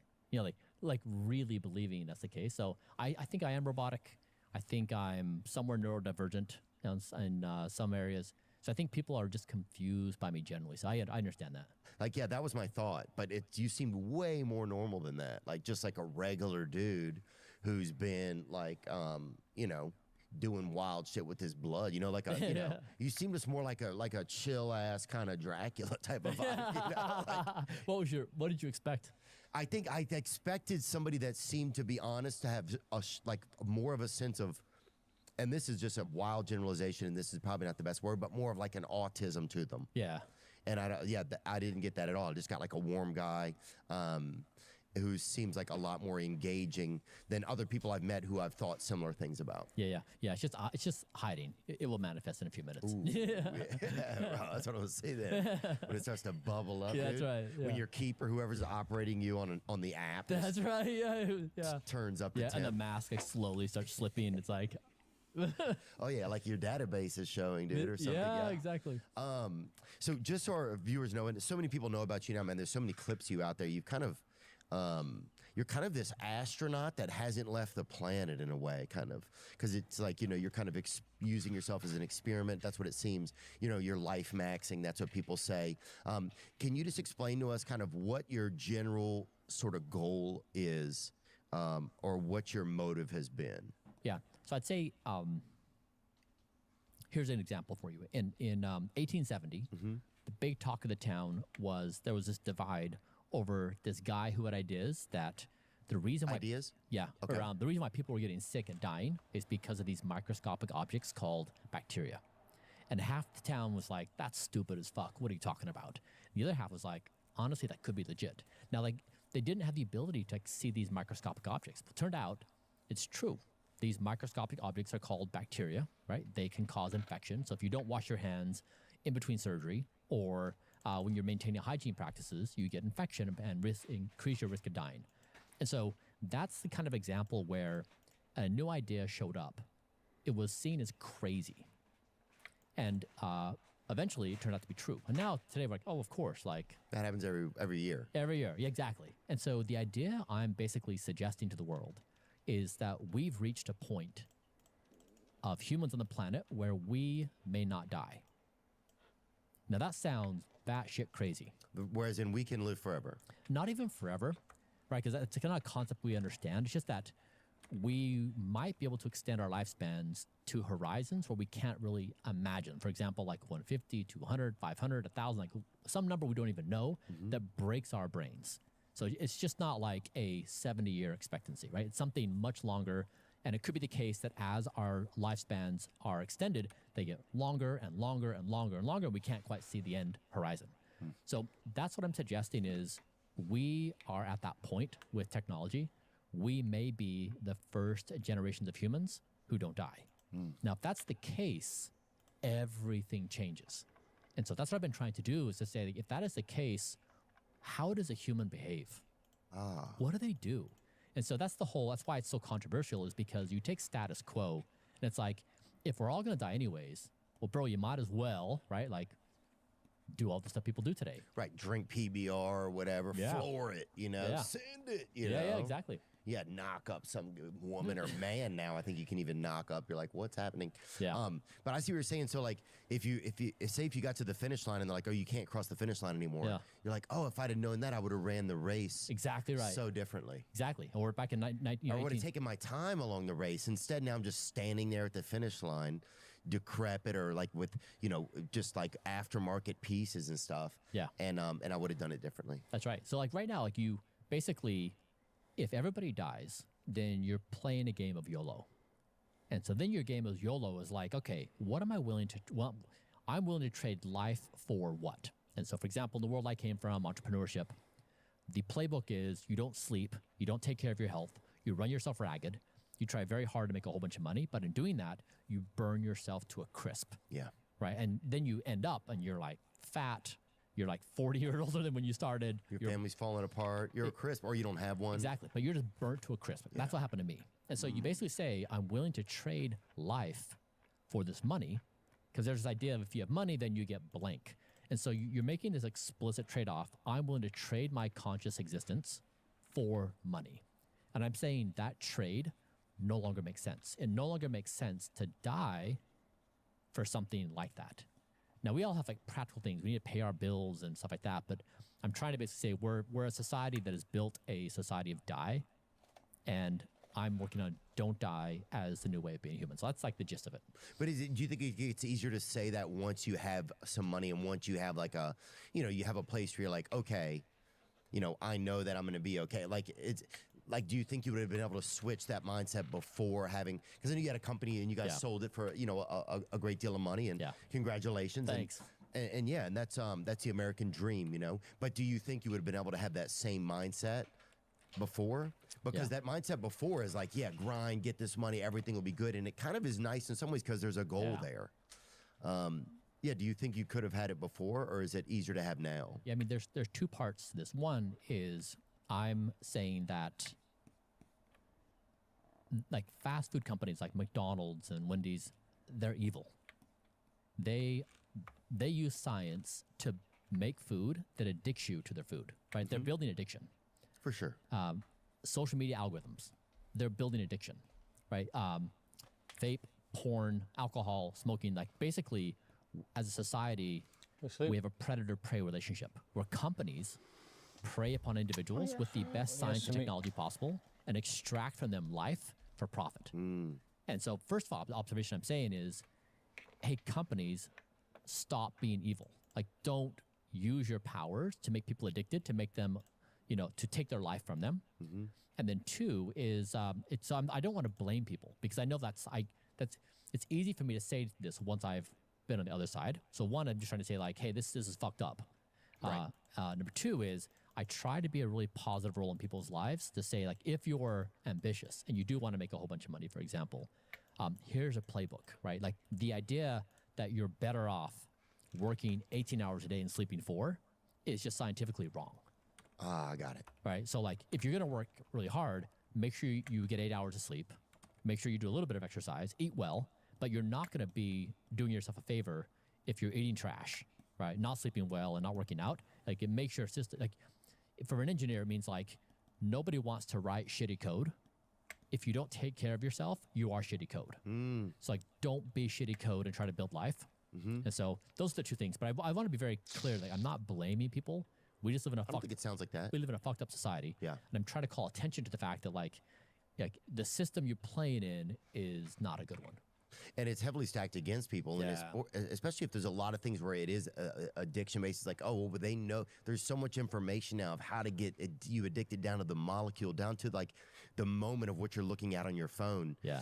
That it really is a war.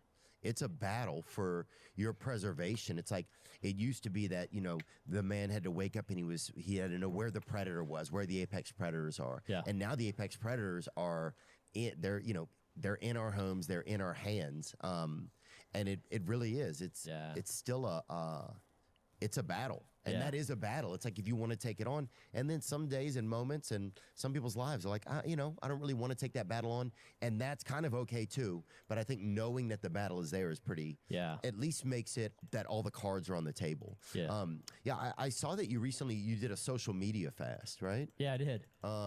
Take me through some of that. What was that like? Yeah. So I love social media. I think it's so much fun. Like we have great stuff on X. It's like you can't even scroll through X without finding something that's great from Brian Johnson, and a lot of it's really great information too. Here's the post right. I did a 40-hour and then a 70-hour social media fast. I've come to believe that social media is pollution. Yeah. So first of all, in watching your Netflix specials, like what I love about watching that is you can say anything, right? Like the shit you talk about is so unhinged. Like literally, there's like no bound. Maybe you've got material where you're like, probably shouldn't include that one, but like I couldn't detect it. Oh yeah, Right. I like just saying shit. And so like, that's what you're supposed to be able to do. Exactly. So like, what I love about that is the elbow room you have. Right. There's like when you look at existence, you say like my goal is to entertain you, and I have all this open space. But then when people don't have that, when you don't have comedy as the outlet, and you're playing in society, people sit in a very narrow box. They feel like they can only say certain things. If they step outside that, they get punished by the tribe, right? Like for whatever reason. And so what I love about social media is it just has enabled me to create elbow room. Like I posted nudes of myself, like we did the the plasma transfers. Like we basically have done enough things. I did magic mushrooms on a live stream. Yep, that's what really made me think, oh, I really want to talk to this guy now because he's going into other realms. Yeah. And before we get into some of that, what were some of the findings from the social media fast, or do you think it was long enough to notice anything? It was. Honestly, it was kind of life-changing. I did one fast that was 40 hours long, and then I did a second fast that was 70 hours long.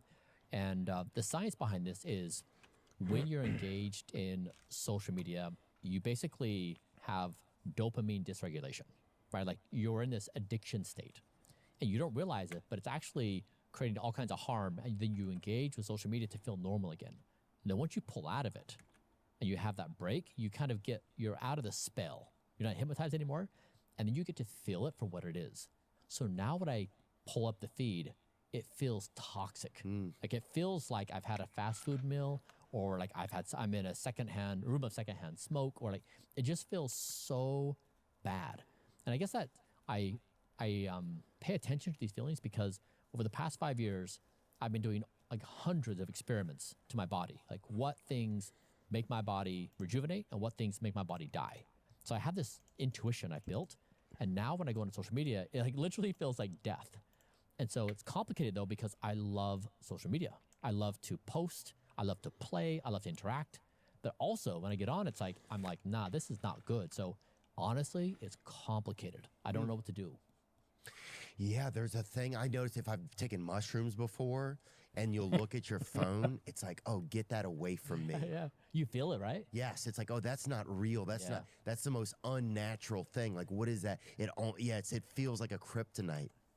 Or if I've done ayahuasca or been on ayahuasca and you're coming in and I see my phone, or I'll get home and turn on the TV, I'm like, oh, get that thing away from me. That is something that's just resonating like something dark. Yeah, isn't that interesting? Like in those moments when you feel sober, it's like you can viscerally feel it. Yeah. But then once you get in there and you kind of play around for a while, you lose that sensitivity and you feel normal again.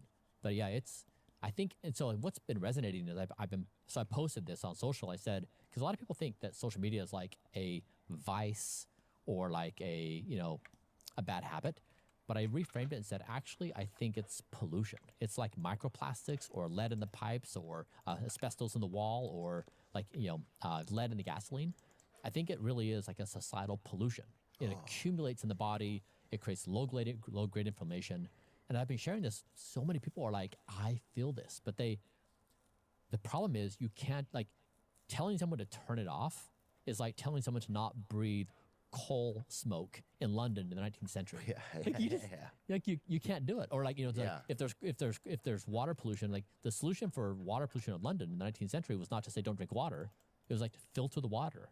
Right. So I think the solution here is like, I propose this, that if people could build AI to basically create a layer of protection between me and the internet, me and the social feed, extract out all the performative metrics, extract out all the garbage, all the slop, and like give me the goodness. But I want someone to, like, it'd be cool if someone could build social media into a longevity therapy versus like, hey, actually having a cigarette.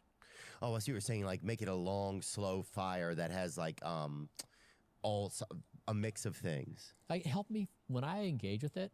I want to feel good. I want to feel like I've drank like lemon water and ginger. Right, as opposed to like having a couple of Cokes. Yeah, Or you slam a bunch of energy drinks and. Oh yeah. Dude, my friend keeps a 5-hour energy drink in his sock. Yeah, I know. Like this is the thing, but there's like, right? People pound like 2 to 3 to 4 a day, like between 400 and 800 milligrams of caffeine, and they like on top of modafinil or something. So it's like, and kids are doing it. Kids will get an energy drink before school. I'm like, what are you? Yeah. Dude, your grades are bad. It's not even performing. Yeah, what are you doing? What are you even doing over there, dude? You think, you just because you're reading the fucking Crucible or whatever, I got to get you another Celsius or something. It says, hey, social media users visibly decline 1 to 2 points in attractiveness, I7. Oh, yeah, I saw you said something that social media even can make us uglier. Yeah, it does. This is the post. Really? Yeah. Yeah, this is good science because, like, when you engage heavily in social media, you have higher depression, higher anxiety, you've got more inflammation, you sleep more poorly. So these are all things that when the body is in that condition, you just look worse. So heavy social media users lose at least a point or two on the attractiveness scale. Like you may go from a 7 to a 5. So yeah, it does legitimately affect appearance. Yeah. And I think everybody kind of starts at an 8. That's what I think. If you brush your teeth, you're an 8. Yeah, you're right. And you're nice, you're like 8.5. Yeah. And you give a good hug, you're like 9. Oh, you're already halfway there. Yeah. And then the rest is just the Lord. And if your parents, if they were 10s. Wow, that's kind of, because this is interesting because I do notice, like, first of all, I'll say to people, I notice this now. I'll say to people, hey, I'm going to go into my phone for a second, right? So it's almost like I'm letting you, it's almost like, I'm going to have a cigarette. It's like the same sort of thing. Yeah. And then now it's gotten to me, sometimes I'm just so sick of watching social. It's just like, I'll look at a few things and it's just like, oh, this isn't doing anything anymore. That started the thing too, is this doesn't feel like it's doing anything anymore. Yeah. And then that the algorithm that somebody's behind it kind of queuing up what is next, it doesn't leave that as much of a whimsicalness about it, you know? That's right. Somewhere over the rainbow, there's a moon. I made up that second part, but what I want to tell you about is when I want to add some Bitcoin to my portfolio, MoonPay is the first app I reach for. Because you don't need to buy a full coin. That's what I love. And the whole process is clean, simple, and easy to understand. MoonPay has also been a major partner of this show. And I've actually chosen to take my compensation from them in Bitcoin. Yep. That Bitcoin will live in my personal MoonPay wallet, and it's fully in my control. No one else has access to it except moi. With the US dollar constantly moving up and down, I think this is a smart way for me to diversify a bit and potentially get more long-term value out of the partnership. Just keep in mind, even though MoonPay makes it easy to buy crypto, you should always do your own research and understand what you're getting into. Crypto can be volatile, and there's always the possibility of losing money. MoonPay is a tool to facilitate your transactions, not a source of financial advice. Trade responsibly. I'll be the first to tell you that when it comes to investing, or when it has come to investing, I was always afraid. I was always afraid to get into the market. I just didn't know when to put my money in. I didn't have enough information. And I didn't even know if I had enough to invest. So many people are focused on where their money is today. Acorns is the financial wellness app that cares about where your money is going tomorrow. And with the Acorns Potential screen, you can find out what your money is capable of. Acorns is easy. You can sign up in minutes and start automatically investing your spare money, even if all you've got is spare change, even if you just got that jangle on you. So sign up now and join the over 14 million all-time customers who have already accountability. Yeah. An EEG study says, one thing I do feel like is that there should be accountability for whoever's making the algorithms. Like, because there's been kids who get affected and then they watch stuff and then they might consider self-harm, right? Or people who you're curious about one video, but then it turns to 7 others, and now you have a strong take about a group or about a person or anything. So it's like, shouldn't the creator of the algorithm, like if I make something and I give it to you and I know it's bad and poisonous, just a little, you should be somewhat accountable, it feels like. I know there's just now a court case, or wasn't Zuckerberg just in court? Yeah, in LA. Here we go. Mark Zuckerberg grilled about underage Instagram users' social media addiction during landmark trial. Not sure what color to make the background, or maybe no color. Year of the Fire Horse. What do they use? What is the color of the year? Red. White.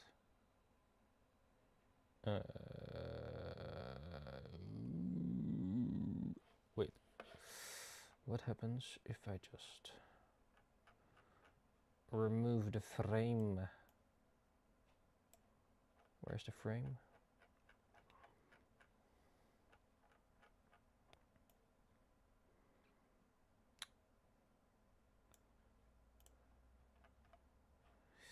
Why is it not boxed? Without the frame,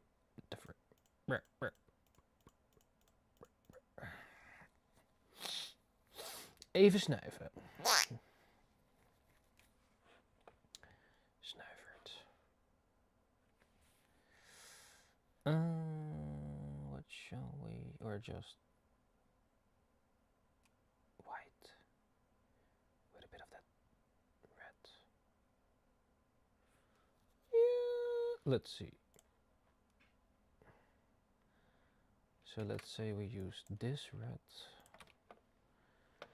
for the outside border.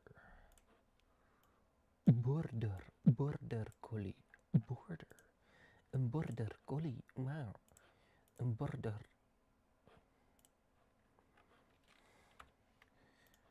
This here. Oh yeah, the guy was talking. In his first time testifying about child safety in front of a jury, Zuckerberg said the company does not seek to make Instagram addictive to younger users, pushing back against claims that the social media app is designed to be harmful to children. I'm focused on building a community that is sustainable. If you do something that's not good for people, maybe they'll spend more time short term. But if they're not happy with it, they're not going to use it over time. I'm not trying to maximize the amount of time people spend every month. Yeah, this is why I was saying that I wanted to reframe, because when people talk about social media, typically the blame is on the person. The person spends too much time on social media, right? They need to be more disciplined. They need to set limits. And when you reframe this, you say, actually, social media is a pollutant. It's like it's some company manufacturing cigarettes or asbestos or lead. Or like when you reframe it that way, it's what you said is this is a pollutant driving society, that it is making society depressed, anxious, lose focus, right? Having all sorts of negative psychological and physiological implications. When you reframe it that way, it changes the blame from the individual to like, you can't reasonably expect people to want to be part of the tribe, to want to be part of a friend group, and then put them in a system like these. Spitter poop. It's like lead in pipes. Water is in the pipes, but also lead is too. So it's like you can't. The solution is not to tell people to get off the phone. You have to do some kind of filtering or something because it's poisonous right now. Yeah. I think it's a great way to say it, yeah, that it's a pollutant, right? And people say, well, just get off your phone. But our society has gotten to the place where it is on our phone. We live in an electronic society, mate. in a digital age. So it's, yeah, if you have a neighbor next door who is a company that's just like blowing, like, you know, those smokestacks that they never that they never had any governors on, and they were just pouring horrible smoke into the air, those were held liable. So it makes sense that these would be too. The case filed in Los Angeles Superior Court involves over 1,600 plaintiffs, including families and school districts, suing Meta, YouTube, which is TikTok and Snap. KGM claims features like infinite scrolling, notifications, and beauty filters create addiction, exacerbating body image, depression, and suicidal thoughts. Yeah. Some of the key moments: Zuckerberg denied Meta aims to addict youth, stating his focus is on a sustainable community where unhappy users won't stay long term. Grilled on underage users and AR beauty filters despite internal concerns, he emphasized balancing free expression and well-being, saying you don't really build social media apps unless you care about people being able to express themselves. I don't know if that's true anymore. You know? You know what it feels like is in physics, there's this idea like a phase transition. So when water is at 99 degrees Celsius, it's a solid. When it's 101, it's a vapor. So just a very small change. It's not gradual, it just snaps. That's a phase transition.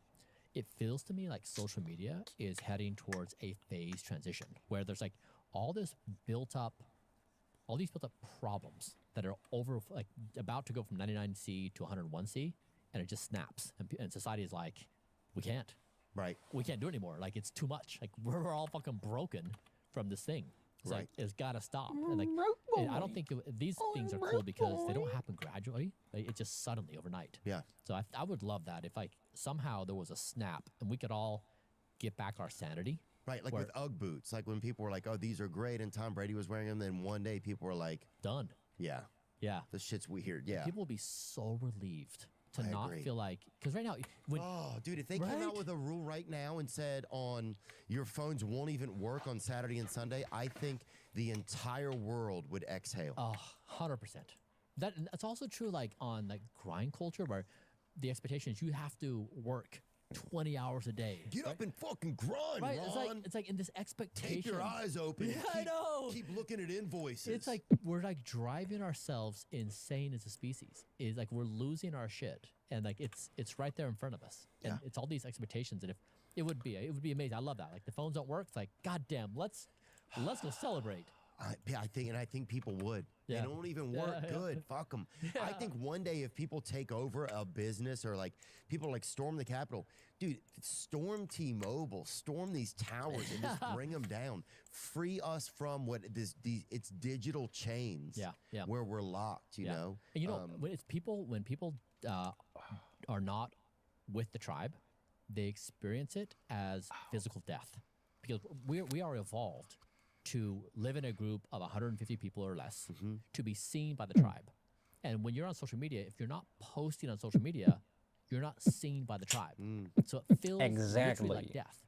That's why you can't just say like, don't be on your phone. Because your body's like, am I dead to the tribe? Right. Do I even exist? Yeah, you feel like that. Yeah. What is death may never die. Do I exist? What's even going on? So therefore, you're forced into this performative existence of like, hey guys, I exist. Remember me? Like, look me over here. Like, remember? I'm part of the tribe. So it's such a violent and abusive relationship of this game that no one wants to play. I mean, like it is fun. Like there's value to it. There's good information. Like I don't want to say there's not virtues to it. But the way it's structured now, it's just like a loss for society overall. Yeah, dude. Well, there's just things that you would miss, bro. Sitting there at home wondering if a chick thought about you or not.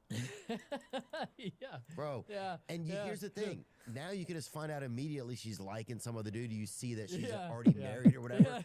But back in the day, you couldn't do that. So you just had to, and you thought that she did. So you were like hopeful and excited, and you would just, you would take care of yourself till the next time you saw her. But now you'll just go see something like, oh, she's out with Rick or whatever. So I'm depressed. Bastard. Now I'm at home. Now I'm not even going to get out of bed. You know, I think just those things. And then the also like the negative effects of just like, if you communicate with all types of people all day, then when you finally see like your spouse or your partner at the end of the day, you're kind of burnt out sometimes, you know? You're burnt out because you've had all this odd connection that's not real connection, but it's some artificial connection. It's like if you've been eating Fritos all day, 100%. and then you get to dinner, you're like, oh, yeah, 100%. this looks so good, but I can't even have any right now. I'm already full of shit. So with this project, we have been basically what project? My project Don't Die. Oh, your project Don't Die. Yeah. So like basically, like the idea is if we are the first generation who won't die, then the goal is like identify things that make you die, and then don't do those things. Right? Try to eliminate them. So what you're talking about, at the end of the day, when you're like, I don't know what it is, but I just feel like shit. Right. Then it's basically the stacking of all these things that make you die. For example, did you know this, that when you walk into a fast food place like McDonald's, you have the smell that you right when you walk in, that is like secondhand smoke.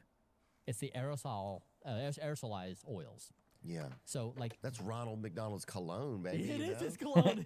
That shit is that's wild. creepy. You know what? That's creepy as fuck. Very wow. creepy. Because he's got that play place in the back. Oh my you god, that is dystopic. Holy shit, I didn't think about that. It is, huh? So like that is one example. So we track 250 things in our society that make me die. And so, and when you go about your day with this project, Don't Die. Exactly. So you guys track 250 things that make you die. Yeah. So basically, when I started doing this, we said, okay, like, are we the first generation who won't die? Okay, let's take that as a premise. Okay. So then I hired a team of doctors, and we got to work. And so we went through all the scientific evidence. We said, like, what does the scientific evidence say about longevity and things that make you die? And then I measured every organ of my body that I could. Like we would go through and say, what is the age? So I was 42 years old when we started. So I said, like, what is the biological age of my heart? Because your biological age can be different than your chronological age. Okay. So for example, like my left ear is age 64. Because I shot a lot of guns as a kid, listened to loud music. Okay. So it's impaired. So we measured all of my organs and said, like, here's my baseline. And then we got to work, like doing therapies and measurement. And so I became the most measured person in human history. There's more data on my body than any human's ever lived. Wow. And so in doing that, we just found out, like, what kills the body? You know, like, do Maybe microplastics harm the body? If so, how? You know, does going into fast food, like aerosolized, does that? Like social media. And so it really resonates when you say you go home, like you don't know why you feel like shit, but after doing this for years, I know why. It's like the stacking of all these things that society has done to make a profit, and then it's just like you're the collateral damage. But it's like we've built a society of die, and that's what sucks about it. So I never want to approach it to say like, hey, you individual, like you get off your phone or you stop doing these things. It's like the system's broken. Right. And that's what's cool about this moment is if we do see this moment is like, this is like 1870, bacteria is present. Do we believe this crazy idea or not?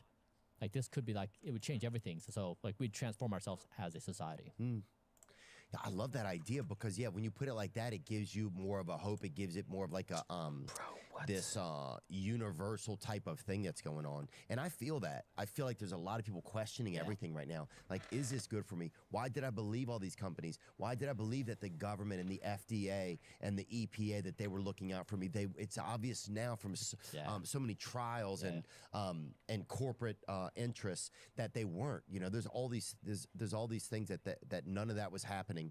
And so now it's back on us. And what do we really want, right? Because we'd put the faith, I think a lot of people would put the faith in the hands of their government and not entirely, but you would just assume that, the food they're letting come into us, into our lives, where we pay taxes to make sure there's an agency that overlooks this, that it's going to be okay for us. And then I think it's at the point now where people, that idea is totally spoiled. So where do we go from here? Are those powers going to try to like imprison us into this space, which also feels like it's going to, they're trying to, because you have like companies like Bayer and Monsanto that are lobbying, like trying to keep all these things in our food and make sure that people can't sue if they do get sick, or is it going to be that there's some sort of a revolution? So I saw you just asked Trevin to pour your coffee into, and that was out of a paper cup into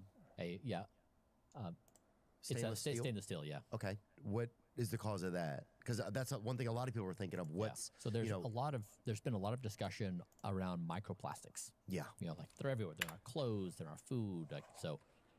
We did this project where we said, okay, can we measure microplastics in my body? And so we did a few things.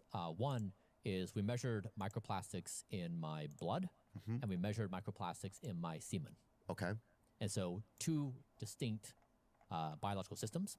And we wanted to look at semen because fertility is really important. And we wanted to because there was a few studies that showed that 100% of tested males men have microplastics in their balls and their semen.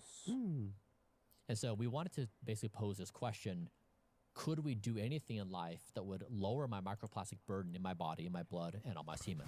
And so we did a few things. Like one is cups they use for hot coffee, they leach microplastics. The heat causes the leaching of microplastics. So when you're drinking that coffee, you're consuming microplastics. And so we did that plus a whole bunch of other things to reduce it. And we dropped my microplastic burden by 87% in both blood and semen.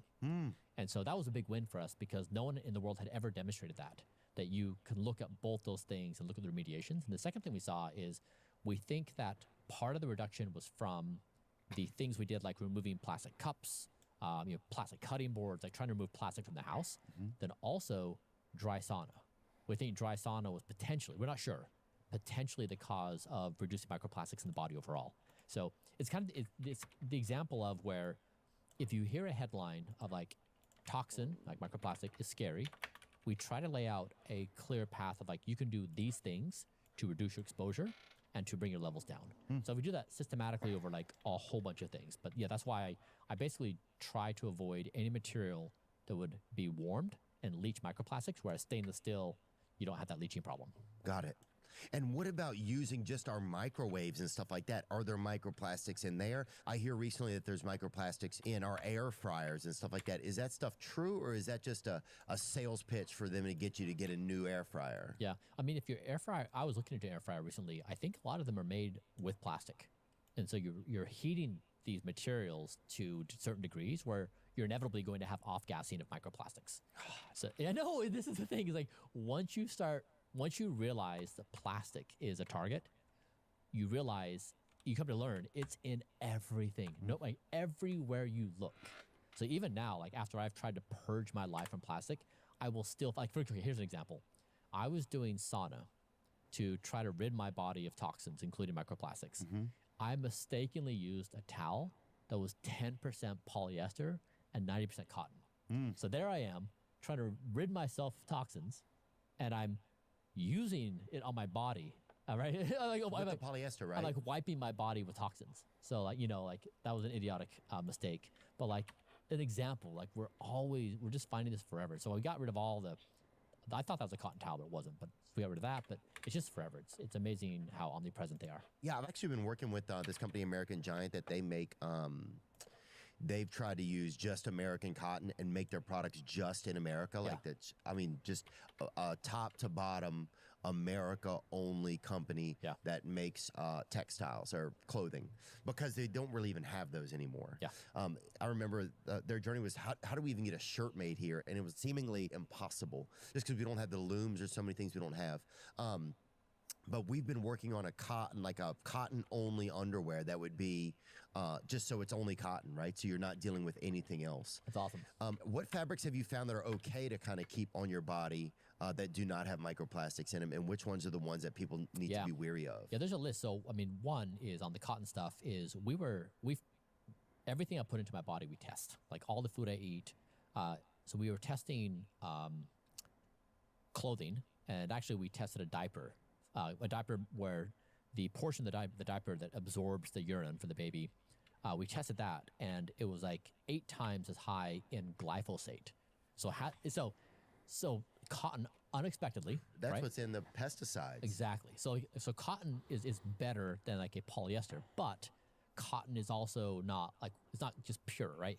So there could be residual pesticides in your cotton. Like how fast does it come out? We don't know. But this is like, this is like dangerous because I think a lot of people listening are kind of like, oh my God, I give up. Like, what do I do? Right. But I want to give you hope. Like you just slowly peel back one layer after another, like chip away. It's okay. Like we'll get on top of this. But just like you just know that there's always these layers. So yeah, so we tested that. And so that's in the diaper. Now there's no evidence that glyphosate can go from a diaper into the skin. No one's tested it. So maybe it is. But if it is, that's terrible. We're bathing our children, we're bathing their private parts in pesticides in these diapers. And so like this is the kind of thing where I'm saying like once you start chasing these paths, you just find out society has built itself for profit. They've not built itself for life.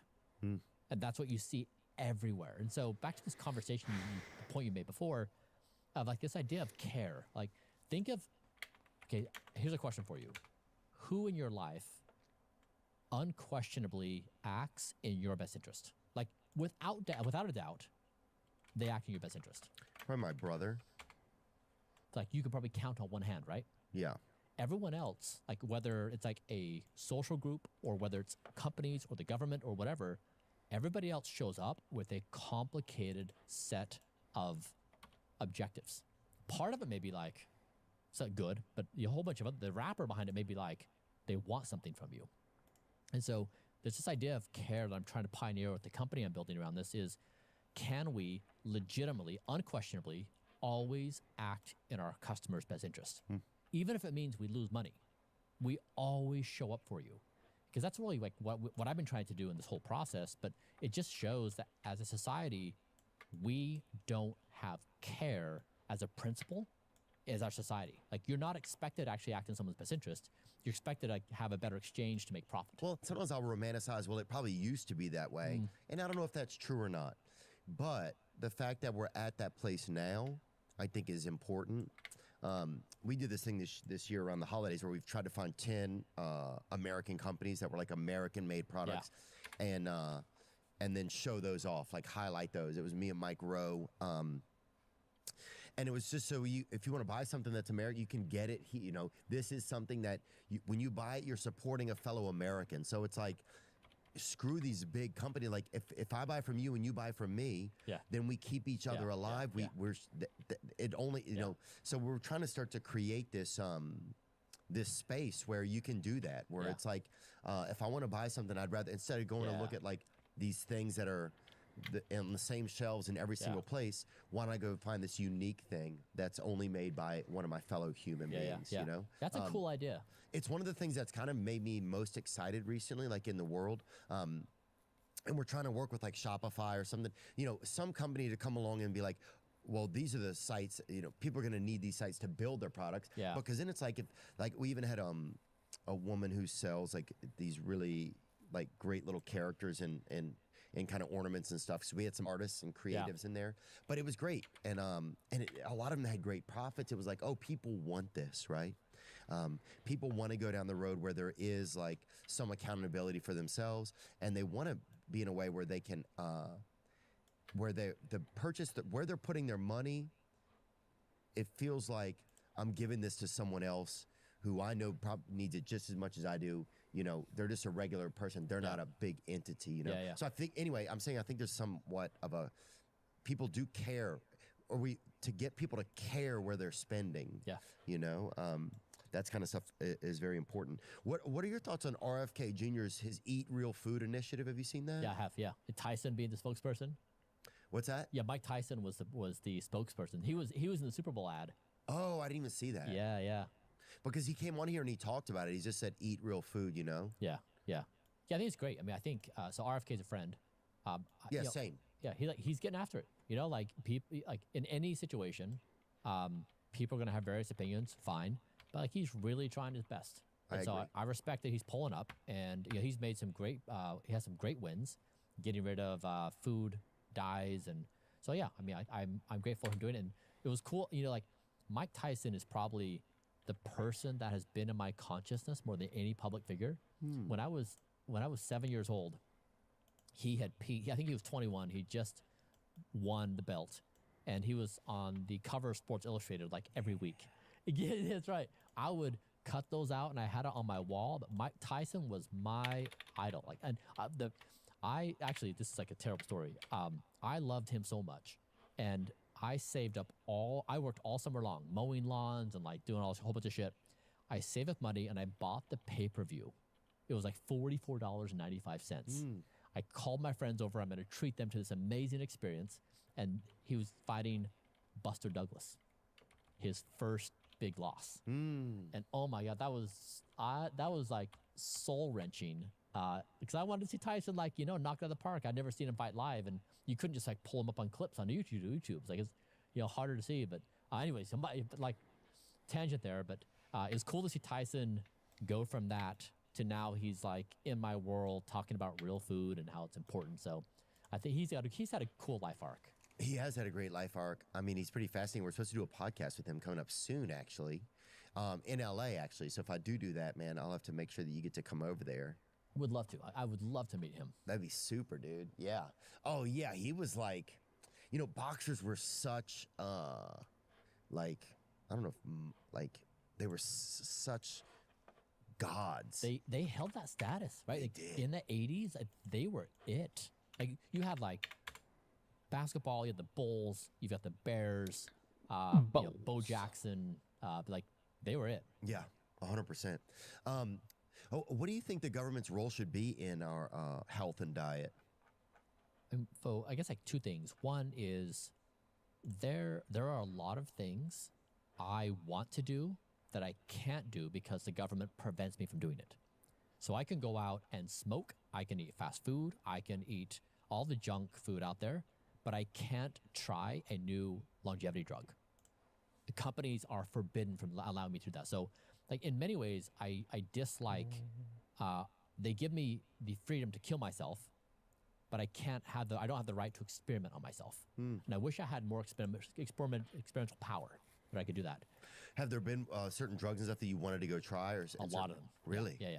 What's one that really kind of, you know, tickles your Benjamin Button? You know? Yeah, that's good. I mean, there's a whole bunch of, there's like probably a dozen. And like, the thing I want to do is I want to accept the responsibility of determining if it's safe or not. Now, if I mess up, it's on me. Yeah. Like, I'll take that responsibility, but I don't want them to say, like, only after, because then it creates this gigantic, it makes sense. Companies go through like a structured process, and they say, it's gone through this process, we give it a stamp of approval. It's like, it's a good idea, like on large scale vaccines. Like, you don't want to ship a shitty vaccine to society. Totally get it. Also, right, on like a N=1, like me scale, I want to do things without their limiting my ability to do it. So it's a really tricky balance because there needs to be some structure in place where as a member of the society, I can say, I trust some entity to ensure what I'm doing is safe, because we're saying the company itself can't be trusted, right? Like, there needs to be like some middleman. Yeah, but like that's the idea. But now the middleman, it feels like, can't be trusted. Exactly. So like, what if we just like take this little wholesale? What we're going back to is care, right? Like, do I trust that whoever is doing something is legitimately looking after my best interest or not? And this is why I'm saying, when you go back to like who legitimately is looking after your best interest, it's not like one hand, it's your brother. Yeah. And so what if we established as a society the principle of care? And now that's hard because you have to do things that are not in your best financial interest. You've got to do things like don't look good. So like, it really puts a different mentality, but also, man, would it be kick-ass to live in that society? Yeah. Where like, if you're going to tell me to take a drug, like, you're not hiding shit. Like, you're not like, so that'd be cool. So. Oh yeah. It'd be so nice. Because imagine also the stress that it adds to all of us. Yeah. It's so stressful now. It's like you go eat a hot cake or whatever, and you're like, is this thing going to kill me? Not today. Yeah. But is there something in here that they're strategizing to kill me 30 years from now? Yeah. To create some new disease in me that then I'll need some new type of medicine. It just kind of, it's a lot of turmoil. What is your kind of daily dietary strategy? Where do you stand with your diet? Yeah. And then we'll talk about like supplements that you like. Cool. Yeah, the principle here is that I am a collection of around 70 trillion cells. Like, Brian Johnson is 70 trillion cells. Over half of those cells are alien cells. They're not even me, they're just bacteria. So I'm like around 30, 35 trillion cells. Is that true? Yeah.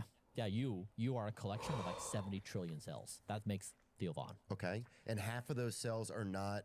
They're not you. They're not natural born citizens. Yeah, exactly. Yeah, they're immigrants. Yeah, so like they're bacteria and others that are hanging out in your ecosystem. And so the question is, like, you know, when it comes to food is just a collection of molecules. So you're taking one set of molecules and you put them in your molecules and you see like what happens. And so we know, for example, when you take fast food, those molecules you put in your body, it does bad stuff. And so with diet, we basically just say, if you have to create a list of the very best molecules in existence that help the body thrive, what are those molecules? So every calorie has to fight for its life. And so that's the first principle. And then two is I don't subscribe to any camp. Like I'm not carnivore, I'm not vegan, I'm not vegetarian, I'm not paleo, I'm not keto, I don't care. I just want to look at the evidence and say, you take a given thing, you put it in the body, what happens? And so my diet primarily consists of a whole bunch of vegetables. I do berries, nuts, seeds, extra virgin olive oil. That's primarily so I'm extremely meticulous because I'm trying to become the most don't-die person in the world. So, but you know, if people enjoy eating meat, eat meat. You know, like do your thing. If you enjoy eggs, do eggs.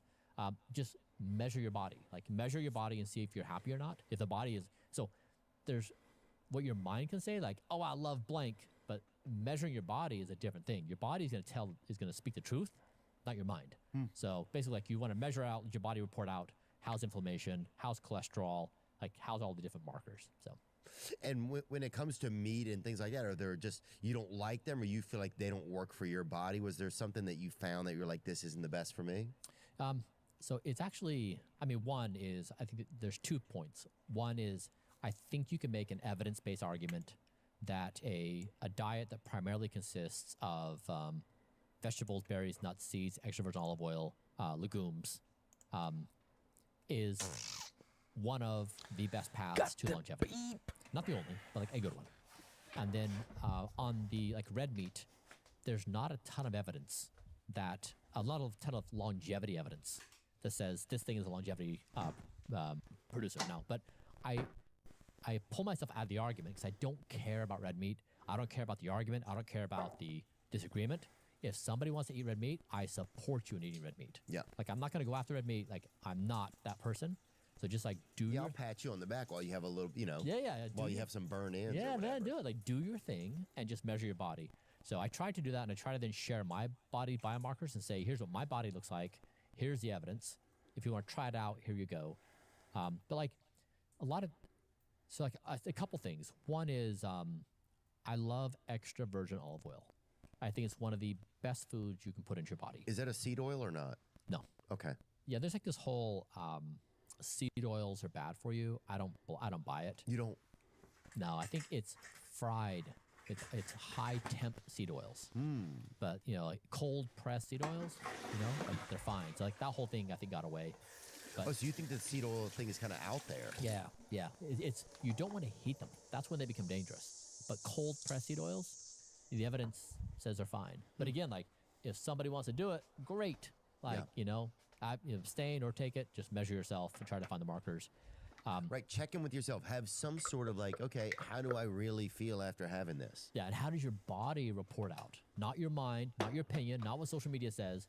Ask your body to report out with biomarkers. Get a blood draw, look at your markers and say, is the body happy or sad? Right. Not each time you eat, but you're saying over time. Over time. Because those like, your body reflects your diets over, you know, a period of time. Yeah. Yeah. But like, the easy ones, like just avoid, there we go. Yeah, this was just saying cooking oils. Not all cooking oils are created equal. This chart breaks down the linoleic acid content in different oils, helping you make informed choices for heart health and inflammation control. High linoleic oils like soybeans, sunflower, and corn oil can contribute to inflammation, while healthier options like coconut, olive, and grass-fed butter offer beneficial fats. But you don't buy into this.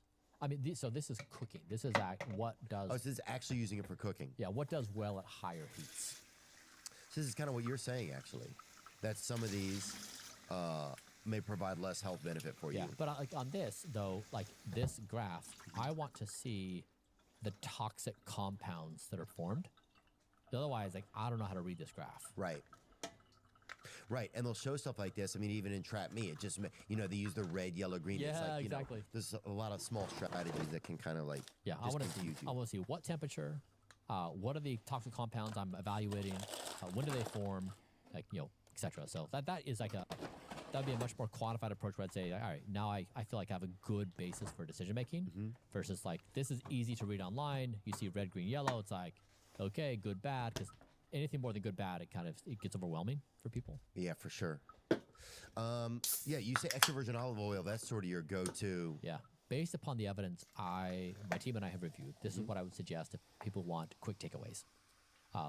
One is I consume more extra virgin olive oil than any food in my diet. It's 15% of my daily caloric intake, but we source it ourselves. We test it in the lab ourselves. It's high polyphenol, has it's the right acids, right constitution. So it's a specific kind of olive oil.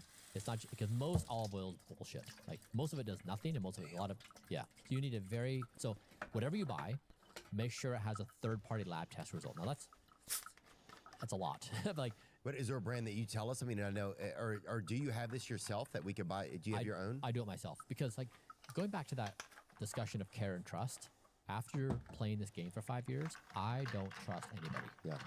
No one. Like, I don't care what they say in marketing. I don't care. I just don't trust anyone. That's how I am. So, like, I want to source it from the farm myself. I want to test it in the third-party lab. So I just basically I did this my whole self, and then my friends were like, I want this too, and I'm like, sure. Yeah, I was about to ask you for something, and this is one you guys have. It's called snake oil. Yeah, we kind of a troll. Yeah. But yeah, it's basically we source from both hemispheres, southern hemisphere, northern hemisphere. We always have a fresh batch. We do third-party testing. It's high polyphenols. So olive oil, and also like I do a tablespoon with every meal because when you eat food, it causes damage to your body. Like a lot of people don't know that. They think like food is like a good thing, which it is.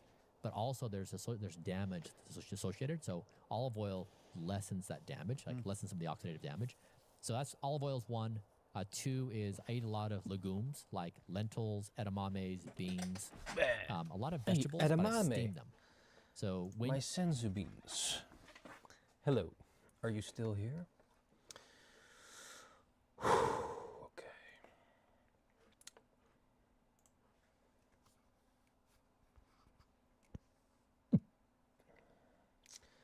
I had to draw something else. What was it again? Or do something.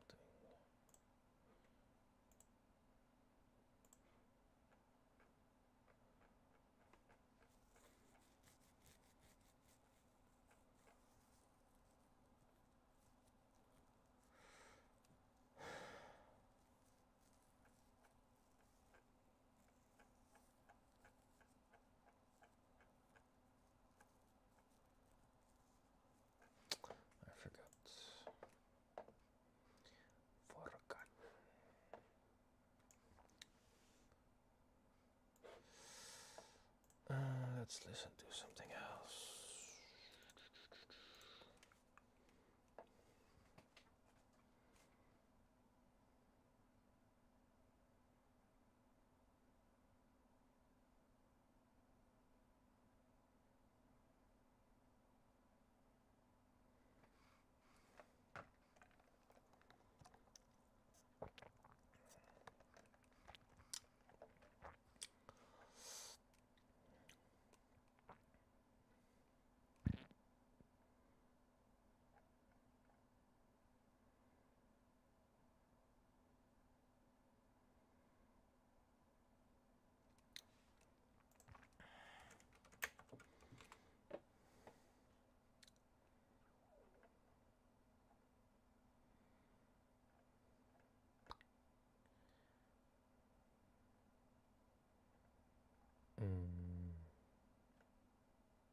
work telling you to do with actions.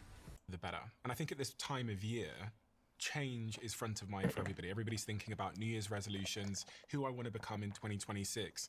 But when you look at the stats, 23% of people quit by the end of the first week of January, their New Year's resolution, the thing they aimed at. Roughly half of people will quit their New Year's resolution, the change they sought, by the end of January, and only about 9% of people will keep their New Year's resolution for the full year. So I guess my opening question to you is, does this time of year matter at all? Is it a useful, productive time to be thinking about change in your point of view? I think the world is split into two camps. One camp says there is no difference between January 1st and December 31st. Like, why wait? It's December 10th, just do it now. And the other camp likes the idea of there being a culturally appropriate moment to stop doing something and start doing something else. Most people need to realize that they're already spending tons of time worrying about the future and the past. They're going back to this thing that they regret. I wish I'd done this differently. Oh, I have rumination about something that occurred. I have a sense of wistfulness for something that I've maybe missed. I'm grief for something that I've lost. And then they're concerned about the future. They think, I'm uncertain about this thing that's going to happen. I could plan, I could try and come up with a solution for this. So you're already worrying about the past. You're already doing reflection and planning, just in a very unstructured way where you don't get to choose when it hits you in the face. This is a culturally appropriate moment, like a scheduling appropriate moment for you to just step in and think, okay, in between Christmas and New Year, people that work in retail, God bless you, people that have got to go back to work and do that thing, but usually there's a bit of downtime. It's a little bit slower. It's Boxing Day, you're chilling out on the couch, and you're kind of thinking, wow, I was here again at mum and dad's house or with the in-laws or whatever. What was I doing last year? What was it like last year? You're already in a little bit of a reflective mode. There is no...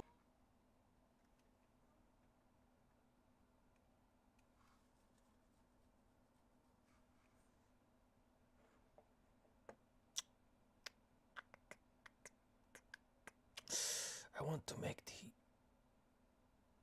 the font better in Photoshop, yes. Save this.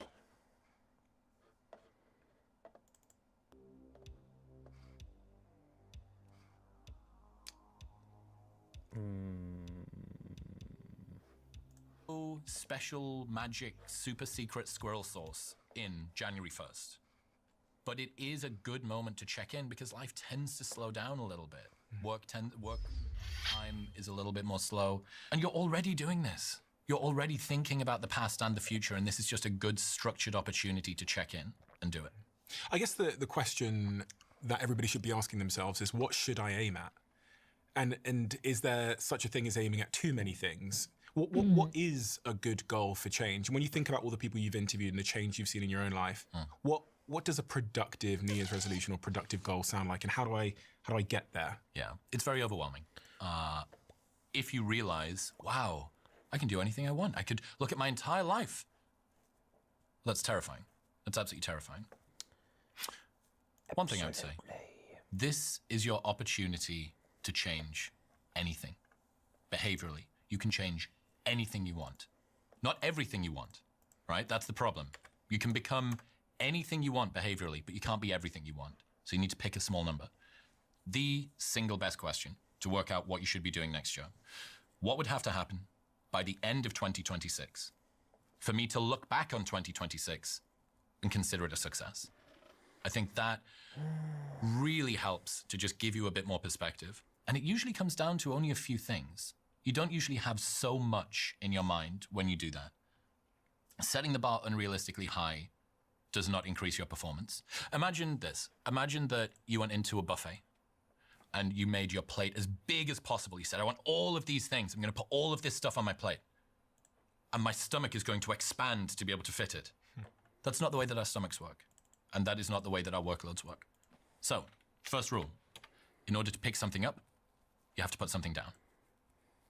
Don't assume that just because you've loaded more onto your workload plate, your work capacity will expand to be able to fit it into your stomach. Like, that's not the way that it works. Make the assumption, I can do no more than I'm doing now. I can switch stuff, but I can't add more in. Maybe you can. Maybe you're going to be able to squeeze your phone time. Maybe you're going to be able to become more efficient, more productive, whatever. But it's safer to just assume this is the pie that I'm playing with. And in order to pick something up, I have to put something down. So that's a really important thing, because at the moment, it's December 29th. I'm full of gusto and motivation, and I can't wait. I'm going to crush it. And yeah, for the first week, maybe you've got that. But if you're using motivation and enthusiasm to work yourself through your goals are predicated largely on a fuel source that you don't have control over. You don't have a massive amount of control over your motivation over a long amount of time. Like, it comes and then it goes. You want something that's a little bit more rigid. So in order to pick something up, you have to put something down. I think that's a really important point, because when we think about the goals we'll start setting at this time of the year, all of them are asking for more time or more energy. Like, pretty much all of them ask for, I want to start running, I want to start going to the gym. Whereas, as you say, that means I'm going to have to take something off the plate. Yep. And we don't think about subtraction at this time of the year, typically. We don't think I'm going to spend less time with my friends. I'm going to cut out Netflix. We think of addition. But logically, there's still just the 24 hours in a day and the finite amount of body budget that we have in terms of energy. So are you saying that I have to create both an addition and subtraction list and make sure that they equal out to zero? That would be optimal. I think one question that you really should be asking yourself, let's go through a bunch of uncomfortable questions people can ask themselves. That could be cool. Okay. How would I spend my day if I wanted to make 85-year-old me as miserable as possible? What is it that I did over the last year that made me right now feel this constriction? Okay. I don't like my relationship with my phone. I spend a lot of time on my phone. I don't like how my mornings aren't very productive. I've noticed that when I'm with my friends, I'm not very present. I've noticed that I spend a lot of time on my own. I tend to isolate when things get difficult. I've noticed that I've got into the habit of not telling the truth when people ask me a question. I've noticed that I've got into the habit of not advocating for my needs when I should do. I don't hold my boundaries sufficiently well. Like, this is why the reflection part's really important. So, what would I do to make 85-year-old me as miserable as possible? How would I spend my day? And in what ways am I already doing that? Well, a lot of those are going to cross over. That Venn diagram is not going to be as far apart as you might think it is. I've heard you ask the question before about if someone was watching this and it was a movie. What's that question? I mean, this question is so fantastic. If your life was a movie and the audience were watching up to this point, what would they be screaming at the screen, telling you to do with your life? They would be, it is obvious, leave the relationship. The job is not working for you. The killer's hiding in the cupboard.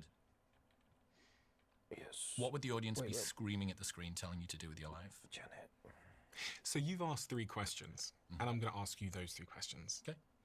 So the first question you asked was about what would have to happen at the end of next year to look back and consider this year a success? So for you personally, I want to spend more time thinking about ideas and less time caught up doing admin. Admin is a drain on me. I don't enjoy emails. I don't enjoy the operations of that sort of stuff. Spend time making?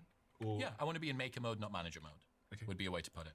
I want to spend more time with my friends. I've been solopreneur, grind, set, pick it up and lift it type thing a lot for the last forever. More time with my friends, more time connecting with people. So that's 2 things. Like, if I can do that, spend more time with my friends and less time doing admin. Now, one of the problems that you have is, and I want to lose 20 pounds, and I want to get my bench press up to 200 kilos, and I want to do this, and it's like, really? Like, do you really, really, really want that? Because when I think about it, I have, like, much more gentle goals. I have much broader goals. And that's the stuff that I think is important to me. And if we think about your subtraction framework, what are you going to have to subtract? Well, what's interesting about those is that actually those aren't necessarily additions. The friends thing is an addition, but the executive functioning thing, the admin burden, is not. So actually that's nice because I want to do less of that thing, which should hopefully open up a little bit of time. What would I need to get rid of? I'd realistically need to get rid of some time sat in front of my computer doing boring admin stuff. I'd probably need to spend less time scrolling on my phone, less time on social media. I would maybe need to make some sacrifices in training as well. If I'm going to go out with my friends a little bit more in an evening, I'm going to have to get up a bit later. So there's some of the trades that we're going to have to make. The other question was around if this was a movie and the audience was screaming at you, what would they be screaming? You're already doing enough. You're already doing enough. Stop whipping yourself into submission, thinking that your happiness sits on the other side of the next set of goals that you're going to achieve. You've already achieved goals that you said would make you happy.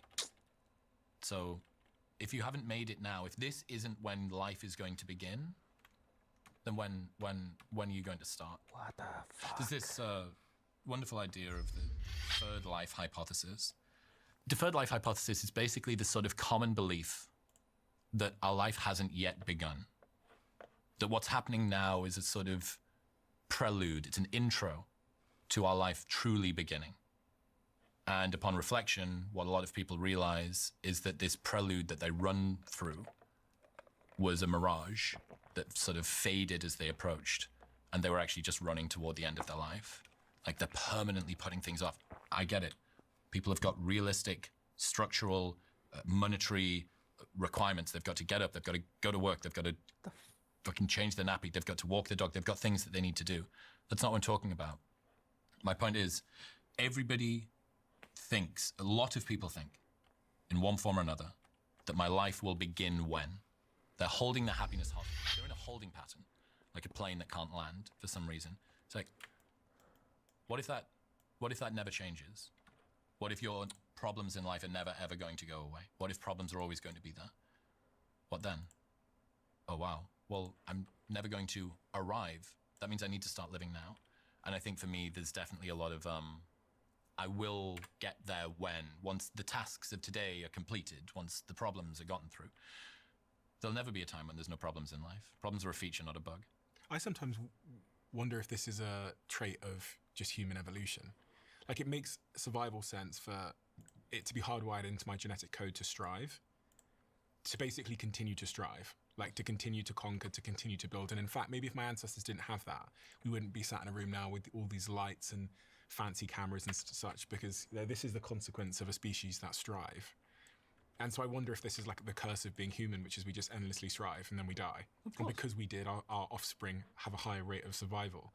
And like when I speak to people from, like East Asian traditions and stuff, they talk about being at peace and being at one and being satisfied and all these things, but it seems so alien to me to be satisfied. I think I live in a dichotomy where I'm like well aware nothing will change my happiness, and then at the same time, I'm completely striving as if it would. Well, of course, that's the human condition. We habituate in both directions. So if your ancestors had been satisfied when they got to a cave, when their family grew and they needed a bigger cave, when what? You don't just go and find one bush, you find a ton of bushes and then you expand, and that gives you additional security. But unfortunately, in the modern world, that causes us with an infinite amount of things that we can do and can chase after. We sacrifice the important for the urgent. The urgent's always in front of us. The email, the next meeting. Yeah. And this is, again, why should anybody care about doing an annual review? Why should anybody care about the new year? Well, you're busy living your life for almost the entirety of the year. And this is one moment where the urgent can just take a tiny bit of a backseat and the important can come through. Who have I been over the last year? What do I want from next year? Every single year is a chapter of your life. The next year, it's chapter 38 for me. What do I want that chapter to be about? Do you think there's a single change you could make to your life that would yield the greatest return on happiness? Like if you could go into your own hardware and rewrite the code a little bit. I think less striving would actually make me happier. I think that a lot of striving and a desire for success comes from a sense of insufficiency. Like, if only the world recognized my brilliance, then I will be validated. And it takes a long time to realize that you don't fix internal voids with external accolades. And the problem with that is it's an unteachable lesson. You try and tell people that money won't fix your happiness problem, or fame won't fix your self-worth problem.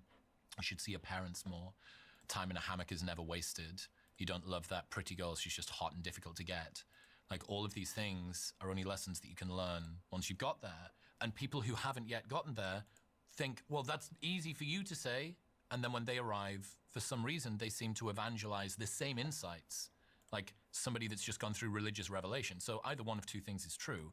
People who achieve a thing are lying about the fact that that thing didn't fix their problems, their internal void with external accolades, because of they're part of some cartel that's trying to pull the ladder up after they've just gotten in.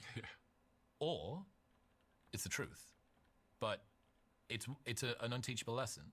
You will not understand that that thing outside won't fix your internal void until you get there. And I actually think, it's a Naval quote, it's far easier to achieve our material desires than to renounce them.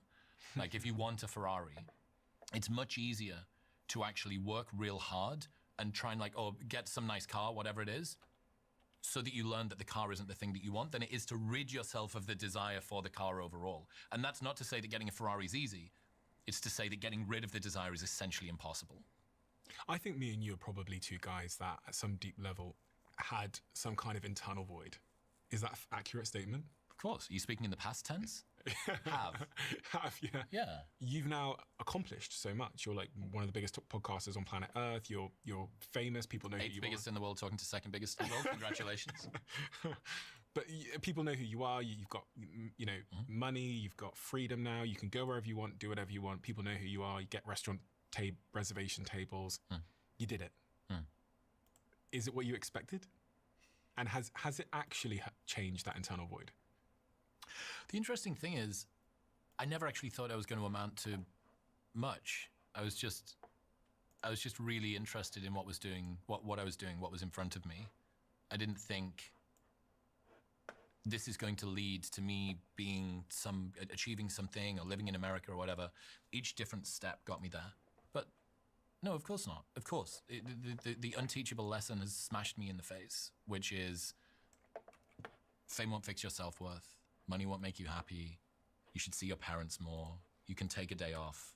Like, all of these lessons, you have to live them to learn them, unfortunately.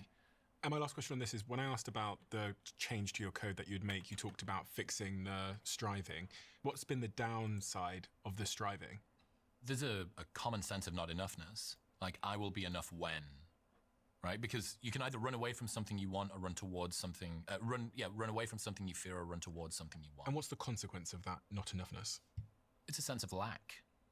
It's also a provisional life. It's putting life off. I will be happy, satisfied, peaceful when. And is that a thought you have? It's more like an embodied sense. You like feel it. Yeah, I very much feel it. It's this striving, it's this pull, it's this sort of magnetism moving forward. But yeah, dude, if your life was a movie and the audience were watching up to this point, what would they be screaming at the screen telling you to do? It's usually a very reliable indicator of where you should be putting your attention. So as we think about next year, the things one should aim at, what I've heard you, I think you said it on the High Performance podcast, you said you're really obsessed with understanding what success actually is. So I also, just before we go into the more practical things, if someone sat at home, and I know people come up to you on your tours and ask you questions like this a lot, if they're sat at home trying to figure out what success actually is for them, is there a framework or a principle or a method to figure out what it might mean for them? I've heard you talk about two ideas which I love, which is the Regent Beta paradox, but also the parable of the Mexican fisherman, which I think both stayed with me in a profound way. Yeah, so 3 things: success, Regent Beta, Mexican fisherman. What success looks like for any individual person is going to be different. For you, knowing that you really want a family, there's people out there that are like, I'm not that fussed. I don't think that that's on the cards for me, and that's fine. Other people might really, really want to put the workload down and step off and go and do the dad or the mum thing. Unfortunately, you can't take somebody else's purpose or success. Like, that's you can't wear it as a suit. It's a bad idea, right? Because it's going to not fit. And wonderful line, let go or be dragged. If something doesn't fit, eventually it's going to hurt wearing it. And that means if you're not careful with how you design what it is that you chase after, you can spend your entire life realizing that you climbed a huge fucking ladder, a very, very long ladder that was leaning against the wrong wall. And you need to ensure that you don't do that. And this is why we need to just sit with ourselves, sit with a little bit of reflection. And that's why this time in between Christmas and New Year, I think, is a really wonderful time to do this. So how do you work out what it is that you want to do? The big picture goals are going to be hard for you to get to. But if you just think 1 year ahead, what do I want over the next 12 months? I think that usually helps you. And maybe you want to be in a relationship. I want to be in a committed relationship with someone who really loves me. Okay? Now we can start to talk about a plan to do that. But you need to have a little bit of silence. It's like a problem with permanently being busy stops you from being able to listen to fleeting thoughts that are in the back of your mind. And that quiet voice is usually the really powerful one. But there's a wonderful line, the answers you seek are in the silence you're avoiding.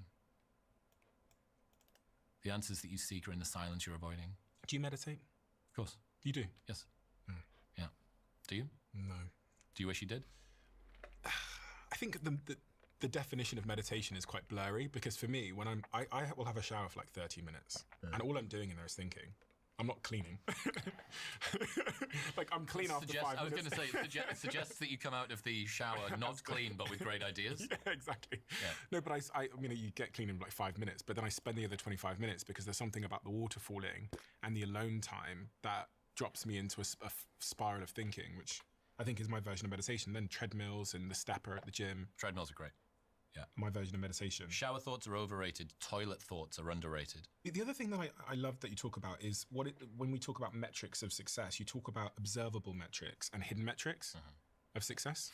Yeah, so a lot of the time we'll trade a hidden metric for an observable metric. Something that's observable would be your job title, what your salary is per year, how many people know you, your bank balance, the size of your house, the car that you drive. Things people can see. Yeah, of course. Okay. The only way that your success can be judged is outwardly. So naturally, we trade something which people can't see for something that they can see. For instance, lots of people would trade a longer commute for a higher salary or a better job title. One of the problems that you encounter with that is that the length of your commute is one of the most correlated stats with your happiness. Longer commutes reliably make people more miserable.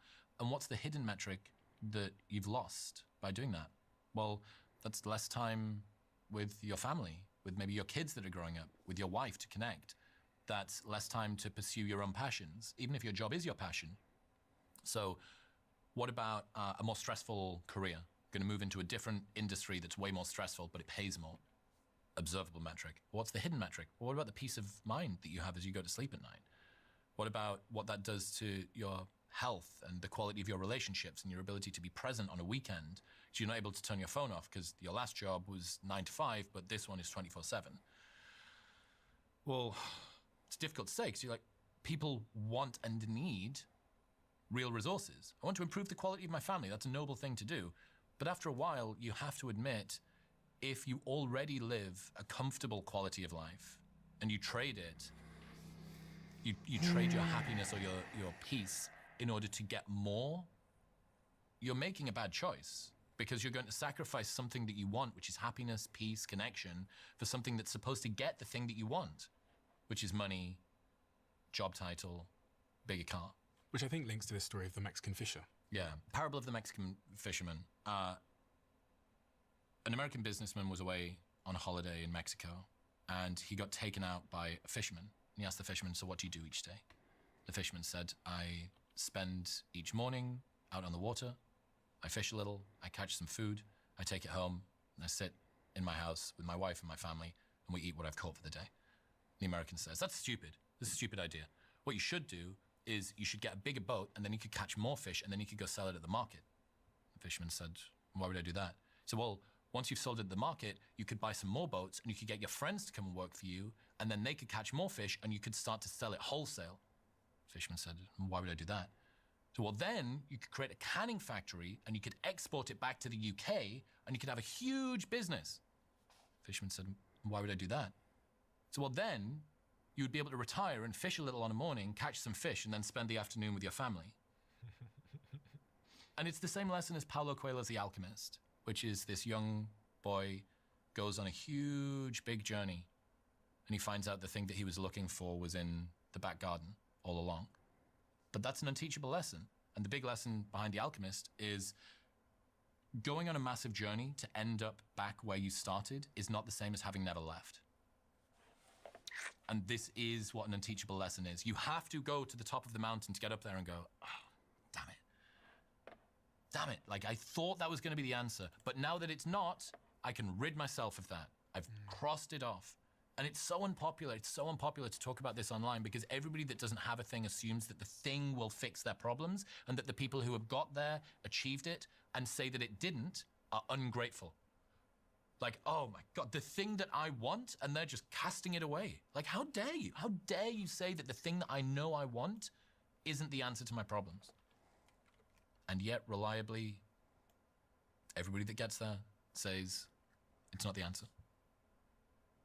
It's very true. I was thinking back to all the goals that I wrote in my diary at 18 years old, and then it's no surprise that I have none of those things now. They're all like material things and outcomes I was looking for, but... Let me give you another one. A great question to reflect on. Knowing what I know now, what advice would I give myself 12 months ago? Do you know what mine would be? Mine would be around prioritization. It would really be around saying no. Like, we don't really teach, it goes back to what you're saying about adding and subtracting, but my life would be much better if I was even 10% better at saying no to things. It would be so much better. I'd be so much more successful. The upside isn't like 10% upside, it's like 50, 100% upside because of the compounding force of focus. Okay, so that's what advice you would have given yourself 12 months ago knowing what you know now. Yeah. Guess what? What? It's almost certainly what you need to hear right now. 100%. Yeah. The big problems are the big problems. In the same way that you've got the feet that you had a decade ago, the big drivers, psychologically for you, tend to be the same throughout your life. I put other people's happiness ahead of mine. Maybe that showed up when I was a child and I didn't speak up to mum when I felt upset because I was worried that it would upset her. Maybe that happened when I got into my first job and I didn't advocate for myself when my boss was treating me poorly. Maybe that happens when I get into a relationship and I'm scared of making my needs known to my partner because I'm worried that they're going to reject me or think lesser of me. When it comes to my child, I'm terrified to discipline them because I need their love and I don't want them to make them upset. This is a single trend that's occurring throughout your life. And all of the time, one of the most common questions that people ask is, what would you tell yourself 10 years ago? Great question to ask, not because it's trite, but because it is almost always the very same thing that you need to hear right now. What would you have said at 12 months ago? Stop working so hard. Stop working so hard. Take a day off. Take a day off. Take a day off per week. Put your phone down. Put your phone down. Go outside. Touch some grass. And it's the same thing now. It's the exact same thing now. Do you think you're going to accomplish it? I don't know. I don't know, man. I mean, you know, I'm trying, but behavioral design, I've got better. The one thing that I can say, and the beautiful thing about the end of your review, there are some resolutions which I decided on a decade ago that I still do now. And I think that's really cool. So when I'm faced with the opportunity to plan, because I gave myself a little bit of space, right? And it never happened. Very few of the habits that randomly appeared in the middle of July are ones that I've stuck with and I really care about. Bad ones, maybe. I've maybe accumulated bad habits in the middle of July. But most of the ones that I really love, that are very conscious, that are aligned with where I want to go, they're ones that I consciously designed, right? They're ones that were done purposefully. And that's always been around a review period. So yeah, end of the year is not special. But when else are you going to do it, right? When else are you going to do it? But yeah, 12 months ago and 10 years ago, I was doing the same thing, different industry, running nightclubs. Chill out, take a day off. So what is this annual review template that I have in front of me? At the end of each year, you need to have some sort of a format. If anyone wants to go and download it, they can go to chriswillx.com/review. It's totally free. They can just copy and paste it into their notes app of choice and then fill it in. I realized that this big question of it's the end of the year and I need to look back on it. I want to reflect on what went well and badly, and I want to plan my goals. Without a structure, you're just like cast out adrift, freewheeling everywhere, and you have no idea what to do. So there's a bunch of questions. Stuff like, how has this year gone? What went well? What went badly? And why? What lessons did I learn? What habit or system accounted for most of my success? What are the most valuable ways that I spend my time? How can I find more time for this? There's a section for memories. What was the best surprise, best meal, coolest new experience? My favorite new city, my favorite new friend?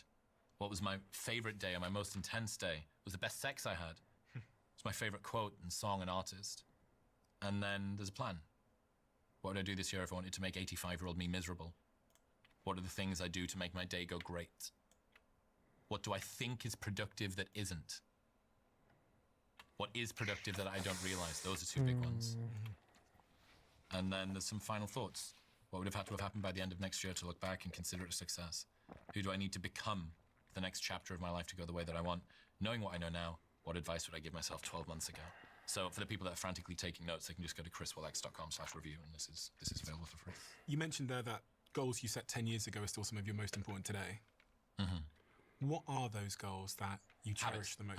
Habits, goals that you cherish the most, that you set out to accomplish 10 years ago? So I reflected last year on the highest ROI resolutions that I've ever done.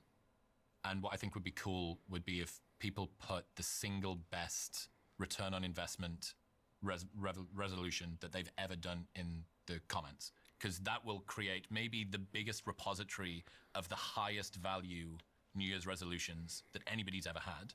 And the best ones will get upvoted and the bad ones will be heavily criticized in the replies. So that could be kind of cool. Okay, so that was an instruction, which means if you're listening right now, leave a comment below with the resolution you set yourself at any point in the past that returned the most for you in any area of your life. You love it the most. And if you agree with someone's, please hit the like button on their comment too. And this should create, as Chris says, a repository of the most impactful, highest ROI resolutions. I think that's cool, dude. I want to do it. I want to know what everyone else's big resolutions are. So I'll give you mine. Okay. No phone in the bedroom at night. Charge it outside. Interesting. It's an instant 15% quality of life increase. Why? Because when you start your day, if you use your phone as your alarm, you roll over, you turn the alarm off, and immediately you're looking at your phone. You haven't got up, you haven't got moving, you're not hydrated, you're not seeing sunlight in your eyes. You are hit in the face by the world telling you what's happening, as opposed to you having a tiny little microcosm of peace, this little oasis for you. And I get it, people that have got young kids are hit in the face by the children, not by the phone. But even if you do, adding the phone and the scroll and everything else on top, that means you're not present with the kids. So even if the kids are a problem, you don't need to have the phone in there. You wake up. It means that you're always on the other side. The world is happening to you, you're not happening to the world. When you go to bed on a nighttime, you're going to be using your phone before you go to sleep, which means that you're going to cut into your sleep time. You're going to be in an environment digitally that's going to make yourself feel horrendous. It's not good. It's not good for sleep. Whether it's the blue light, there's a little bit of research that seems to say that it's not the blue light so much as it is the scroll sort of dopamine trigger, adrenal, intermittent schedule reward thing, that's the main issue of what's going on. But it also means if you can't sleep, you can just roll over and pick your phone up and now you're 2 hours into a YouTube scroll hole. That's who you truly are, by the way. People think that who you are is, your journal entries, your diary entries. No. Who you truly are the videos that you watch on YouTube between 10 p.m. and 12 p.m. at night when you can't sleep. That's who you really are. So getting your phone and putting it outside of the bedroom is no cost. There's no reason to not do it. The only reason to not do it is somebody needs to ring you or something like that. I get it. Maybe you've got kids that are out late and you need to make sure that they're okay in case some sort of catastrophe occurs. But really, there are very few excuses to not have it outside. Radio alarm clocks have existed for forever. Buy a radio alarm clock. Take your phone cable now and put it in the kitchen or put it in the living room or something. Or put it on the other side of the room, right? Because you don't want to wake up with no charge on your phone. It's the single biggest improves quality of sleep. It means that your mornings are better. It means that your nights are better. It means you're less distracted. It means you spend less time on your phone. You're forced to do something even tiny bit more productive, like watch Netflix or read a book or talk to your partner. It's interesting because I was thinking about this through a 4-quadrant graph. You're drawing a diagram. Well, yeah, I'll throw it up on the screen, please, and make it look better, editing team, because nobody's going to be able, this is not coherent. But on one axis, you've got things that are low effort, and on the other axis, you've got things that are high return. And this is right up in the top right, which is like very low effort, high return. Cost-free. Habit, yeah. Which is probably where one should aim most, but I imagine a lot of us are aiming at like high effort, low return. Morning walk every day. Okay. Morning walk. Slightly higher effort. The research around this is fantastic. Humans obviously pushed this a lot, morning sunlight in your eyes. Even if you don't have the sun, even if you're somewhere dark and cold and wet, it doesn't matter. Getting up and doing ambulation, so walking through an environment while your eyes scan left and right, seems to tune down your fear response. It makes your amygdala just a little bit more calm. So regardless of whether, if there's sunlight, fantastic, that'll be even better. 5 minutes, 10 minutes. And I know people have got structural limitations. This is me assuming that you've got like 20 minutes on a morning that you could slot this into. And if you're not waking up with your phone in your hand, that probably is the 20 minutes, right? Little walk, bit of fresh air, just get up, put your shoes on, get going, just get moving. You don't need to think. You don't need to do anything at all. Don't need to brush your teeth, get up and go. Probably need to get to the bathroom, actually. Get up and go. No caffeine within 90 minutes of waking. Just push your caffeine a little bit later. It seems like the adenosine system isn't dominant during the first 90 minutes of the day. Your adrenal system is. So adenosine is the receptors that deal with caffeine and tiredness. Correct, and tiredness, exactly. And caffeine binds to it and it stops you from feeling tired. Salt acts on your adrenal system. So if you use some sort of electrolyte drink first thing in the morning, that will help to get that moving. But the main reason for this, regardless of the research, most people have a 1 p.m. slump, feel a little bit tired. And I think if you just push that caffeine a little bit later, just see if you can hold on. When you wake up, you should be okay-ish. Just the natural cortisol, you've gone for your little walk, you know, here we are, the day's begun. Do you really need a coffee within 20 minutes of waking? Because that's what most people's first thing is. Just see what happens, test it. See what happens if you push it back by 90 minutes and see how you feel. Please. I know that works well. No alcohol for 6 months. This is a big one. This is much more high effort for a lot of people, even people that don't drink that much.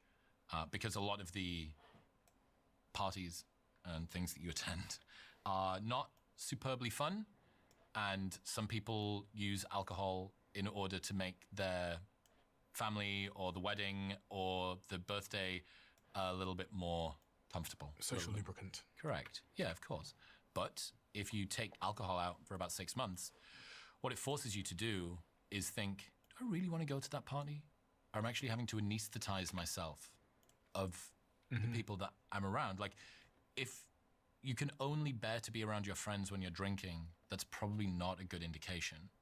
And if your friends only want you to be around them when you're drinking, they're not friends, they're drinking partners. So I think alcohol's a big, I just like it. It just makes me have more fun. Hey, I get it. But I think if people look at it closely, they realize that they're using alcohol as a bit of a crutch. They're using it to bolster themselves in a way. What's interesting is it's one of those areas where you don't understand the hidden cost until you really give it up for a while. And I think about my own relationship with drinking, and I stopped drinking at 30 years old. I'm now 33. And I had just drank because I just drank. I'd never ran the experiment of just giving it up for a while. And then I don't know, maybe I was at 31. I thought, I'll have a drink again. Because now I could really A/B test it. I had a year of not drinking, decided to have a drink again. It ruined 3 days of my life. I had a couple of glasses of wine, didn't get drunk. It ruined 3 days of my life because of the domino effect it caused. So it meant that I got worse sleep that night. And then because I got worse sleep that night, I ate more poorly the next day because my dopamine system or whatever, the cortisol system was all messed up. Resilience, yeah. And then I podcasted worse. I didn't go to the gym the day after, that day or the day after because of that, because I felt really bad. I then slept worse, and I could track all of this on my week. #ad, #sponsor, #investor, whatever. Hey. Yeah. And I was like, oh my God, those 3 glasses of wine had this hidden domino effect that I must have been living with for my whole life. Dude, so many people want to build habits. They want to build meditation routine. They want to go to the gym more consistently. They want to improve their eating habits. They don't realize that the thing that's stopping them from doing that is sat at the bottom of the glass of wine that they have 4 nights a week. It's tough. Some people are able to do it and they don't mind. The cost-benefit ratio for some people is great. I'm just saying, try. Just try. Try 6 months. And the reason that you need to put an end date on it is that it's like running a race where you know that there's a finish line. If there's no finish line, it's really hard to run the race. How are you motivating yourself to get there? I think that 90 days would be the absolute minimum. 30 days isn't long enough. You need longer, right? And especially given that the hardest bit is the start, which means that you've paid all of the pain at the very beginning to not actually get any of the benefits of this being my new habit. Do it with an accountability buddy. Do it with your partner. Say, hey, I listened to those 2 British idiots talk about how not drinking might be a good idea. Why don't we do that? Why don't we try going sober until July? You haven't missed the summer, right? The summer's just about to kick in. So if you think, oh, I can't wait to get back to drinking, you can have a beer in a beer garden. A huge proportion of people will not want to go back to drinking. They'll do it, take time off, get into it, and realize, I actually don't like this. I love the fact I got more reward from building good habits, from now having a meditation practice, from now getting up on time, from being able to go to the gym more, I've become more dependent on that than I ever was on the alcohol. This is an idea. When we talk about habits and when we read these habit books, we're often aiming at like the 9th domino in a set of dominoes. And I was just thinking then, like, the conversation probably needs to start with what are like the foundational things? What is the first domino? Because we know from science that what I choose to eat is heavily impacted by my hormone balance today. And my hormone balance is impacted by my sleep, my emotional regulation, all these things. So a lot of people aim at domino number 9 and think, I will change that one, having no idea that actually this is downstream from a set of other foundational decisions. And you know, even as someone that sits here with scientists and experts all the time, if my like core state isn't good, the chance that I'm going to pick the right thing or go to the gym is extremely low. Being smart is basically pointless unless you're at peace. Like, any amount of intelligence can be overridden by ego or insecurity or immorality or bad incentives or impatience or poor sleep. Yeah. Sleep is, as far as I can see, just, it's the pebble at the top of the avalanche. It's the gateway drug to everything else being horrendous. Your caffeine use is impacting your sleep. Your phone use is impacting your sleep. Your alcohol in an evening time is impacting your sleep. If you think that you drink in order to go to sleep, you're not sleeping, you're sedating yourself. Okay, so if we can sort the sleep out, how many other things open up? But you don't sort the sleep out. You sort the caffeine intake out, and you sort the nighttime phone use out, and you sort the drinking out. And then, oh my God, I've got all of this extra willpower. The thing that I thought was the issue, which was I kind of always feel a bit tired and sluggish in the morning, or I always want to eat salty foods around midday, or I always, you know, I always just can't think too straight for the first couple of hours. It's like, the problem might be hiding at the bottom of the glass. We think the cause is actually a symptom. I just noticed this because, you know, when I changed a couple of core foundational things like exercise and sleep, everything was lubricated. What's your highest ROI New Year's resolutions? Oh, my highest ROI New Year's resolution was actually a change in a previous resolution. So my previous resolution in 2017 was I'm going to go to the gym every day. It ended up being a terrible resolution. It's a horrendous resolution. Yeah, so 2017 it was go to the gym every day. And I got about 4 or 5 months in, I missed a day, the resolution's done. Yeah. Because it was a completable resolution in an area of my life where I need an incompletable resolution. Right. So 2018, my resolution became consistency in the gym. Okay. And this is when everything changed. Because consistency is a goal I get a shot at every day, irrespective of what happened yesterday. And I've got the rule. Let me give you the rule. Okay. This is from all of the habit stuff. James Clear's been on my show. I think he's been on your show too. Yeah, he has. Yeah.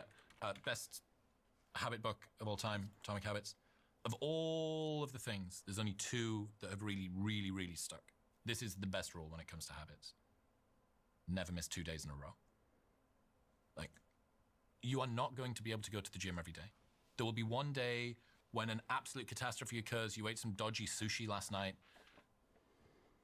You can't go. But what you have is 1 missed day is an error. 2 missed days is the start of a new habit. And it alleviates this all or nothing mentality that we all have. If you put a packet of biscuits in front of me and you, we say, you can have none of them, or you can have all of them. Easy. Tell me to have 2 of them. Fuck you, dude. I'm not gonna have 2. No one has 2 biscuits, right? You have all of the biscuits or you have none of the biscuits. And that's kind of, humans are absolutist creatures. Like, think in extremes. Yeah. Gonna be super, super dialed in on my diet and it's gonna be great and I'm gonna get up and do my meditation and do the rest. Or I'm gonna go full degen mode and I'm partying and it's Ibiza and so on and so forth. Like, there is no middle ground really with this. And that means that small errors can snowball into complete demolitions of the habit. But if you just think, okay, at some point this year, I'm gonna miss it. And the rule is, if I missed it yesterday, I have to do it today. And that alleviates your issue, which was I cranked it for the first couple of months and then one day came in and I thought, ugh, and then the second day, and then I thought, well, this is just me now.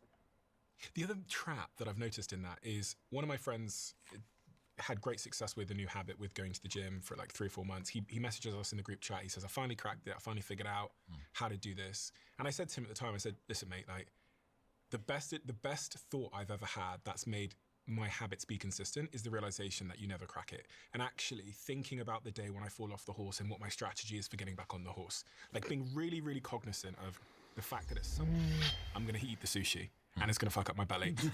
or I'm going to be on a flight from Australia and I'm going to land and it's going to be midnight. And like having a strategy to get back on the horse and this just deep belief that you never crack any habit has been the single most important thing for me being consistent. Yeah. Because when it happens and I feel unmotivated and that guilt can creep in and say, you fucked it, I was expecting this. Yes, of course. It's not a bug, it's a feature. Yeah. This was the price of entry. It's the cost of doing business, of trying to do behavior change, that it's not always going to work. Another great resolution.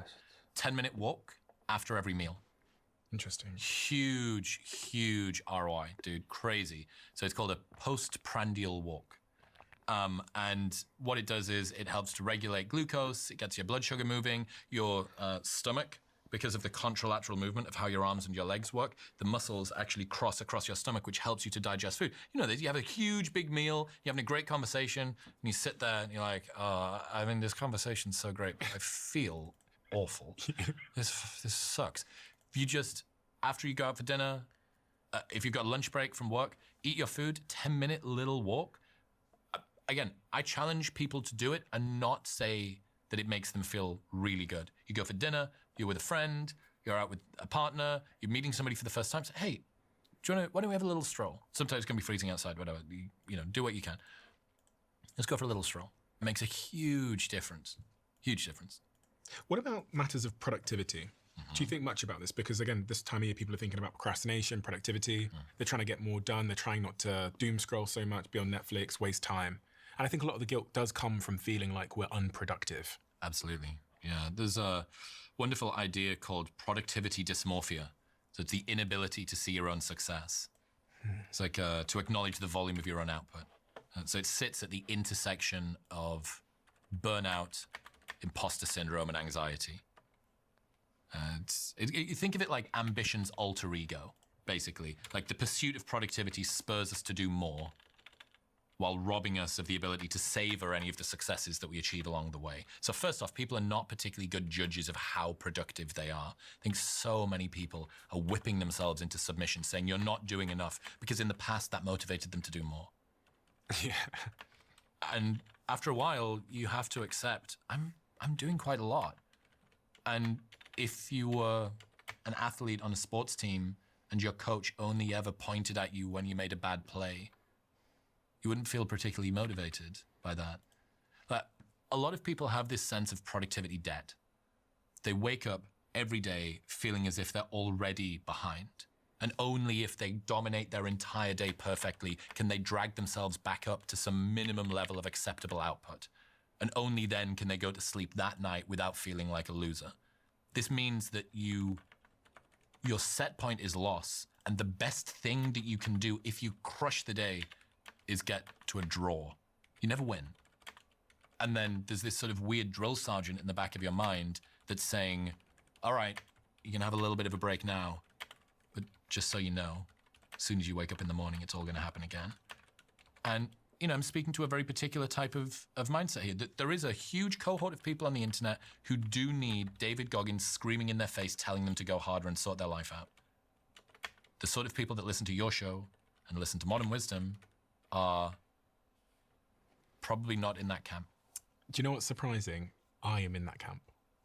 I'm in the camp of productivity dysmorphia. Of course you are. Why is that surprising?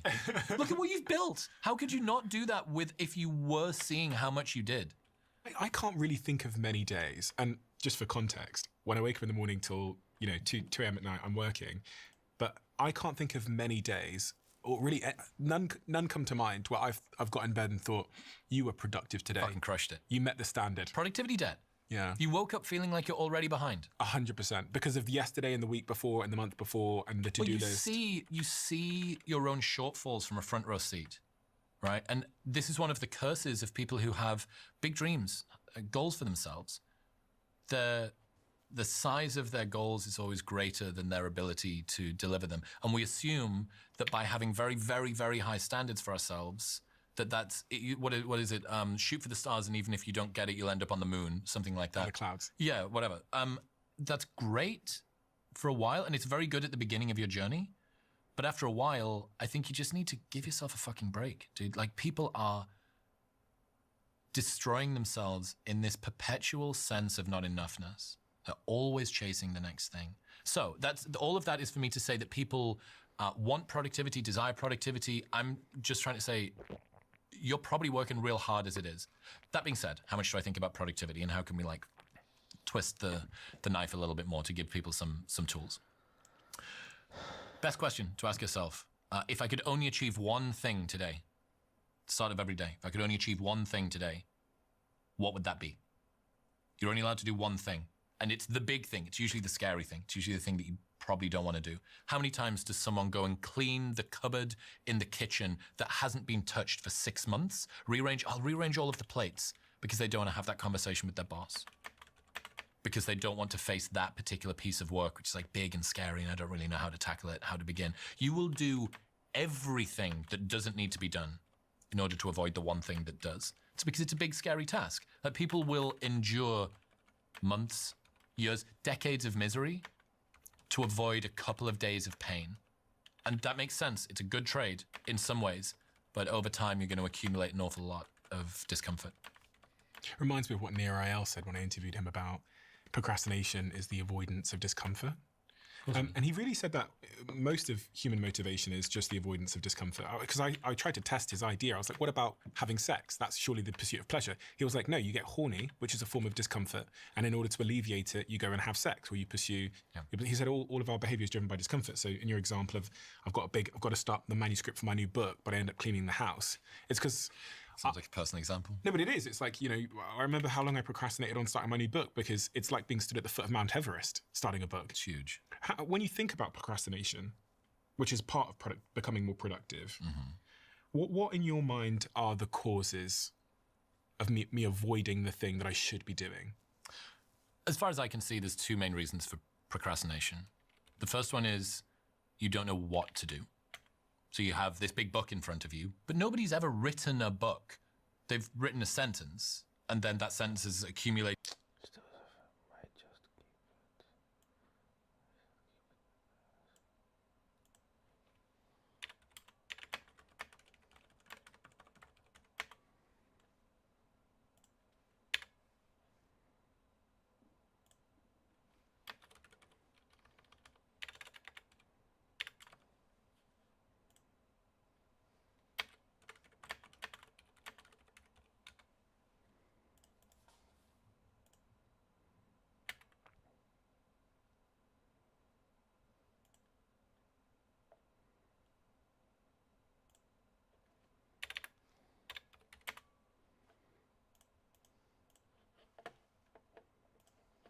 Over time into pages and paragraphs, and then a book appears.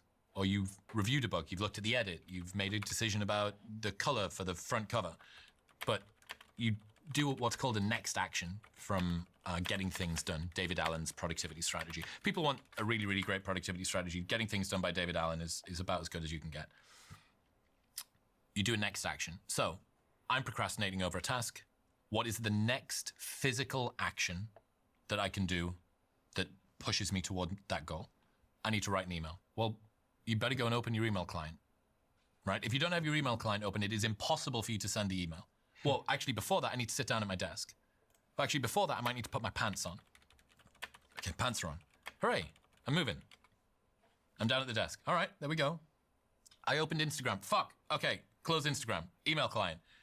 That's the next action. So what is it, like completing a marathon is just a ton of steps, one in front of the other. Like, it's just one foot in front of the other. Do this really, really big thing by breaking it down into small chunks. That's the first reason, in my opinion, for procrastination. Before we move on to the second thing, it reminds me of something Jordan Peterson said to me about why people don't change their life. He said, people don't change their life because the first steps to doing so are so small that it's like embarrassing. Correct. And he told me the story of a guy who he was trying to get to change his life. This person wouldn't leave their bedroom, plates stacked to the ceiling, messy bedroom.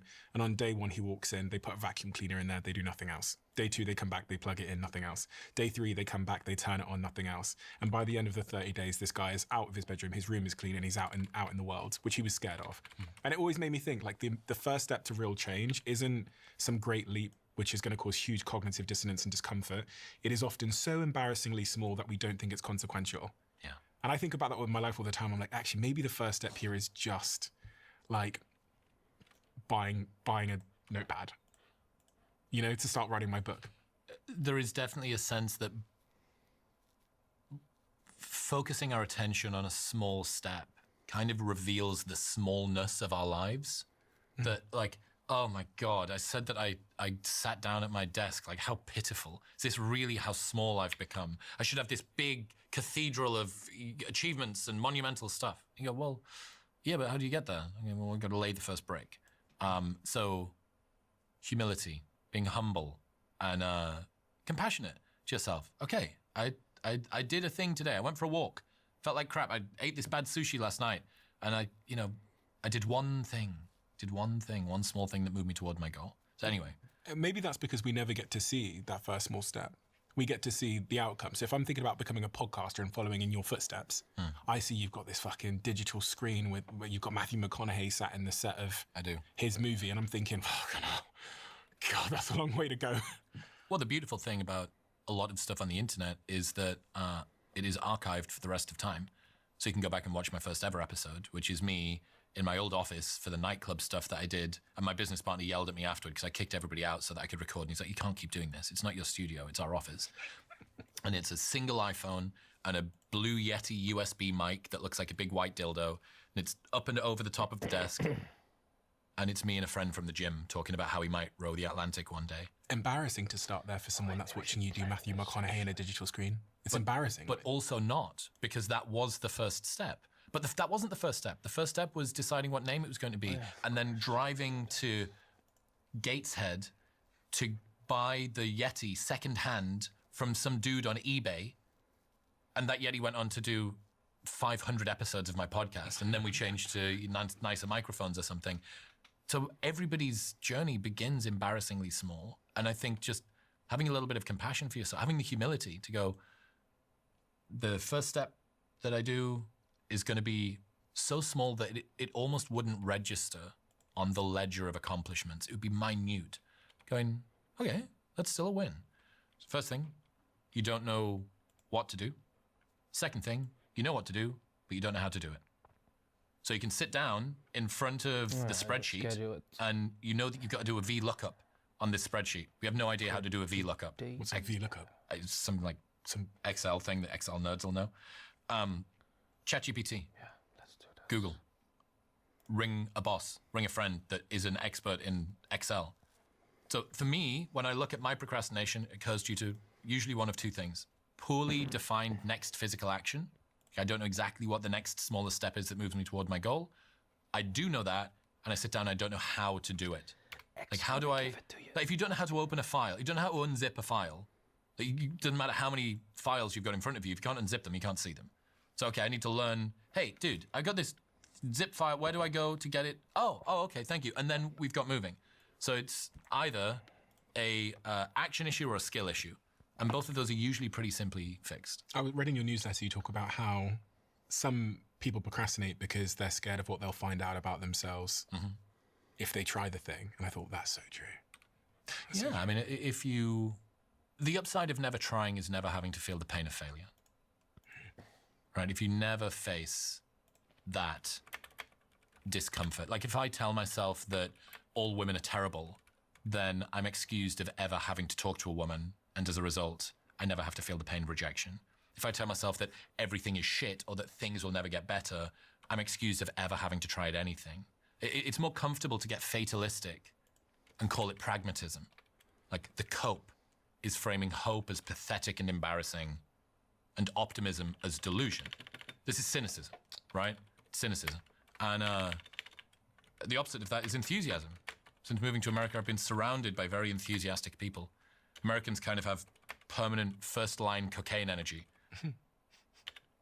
And I like enthusiasm. I wish I could, export some of it back to the UK. You know what I was really disappointed by? I mean, you featured in an article recently in a very well-known British paper. Maybe this came across your desk and maybe not. No, I have no idea.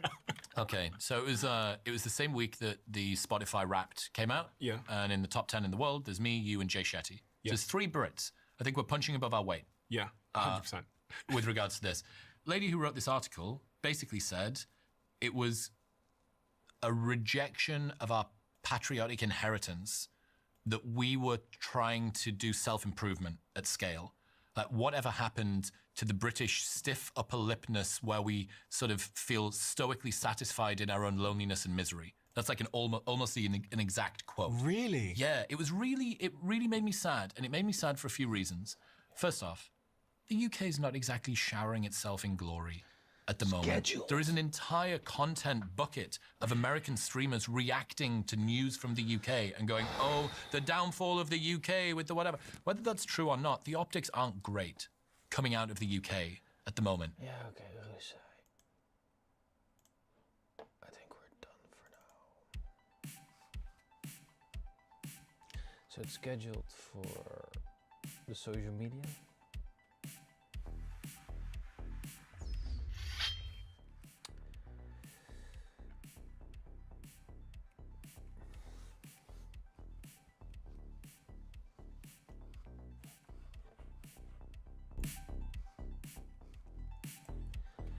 Year of the Fire Horse. Yee! All right, ninjas.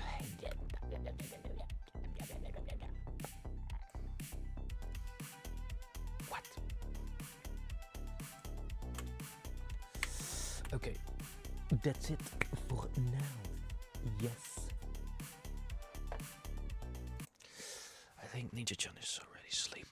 So I have to be silent. Yes, I have to be really silent, ninjas. So I cannot speak loud. No.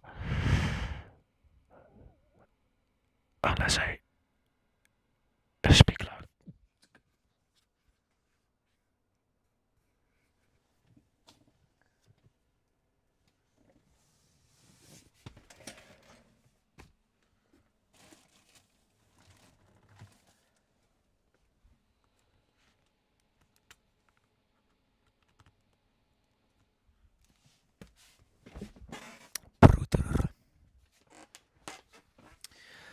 Alright, ninjas, it's about time to wrap it up.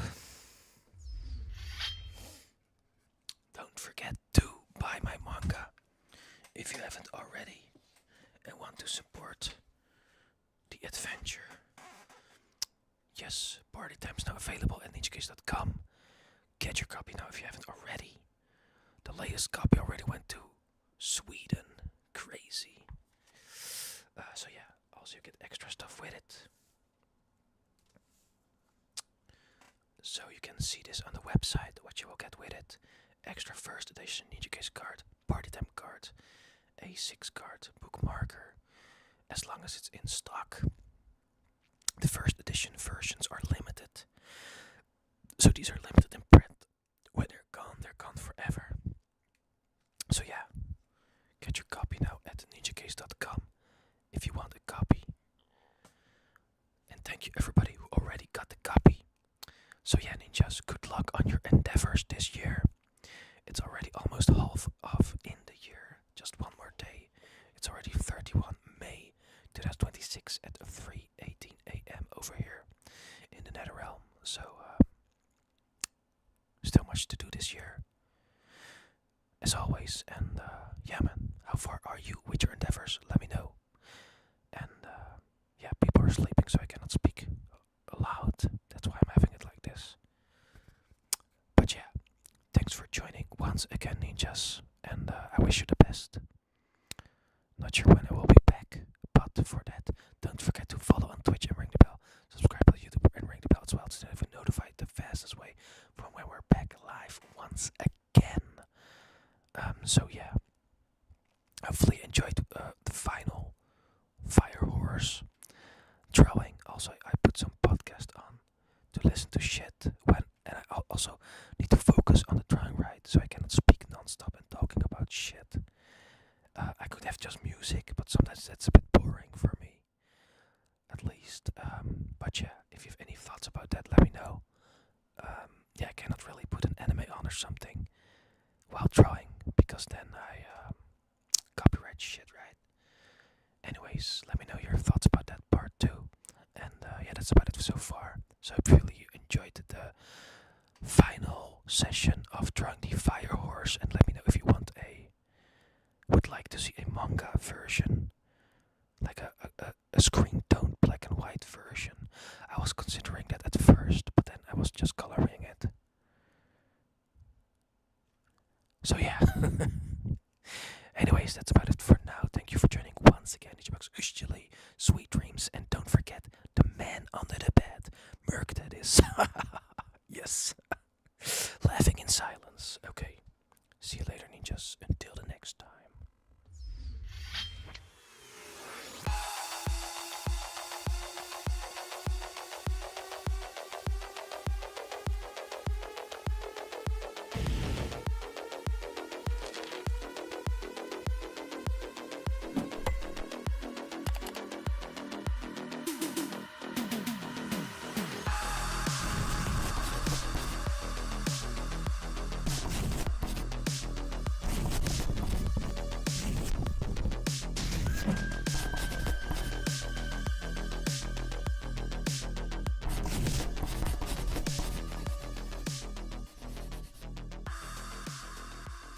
Thanks for joining once again, Ninjas. Ninja Bugs, and see you ninjas the next time. Ninja Case out.